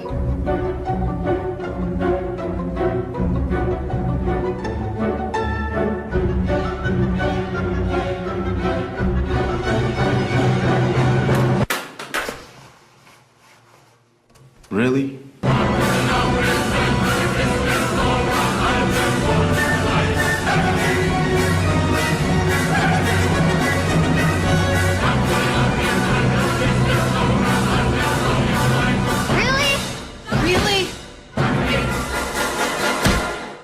Okay, we've all been there. Maybe not the urinal, maybe so. On the phone, waiting for your kids to get picked up, on the phone in the grocery aisle, on the phone at church. We've all had those moments of not being regulated with our own technology, even as adults. And so we talk a lot about kids, and I loved this book. But there is impact for adults as well. So the 2014 survey found that 62% of children reported that their parents were often distracted. 68% of parents often said they feel distracted by their cell phones. So being able to engage with others and be on technology at the same time is a dissonance that is disconnecting us with our relationships. Deep Work is a book, and I actually just talked to a family about this that's considering going online with their child. I'm like, we really talk about locking in and just being really focused. And so if you have a big project, a report, a unit study guide that you have to do, if you can set aside, 45 to 50 minutes of uninterrupted time, and that also includes like turning your phone off, turning off notifications, because it's that, like, you hear a ping and your brain goes to whatever. Oh, is that my mom? Is that my Amazon order? Is that, and then you're losing track of the focus you needed for that like unit study or report that you needed to do. And then I talk about these 2 books too when you talk about unplugging and the importance of that. And feel free to screenshot any of this, just like hide my face because my hair is just frizzy today. But when was the last time you spent 25 minutes of just one thing? Like I talked about, like you're on your phone, but you're watching a movie. You're on a walk and you're on your phone. Like, how often do we just do one thing anymore? And then what you give your attention to is the person you become. Ugh. What you give your attention to is the person you become. And finally, I like to highlight the Mayo Clinic, since the Mother Mayo is right in Rochester, Minnesota, which is right down the road from us. Mayo Guide Clinic to Stress-Free Living says it really well. Fragmented attention fragments relationships. So fragmented attention fragments those relationships. So how do I work on this, Cabeen? What do you suggest? I did a conscious uncoupling of my phone, and I'm going to show you a couple ways in which I did that. So that is my home screen. Let's see here. Yeah, and then this is my lock screen. I have to update that picture. But it's a cognitive hook for me, is do I really need to be on my phone? Snapchatting says no adult ever. Or do I just need to be present with my family? I took email off my phone. I use email on my computer, but not on my phone. And I took all my apps, took all the notifications off and put them in one folder. So I never see like, oh, I have 80 notifications on this or 50 email, like whatever it is, I can't see it anymore. So just some tips with that. And then I wanted to talk briefly about reframing too, because mindset is really important in this work, especially when we're overwhelmed or overworked or overstressed. Again, that book I talked about, Burnout, The Secrets to Unlocking the Stress Cycle, where they researched that nursing, healthcare, and educators have the highest risk of burnout. Being grateful for good things doesn't erase the difficult things. When I said I do journaling every morning, this is my journal prompt. It's the easiest thing ever. 3 things I was grateful for from the day before, 3 things I'm looking forward to tomorrow or today. So it's a good reframe too. So 3 things. Oh, there goes my dog. Here's a little awkward moment. Um, 3 things that happened yesterday that I was grateful for, 3 things I'm looking forward to, and that's where that reframe comes forward. I'm looking forward to building better communication with a parent if you have a parent meeting coming up. I'm looking forward to connecting with colleagues or building deeper relationships. But really writing down 3 things every day that happened yesterday and you're looking forward to today can really help again with that mindset. So in the chat, please continue talking about positional things that will help you set those boundaries around your workday. One other thing that I usually share too, that I have time to, yippee, margin. Some people call it white space in their calendar. Our calendars do not need to be a game of Tetris anymore, where it have some white space within your calendar. Why I say that is some things always bleed into the next thing and bleed into the next thing, and then you don't have time to take a breath, go to the restroom, get a drink of water. So trying to find some white space in your day. And I also encourage, and this was something I wish I would have told myself a long time ago, a hard stop on your day. If you can commit to 2 days a week, I'm gonna unplug at 4:30 and go home, and maybe have a friend to hold you accountable to that. Building that habit, the work will be there when you come back the next day, but giving yourself 12 hours of break is really important. They want the link. Oh, oh, Julie, everybody wants that phone video, right? Afterwards, I'll make sure to get, I think I gave somebody the handouts, but if I didn't, I will make sure to get those to you guys and resources too. So please hang on. Again, take pictures of anything too. You can follow me on the socials. Reach out if you need anything. I am here for you. I love talking about this and I love learning with educators. So, last one, leading boldly, cultivating expertise in your craft. This is an area, though, that I think the people that are here today, I'm kind of preaching to a choir because you're already engaged in professional development to continue to enhance your craft. You're here today. You're here learning, engaging, and growing with each other. One of the pieces that I always like to tap into when we think about professional development is how are we building deeper relationships with our stakeholders? So if I'm a principal, how am I building deeper relationships with my staff and students? If I'm a teacher, how am I building better relationships with my students and families?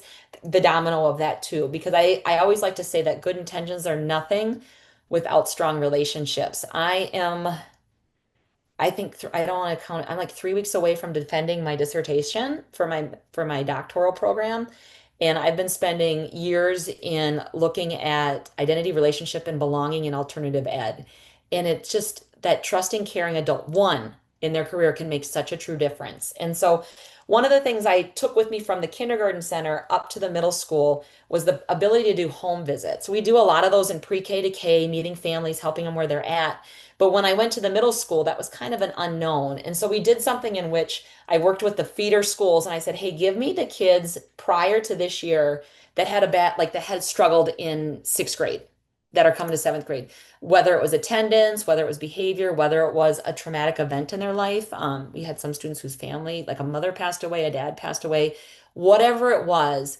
Give me the names of those kids. And throughout the summer, for 4 years, I would go out and visit those kids. I would introduce myself, give them my card, ask them if they were interested in sports, get them applications for things, invite them for a special tour of the school. So I spent 20% of students in need out of our building, 2 contacts in the summer, and then 20-minute connect the first 2 weeks of school. So we were a team model at the middle school. So all the teams knew which kids were Cabeen's kids or which kids were the assistant principal's kids. And we tracked them the whole year. In that first year we did it, what did we find was 59% increase in passing courses, 71% decrease in behavior referrals. It was unheard of. And that trend continued. Just getting to know kids and making sure that they were seen, heard, and valued enhanced our culture and our community and made kids want to be there, which was really exciting. A couple other things, just nuggets that I found in the years, and really why I'm sharing this with you isn't things that these are things I did, but these are things that kids told me later on made a difference. So they came back because all these students now are out of high school, in college, or an adult, and they said, hey, remember when you did this, or remember when you did that? So I'm just sharing some feedback from students that I've had, getting good school pictures, helping them navigate school pictures and identity. You don't have to be the tough guy. You can be you, and we'll get a good picture of you. Visiting homes, running the mile with them. I had a student who just needed to finish his mile to pass gym class, but didn't want to do it with the seventh graders, so he did it with me.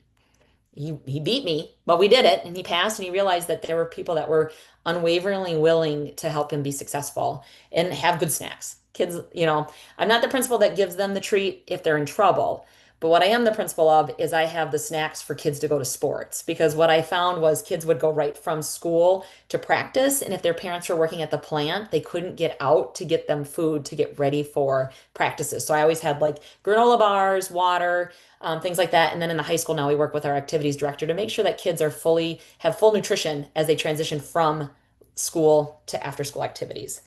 And so when you think about those professional activities, I want you to think about one way you can, or you have built and established relationships with students, and put that in the chat. What's one little thing you've done, whether it's showing up at their events outside of school, whether it's getting to know like their middle name, pronouncing their name correctly. There are just little things you can do that will make a huge impact in the relationships that kids have with you and their identity they have while they're in school. And so let's be honest though, as I wrap up, because I want to make sure there's time for questions, and I know we have to give you all a little break before our next session. I want you to be careful when your colleagues say this word, okay? Be very careful this year. And we never say it like, I'm fine. It's always like, I'm fine. Like it's that high pitch, like tears are gonna flow. You know your people. You know the people that you see every day and that you serve alongside with. If they're not fine, find a time to connect with them. Maybe not in the moment, maybe after school, and just say, hey, is there anything I can do to help in this season? Anything you need? Because I want to just end with that self-care is not selfish. And at times it can be life-saving. This is also the best time to really start to think about those medical appointments that we all put off, dental appointments we all put off. I'm here to say that I canceled a mammogram like 8 years ago, and I've had like 8 biopsies since. Like just gentle reminders that your health matters, and who you are outside of school serves you there and makes you better here. Because when you live well, you lead well. And that requires you to have a life. So if you want to connect, if you want the resources, oh yes, here's the code, or here, or there's a QR code there. So you take a picture of that, and it'll get you to a drive of all the resources from any one of my ever sessions. So you can take what you want out of there. My contact information is on this slide as well, on my socials. And I just never went to the X. I always keep the bird. I like the bird. Portlandia. And then my email is jessicacabeen@gmail.com. So I do a monthly newsletter. If you ever need any information or help, resources. If you like today and you want to let me know, that would be great too. If you have feedback, again, I am definitely, as you can tell, not a professional speaker. I have a day job as a principal, but I love to share information and help to promote a culture of well-being for all people. So if something really resonated with you, shoot me a line, let me know, because I just want to continue to do my best to serve and support you incredible educators. So I'm going to end with how I started, which is thank you for your service. Thank you so much for coming today, for coming every day, and for preparing for your best school year yet. So whether you came into these 2 days anxious, excited, anticipation of what to be expected, I hope you're going to walk out, but don't miss the next session, inspired, engaged, and excited about the year to come. So with that, I will do whatever I need to do and let my beautiful co-host take over. Okay, you caught me. Oh, Julie, I wouldn't start crying. Oh my gosh, really good. Sorry. No, this is, and I hope people in the chat are just giving you air hugs right now, because this is so hard. And we don't talk about it. We don't talk about it. And we have to, because otherwise everybody thinks we're all perfect on these pedestals. And some of us are having hot flashes and sweating down their back right now. Like, this is what happens. And that's what just bothers me so much, is we don't spend time talking about who we are outside of our work and the importance of nurturing that too. So I hope it's hitting you in a good way, Janae. I really do. Definitely a good way. Definitely. Sorry everybody, but yeah, she's gonna come back and I'm sorry. No, my gosh, no. This is I what we appreciate all of you guys being here and all the comments in the chat. That was awesome. Oh, I can't wait to And hear later how I'm those so were. sorry, but I'm gonna go ahead and start the little Please. break, but you're gonna be back and I'll be better. But thank you everybody. You come We're back good now, but yes, we'll see everybody back at 3. and don't forget to get your attendance, and we're going to talk about how to submit it at the end of the day. I think I'm Yes. getting better. Thank you All so right. much. Bye. Session for our Digital Learning Conference, day 2, and we're so excited you're in room 2. My name is Janae Johnson, and alongside of me I have Julie Gassaway, and she is totally doing great, doing all the YouTube chats, and we have one inspiring presenter that's going to end and wrap everything up. So I'm going to go ahead and introduce her, and then at the end I'm going to talk about the attendance so that you can make sure you get credit for coming these last 2 days. And thank you guys for being marathoners and being part of this conference. So anyway, with that said, I would like to introduce Jessica Cabeen. She is a principal of alternative education programs and Austin Online Academy in Austin, Minnesota. I know, I had to say it like that, I'm sorry. And you previously led the Ellis Middle School and Woodson Kindergarten Center. And that was amazing how many kids. So along with that, you have multiple books that you've authored. And I noticed in the last chat, they were saying, oh, I had that book. And they were so, just so excited. So along with that, you do have a husband named Rob. You have some sons, you have Kenny and Isaiah, and you have 2 dogs. So I'm going to go ahead and introduce you to Jessica Cabeen. Thank you for being here. Thank you, Janae. I really appreciate it. Hopefully, Julie, I know Julie's giving me updates in the chat. Hopefully a few people stuck around for session 2. Session 1 was kind of the fire hose. I want to make sure that your time is valuable. I want to make sure you walk out of here at least with one thing that you learned. I give a lot of information, just hoping something sticks to the wall that you can take with you. This session will be a little bit more relaxed because I do have just maybe going a little bit deeper into some of the pieces too. Oh, Many Planet. No way. Many said they plan on a different session, but it was so good they had to stay.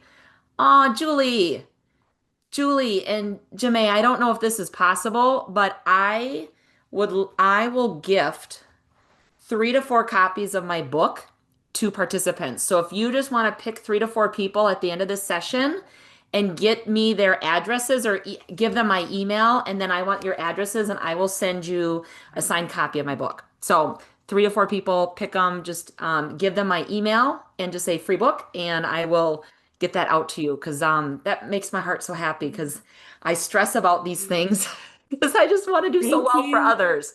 I so want to do well for others because again, if you weren't here in the first session, my name is Jessica Bean. I am a principal in Austin, Minnesota. So a practicing principal came right out of work to come in and be a part of this today, but I have kind of worked probably more than I should have to get these sessions and these things together for you because I know your time is super valuable and you have a lot of other things you should or could be doing and you're spending it trying to be better for yourself. So I want to thank you for that. So the next session we're going to hop into here, and I'm getting and I did put, Julie, I put that YouTube link to that video in the chat, so you can feel free to share that out too. I just wanted to make sure it still worked. Here we go. And I got to make sure I got my sound. Yeah, I do. Oh, here we go. So here's our next session. So we're going to talk about principles of balance, learning how to educators at work and life, how to lead at work and live a life. And I start this one a little bit different. Craig Rochelle is a pastor and a leadership coach, and he talks about when you know who you are, you know what you do. I'm going to say that again. When you know who you are, you know what you do. And I think sometimes we get caught up in who other people think we should be or who we see other people like, oh, I want to be just like them, or I wish I could be more like that. And I really think it's important as educators. In Lead with Grace, I talk a lot about authenticity and vulnerability at the same time, but you have to be authentically yourself in order to lead well and live a life. So I'm going to be very authentic with you guys. If you were here the first time, you got to see my whole family. This time we're going to talk a little bit more about me at work. We are a Strength Finders district, and so I had what's called a teach back. And so our Strength Finders coach met with me, listened to my talking and my passions about who I am and how I lead, and she came up with this drawing. And so my top 5 strengths are learner, achiever, strategic, individualization, and discipline. So, and you can. Oh, Jessica, I'm not sure if you froze or if. Am I not there? Uh-oh. Am I there now? Oh no. Can you see me? I think you're back. Yes, you kind of froze for a minute, but I think you're back. But thank back. you. Okay, maybe Austin, Minnesota got too many spam jokes and they kicked me off. So I'll go back in. So hopefully, let me get back on the slide. Okay. Can you see that okay? We're good? Yes, yes, you're good. Okay, Thank I'll back up just a little. So we just to make sure I did with the hiccup, the delay. My top 5 strengths, again, discipline, individual, strategic, learner, achiever. So she met with me, she came up with this drawing, and then she taught, like she shared with the staff that serve with me, here's how Jessica's strengths show up. Now, here's the funny thing. The teachers were all kind of laughing at that time because, like, let's see if it comes out here. Like, this is literally, like, that's me. Like she drew the Spartan Spirit cheerleaders from SNL, not realizing that myself and one of my teachers, like we dress up like this on Fridays, and we go out, rain, sleet, snow, sunshine, outside of Austin High School, which is a campus of 1,600 kids, and greet kids coming in, dancing. We have a big speaker with surround sound. I did this in kindergarten. I did this at the middle school for 4 years, and this will start my 4th year here at the high school. And I think hopefully I got my sound rolling because I'm going to show you just a quick video clip. Hand, touching hands, reaching out, touching me, touching you.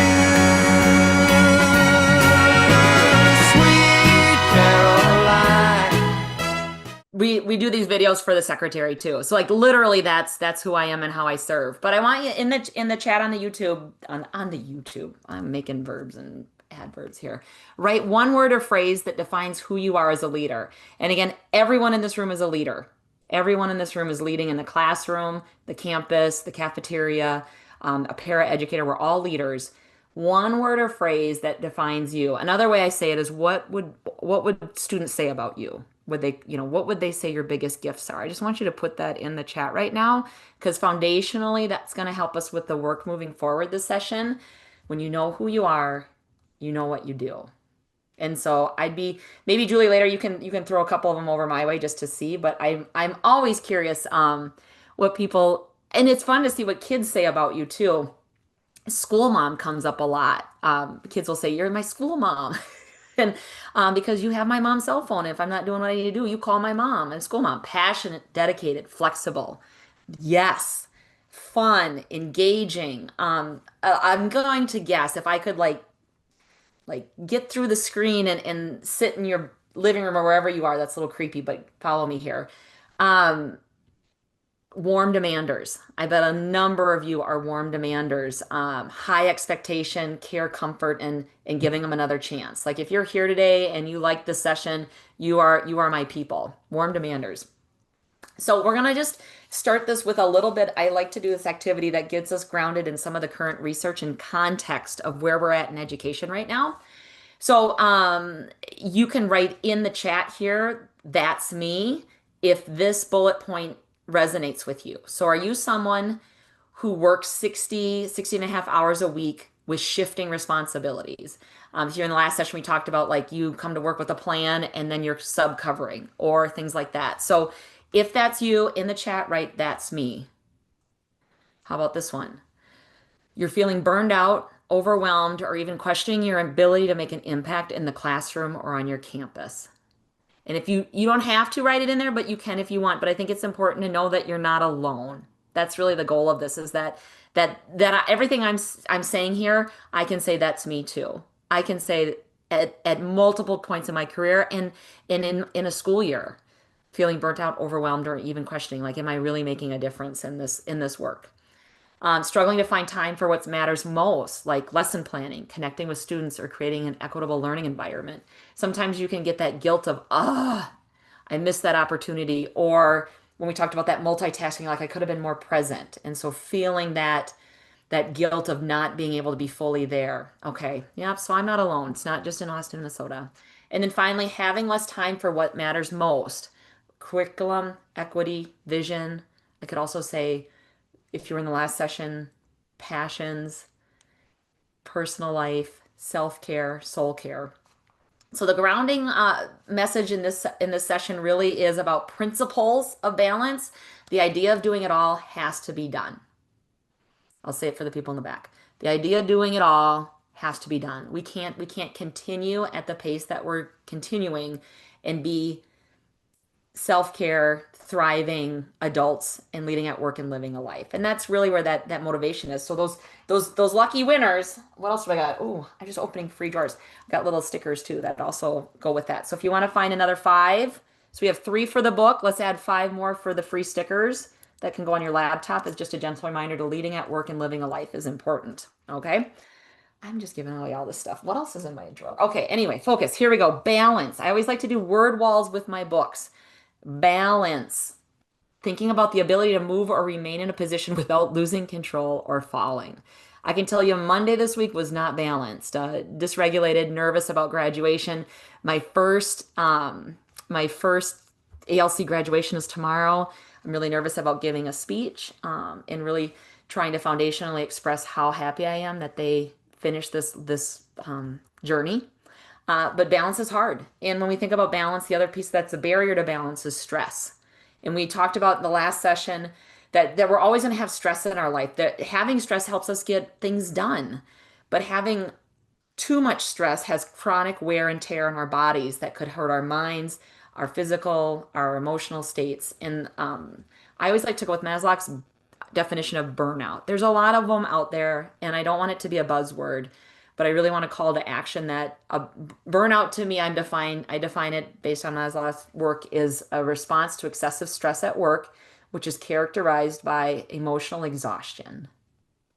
Depersonalization, kind of that's me at the beginning, like anybody could do my job, anybody could do it better. And a reduction in personal accomplishments. The last session we said no is a hard word for us. Another word that as an educator is a challenge is thank you. Stick with me. Somebody comes up to you and says, wow, you did a great job on that program with the kids.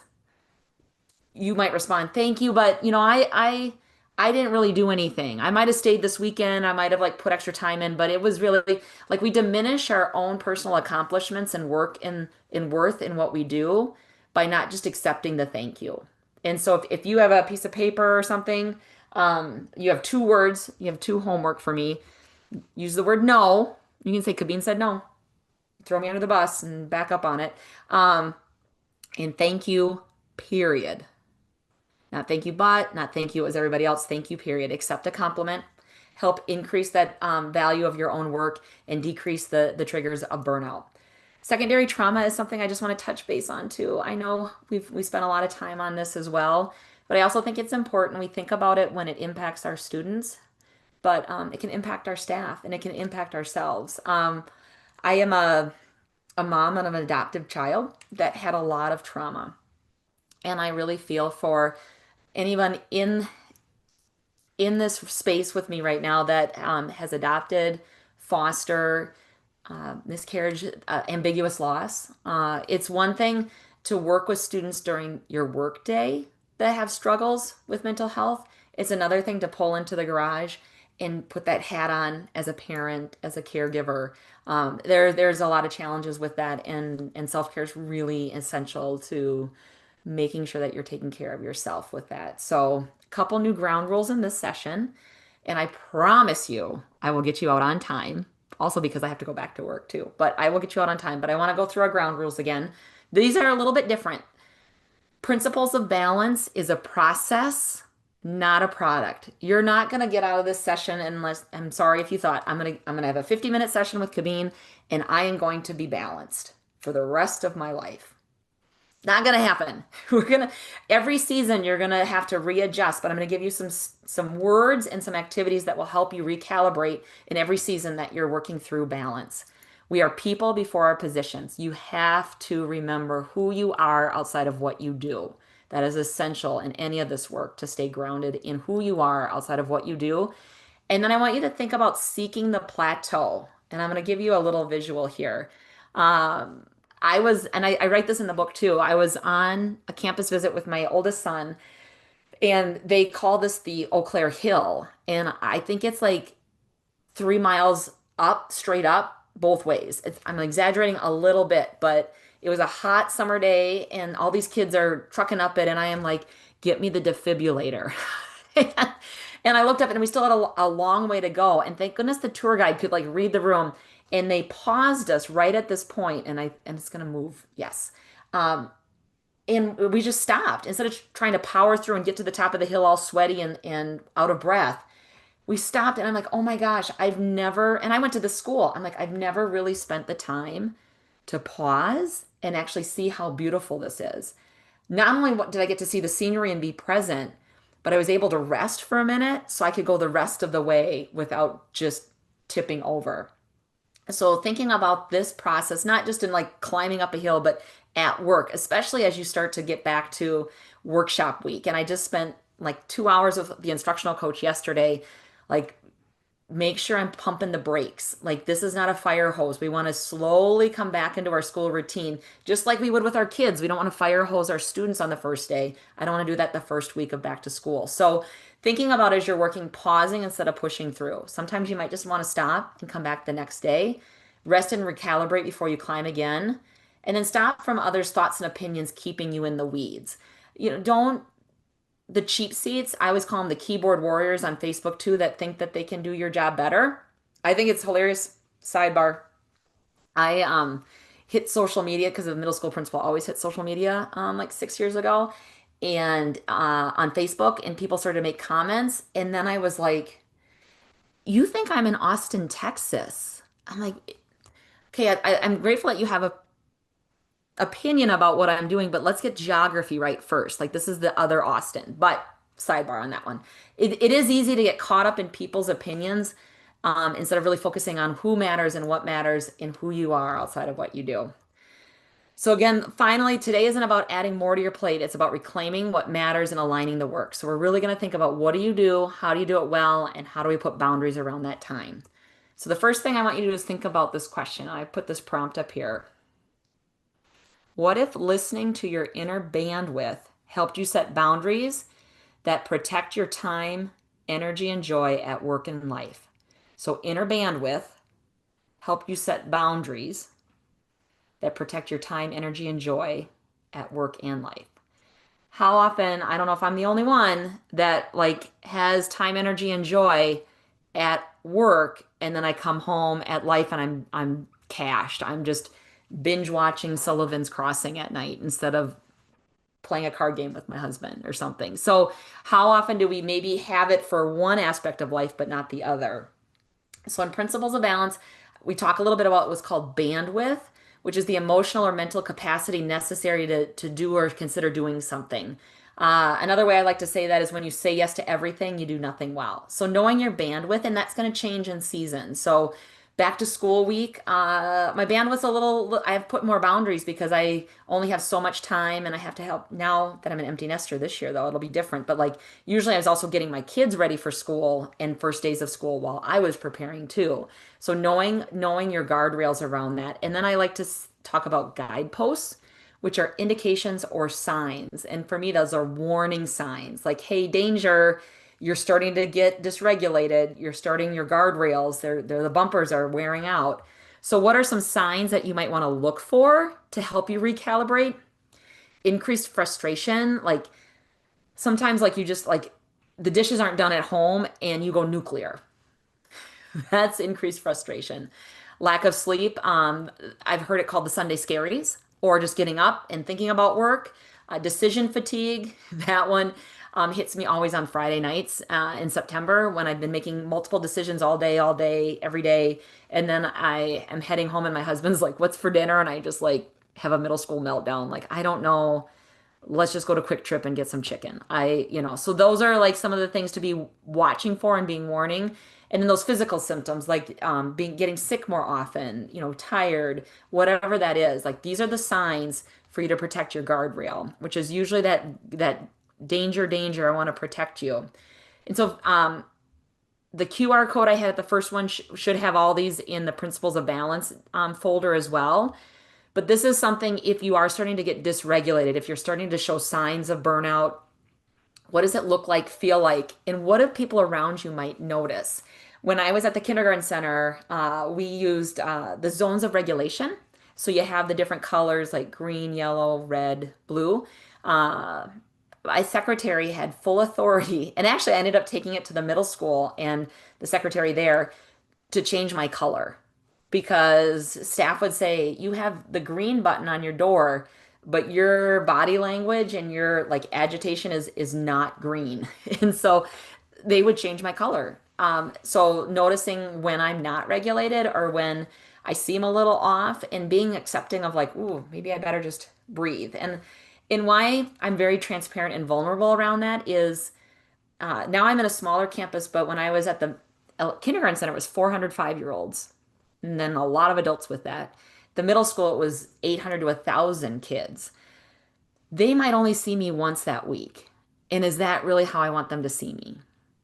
So that's why I'm okay with, and in the moment, I'm not always great with. Again, I'm the oldest living middle school girl. I'm not always great with people giving me that feedback, but I'm glad they do because I'd rather fix it before damaging a relationship with a staff, student, or family because I'm not regulated. Because it is okay to pause instead of pushing through a minute. I am an administrator that does shut my door. I don't have a full open door all the time. It's open quite a bit. And I'm also not the mobile office principal. You won't see me. I'm out there. I have structured times during the week that I'm out on a little mobile desk, but not all the time. Because sometimes we all need to just shut our door. And as a teacher, maybe one of your prep periods, I'm like, wow, I really want to get my lesson planning done because I don't want to take it home this weekend. Or, I just really had a student had a meltdown and I'm going to have a meltdown if I don't just shut my door during my prep and just recalibrate myself. So knowing that it's okay to have those boundaries and pause instead of pushing through. Speaking of boundaries, something that fixes a limit or extent. And we're not always great with boundaries. I can give an example really quick because I got time. Email. In our district, we're encouraged to use out of office. So I'm going to be gone on Monday this next week because summer school's over. I'm going to take a day off. So I'll put an out of office on as a boundary of like, hey, if you email me, I'm not going to respond back today. I'll respond back the next day. But I might still respond back to them. So here I've set my own boundary to say I'm going to take a day off and I'm still working. So I think sometimes we almost self-sabotage our own boundaries in an effort to be helpful to others. A call to action with that is too often we go through the motions and miss out on the moments. When we're constantly multitasking, we're missing out on moments and opportunities to make deeper connections with others. If you're in my last session, I sent that funny video about tech use. I want to drop in a little bit of things about social media. I was the lady, and maybe somebody in the chat was too. I think I mentioned, I squeaked out that I was a denim jumper apple pin teacher, so that dates me. I might be one of the few people in here, went to high school with a typewriter. If you don't know what that is, you Google it. And like they used to put the paper over my hands because I was always looking at the keys.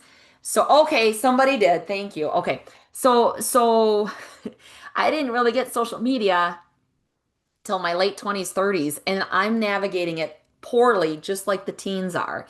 And I still struggle with it, like that regulation of how much to be on, how much to be off. I also want to be communicating with my families. So it's always setting those boundaries around that.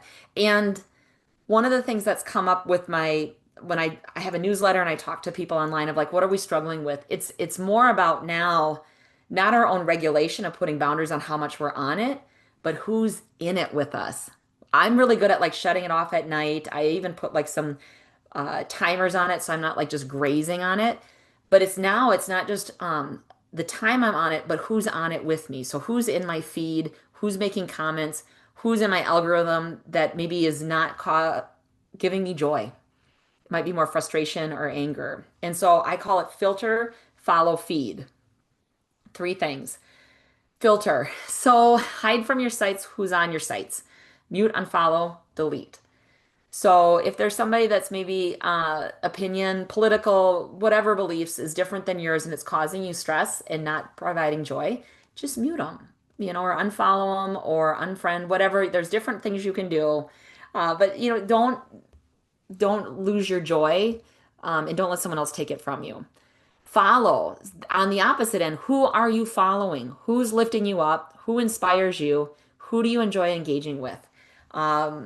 Hook up with me on Instagram. I don't post a lot, but I try to post things on the dogs and the stealthies and on Facebook page too, Principal and Balance. Question, what did she say? Oh, okay, I like this group. Okay, so in the 80s, there were these denim jumpers, and I think I had 6, because you had the Empire waist denim jumpers, you had I'm really sorry for the gentleman in the room right now, we're doing some fashion from the 80s. The button down, the pockets, the tights underneath, but then for some reason, and maybe it was a Minnesota thing, we always had like an apple pin. I had like 4 different apples, like a red apple, a green apple, a yellow apple with a leaf. But we always had like little pins that we would put on the jumpers. Actually, when I did this once, I had a woman say that she actually had embroidered apples on like the bottom of her jumper. So if you still have pictures of your jumpers and you want to send that to me in the DM, just give me joy. That would be great.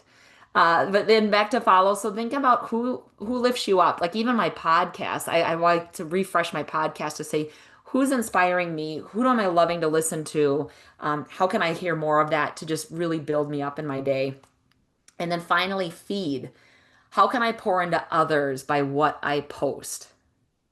I've always had the belief of you're never going to win a war on social media, so don't even try. And there's a lot of forums and parent groups that I don't even get involved in. I will encourage that they have questions, they can call me or meet with me or email me, but I'm not going to get into it on social media.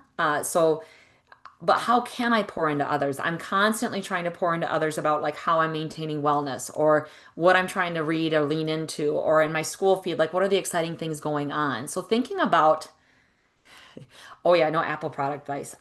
No, I think I did have a MacBook back then, but it was like this huge Mac computer thing. Okay, back to it. I promise. Jamae's gonna be like, you only have like 25 minutes. But thinking about like how you can pour into others by what you post. So how are you lifting others up? How are you lifting yourself up? How are you sharing positive things that are happening in your school community to continue to bring that joy? So we listened, and now we're going to learn a little bit, and then we're going to lead, and then I'm going to let you go. Okay?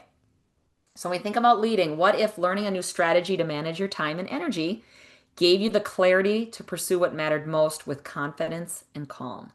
What if we gave you some strategies today that help you release some of the burdens and the things that you thought you had to be doing and gave you more time and margin in your day to let you do the things you want to do? So in the book, I talk about self-care and soul care. And I have just a quick funny video that says what happens when you don't have self-care in your life. God, help me. Help me, Rod. Help me. Help you. Help me. Help you. Help me. Help you.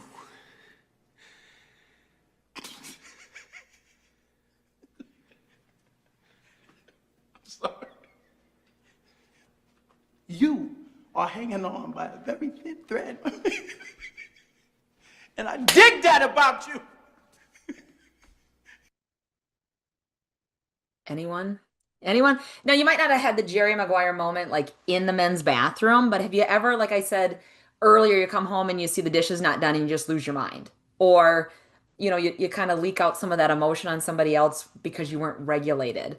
And so building some self-care into your day it's not the bubble bath. It's not a luxury. It's really a life support system for you to, again, lead at work and live a life. So when I talk about self-care, I really define it as care for oneself. And another gentle reminder, a call to action with this is you can't be well for others until you prioritize wellness for yourself. There's a lot of different ways people say it.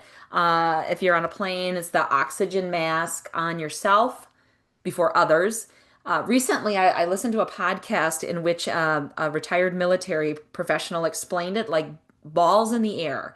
Like you've got a lot of balls in the air that you're juggling, but think about them that some might be rubber and some might be glass. Now, the rubber ball will bounce back, but the crystal ball will not. So missing a practice with your child might bounce back, or not responding to an email for 12 hours might bounce back. Missing your child's graduation won't. Missing a milestone in your classroom won't because you were doing something else. So thinking about the different ways of being well for your others, so you prioritize wellness for yourself. So really, really thinking about being regulated and ready to respond. So here's what we call the self-care playlist. And I have like a whole chapter about self-care, but I'd like to really narrow it down to 4 things. Sleep, eat, move, play every single day. Sleep, eat, move, play every single day. A fun activity, like if there's instructional coach, school leader, team leaders in this right now, is you can make this like a gallery walk or a brainstorm with your team, is saying, okay, how are all of us working on our sleep hygiene? I didn't know that was a thing till recently, like sleep hygiene. We know that sleep's important, consistent circadian rhythm. How are you getting better sleep? Like not having my phone next to me, getting off of blue light or my computer an hour before, having a routine. Same with eat. There's this thing, I don't know if you've heard of it. It's called lunch. And it happens between like 11 and 1. And it requires you to either prepare a meal or go to the cafeteria and get a meal and eat that meal the same day you get it. Not like the lean cuisines that are still in there from 1997, but like you eat every day. And in finding ways to really encourage that, so you're not like getting home at 5 or 6 at night and then just scarfing anything down.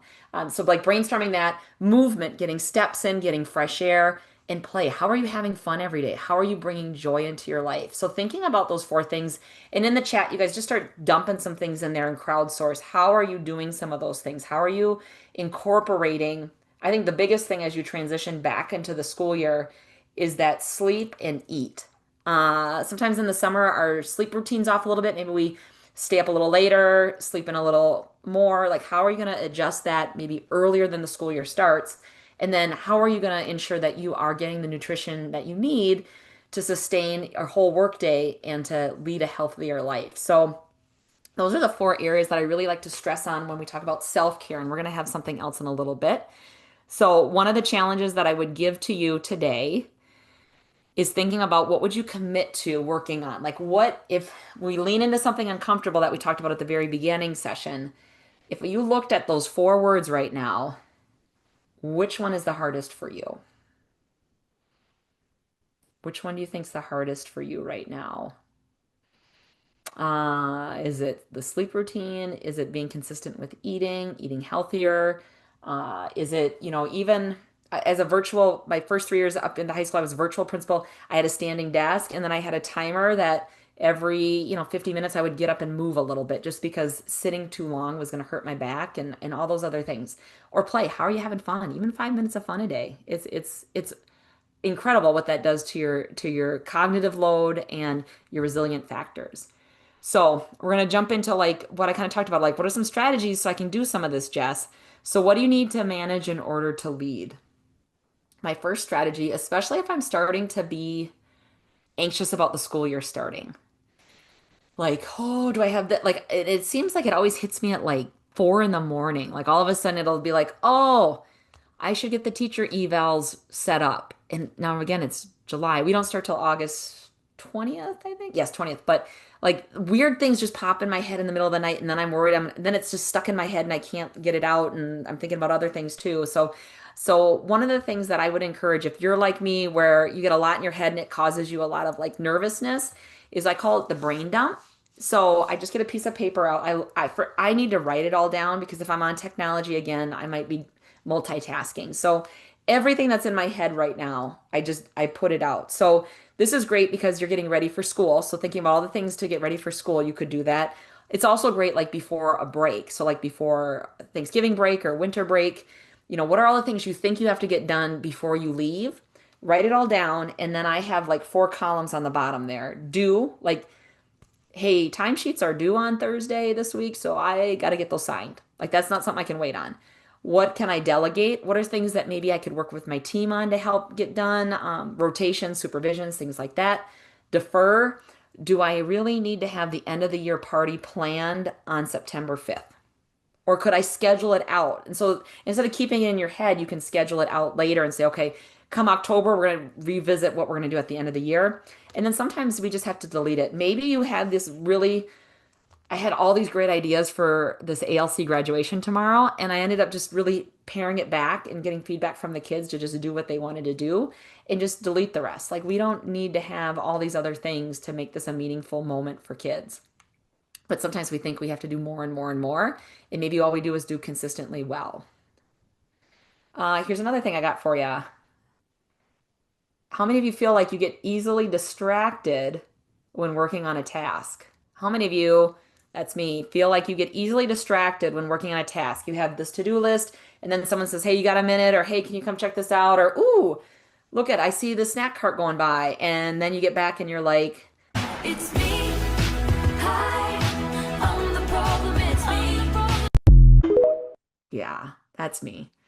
So another thing that I like to do, I've actually, now that I'm almost finished with my doctoral program, because there's always 100 other things I want to do than write a 100-page paper and do a lit review in APA. I hope my professor's not online right now.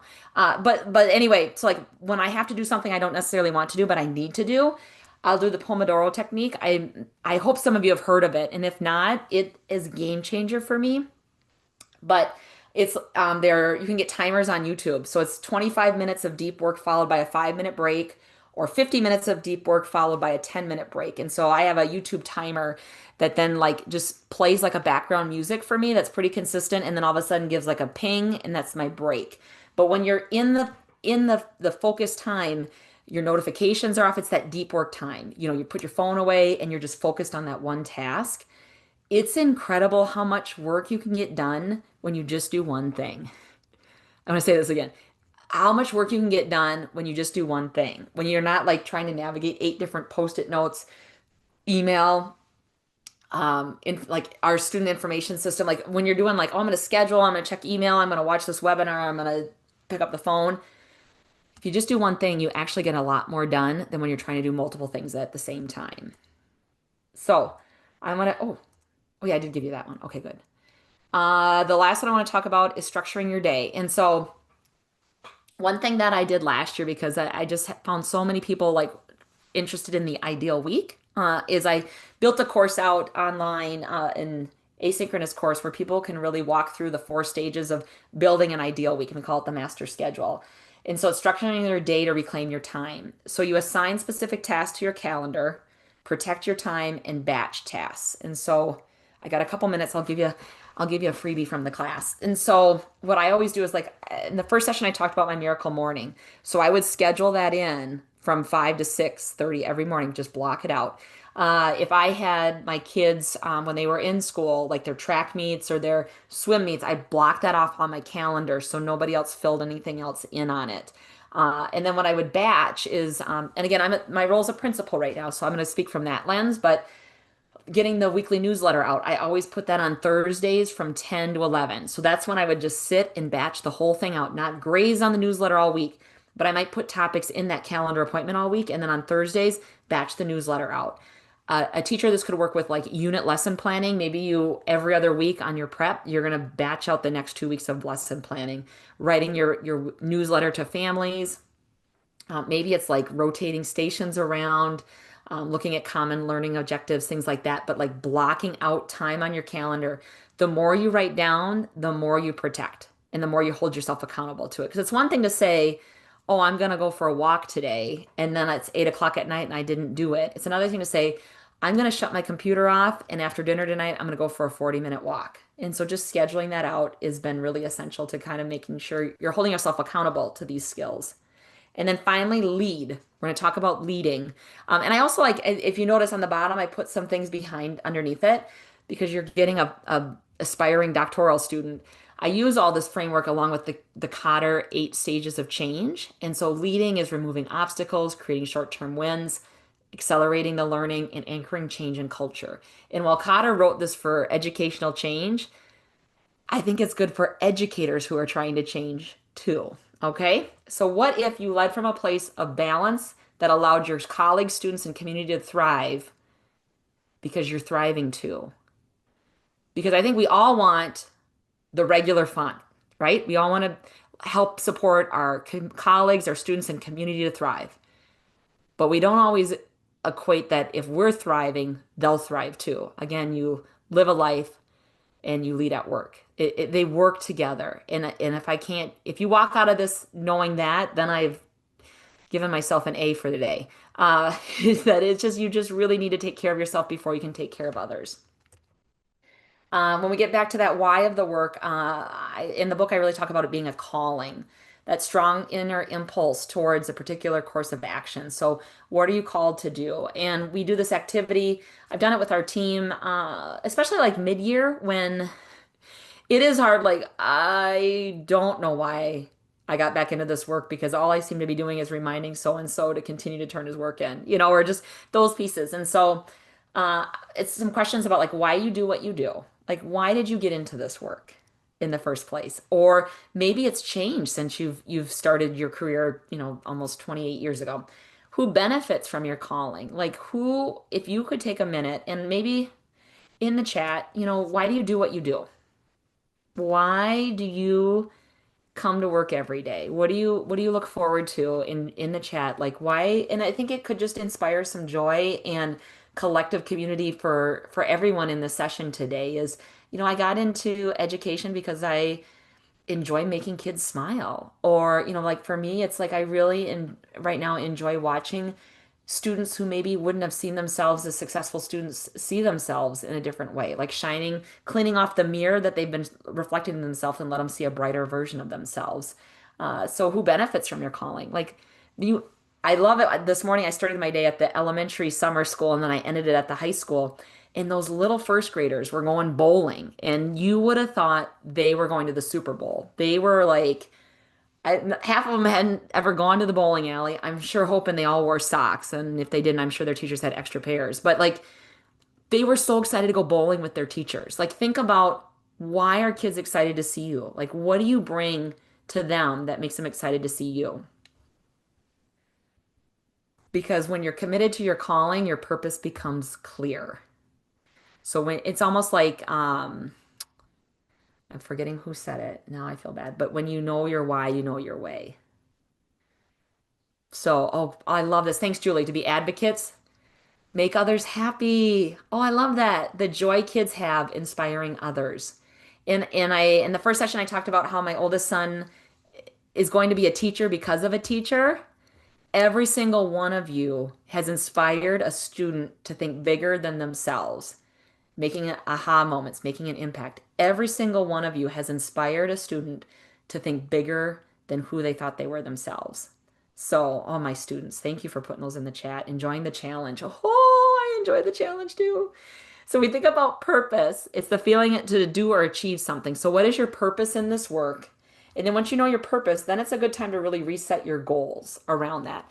And so we all know like smarter goals, working during our back to school principal PD, I learned about a SMARTY goal. So I'm actually going to be looking more into that too. But the intention of a SMART is like writing it down and holding yourself accountable to it.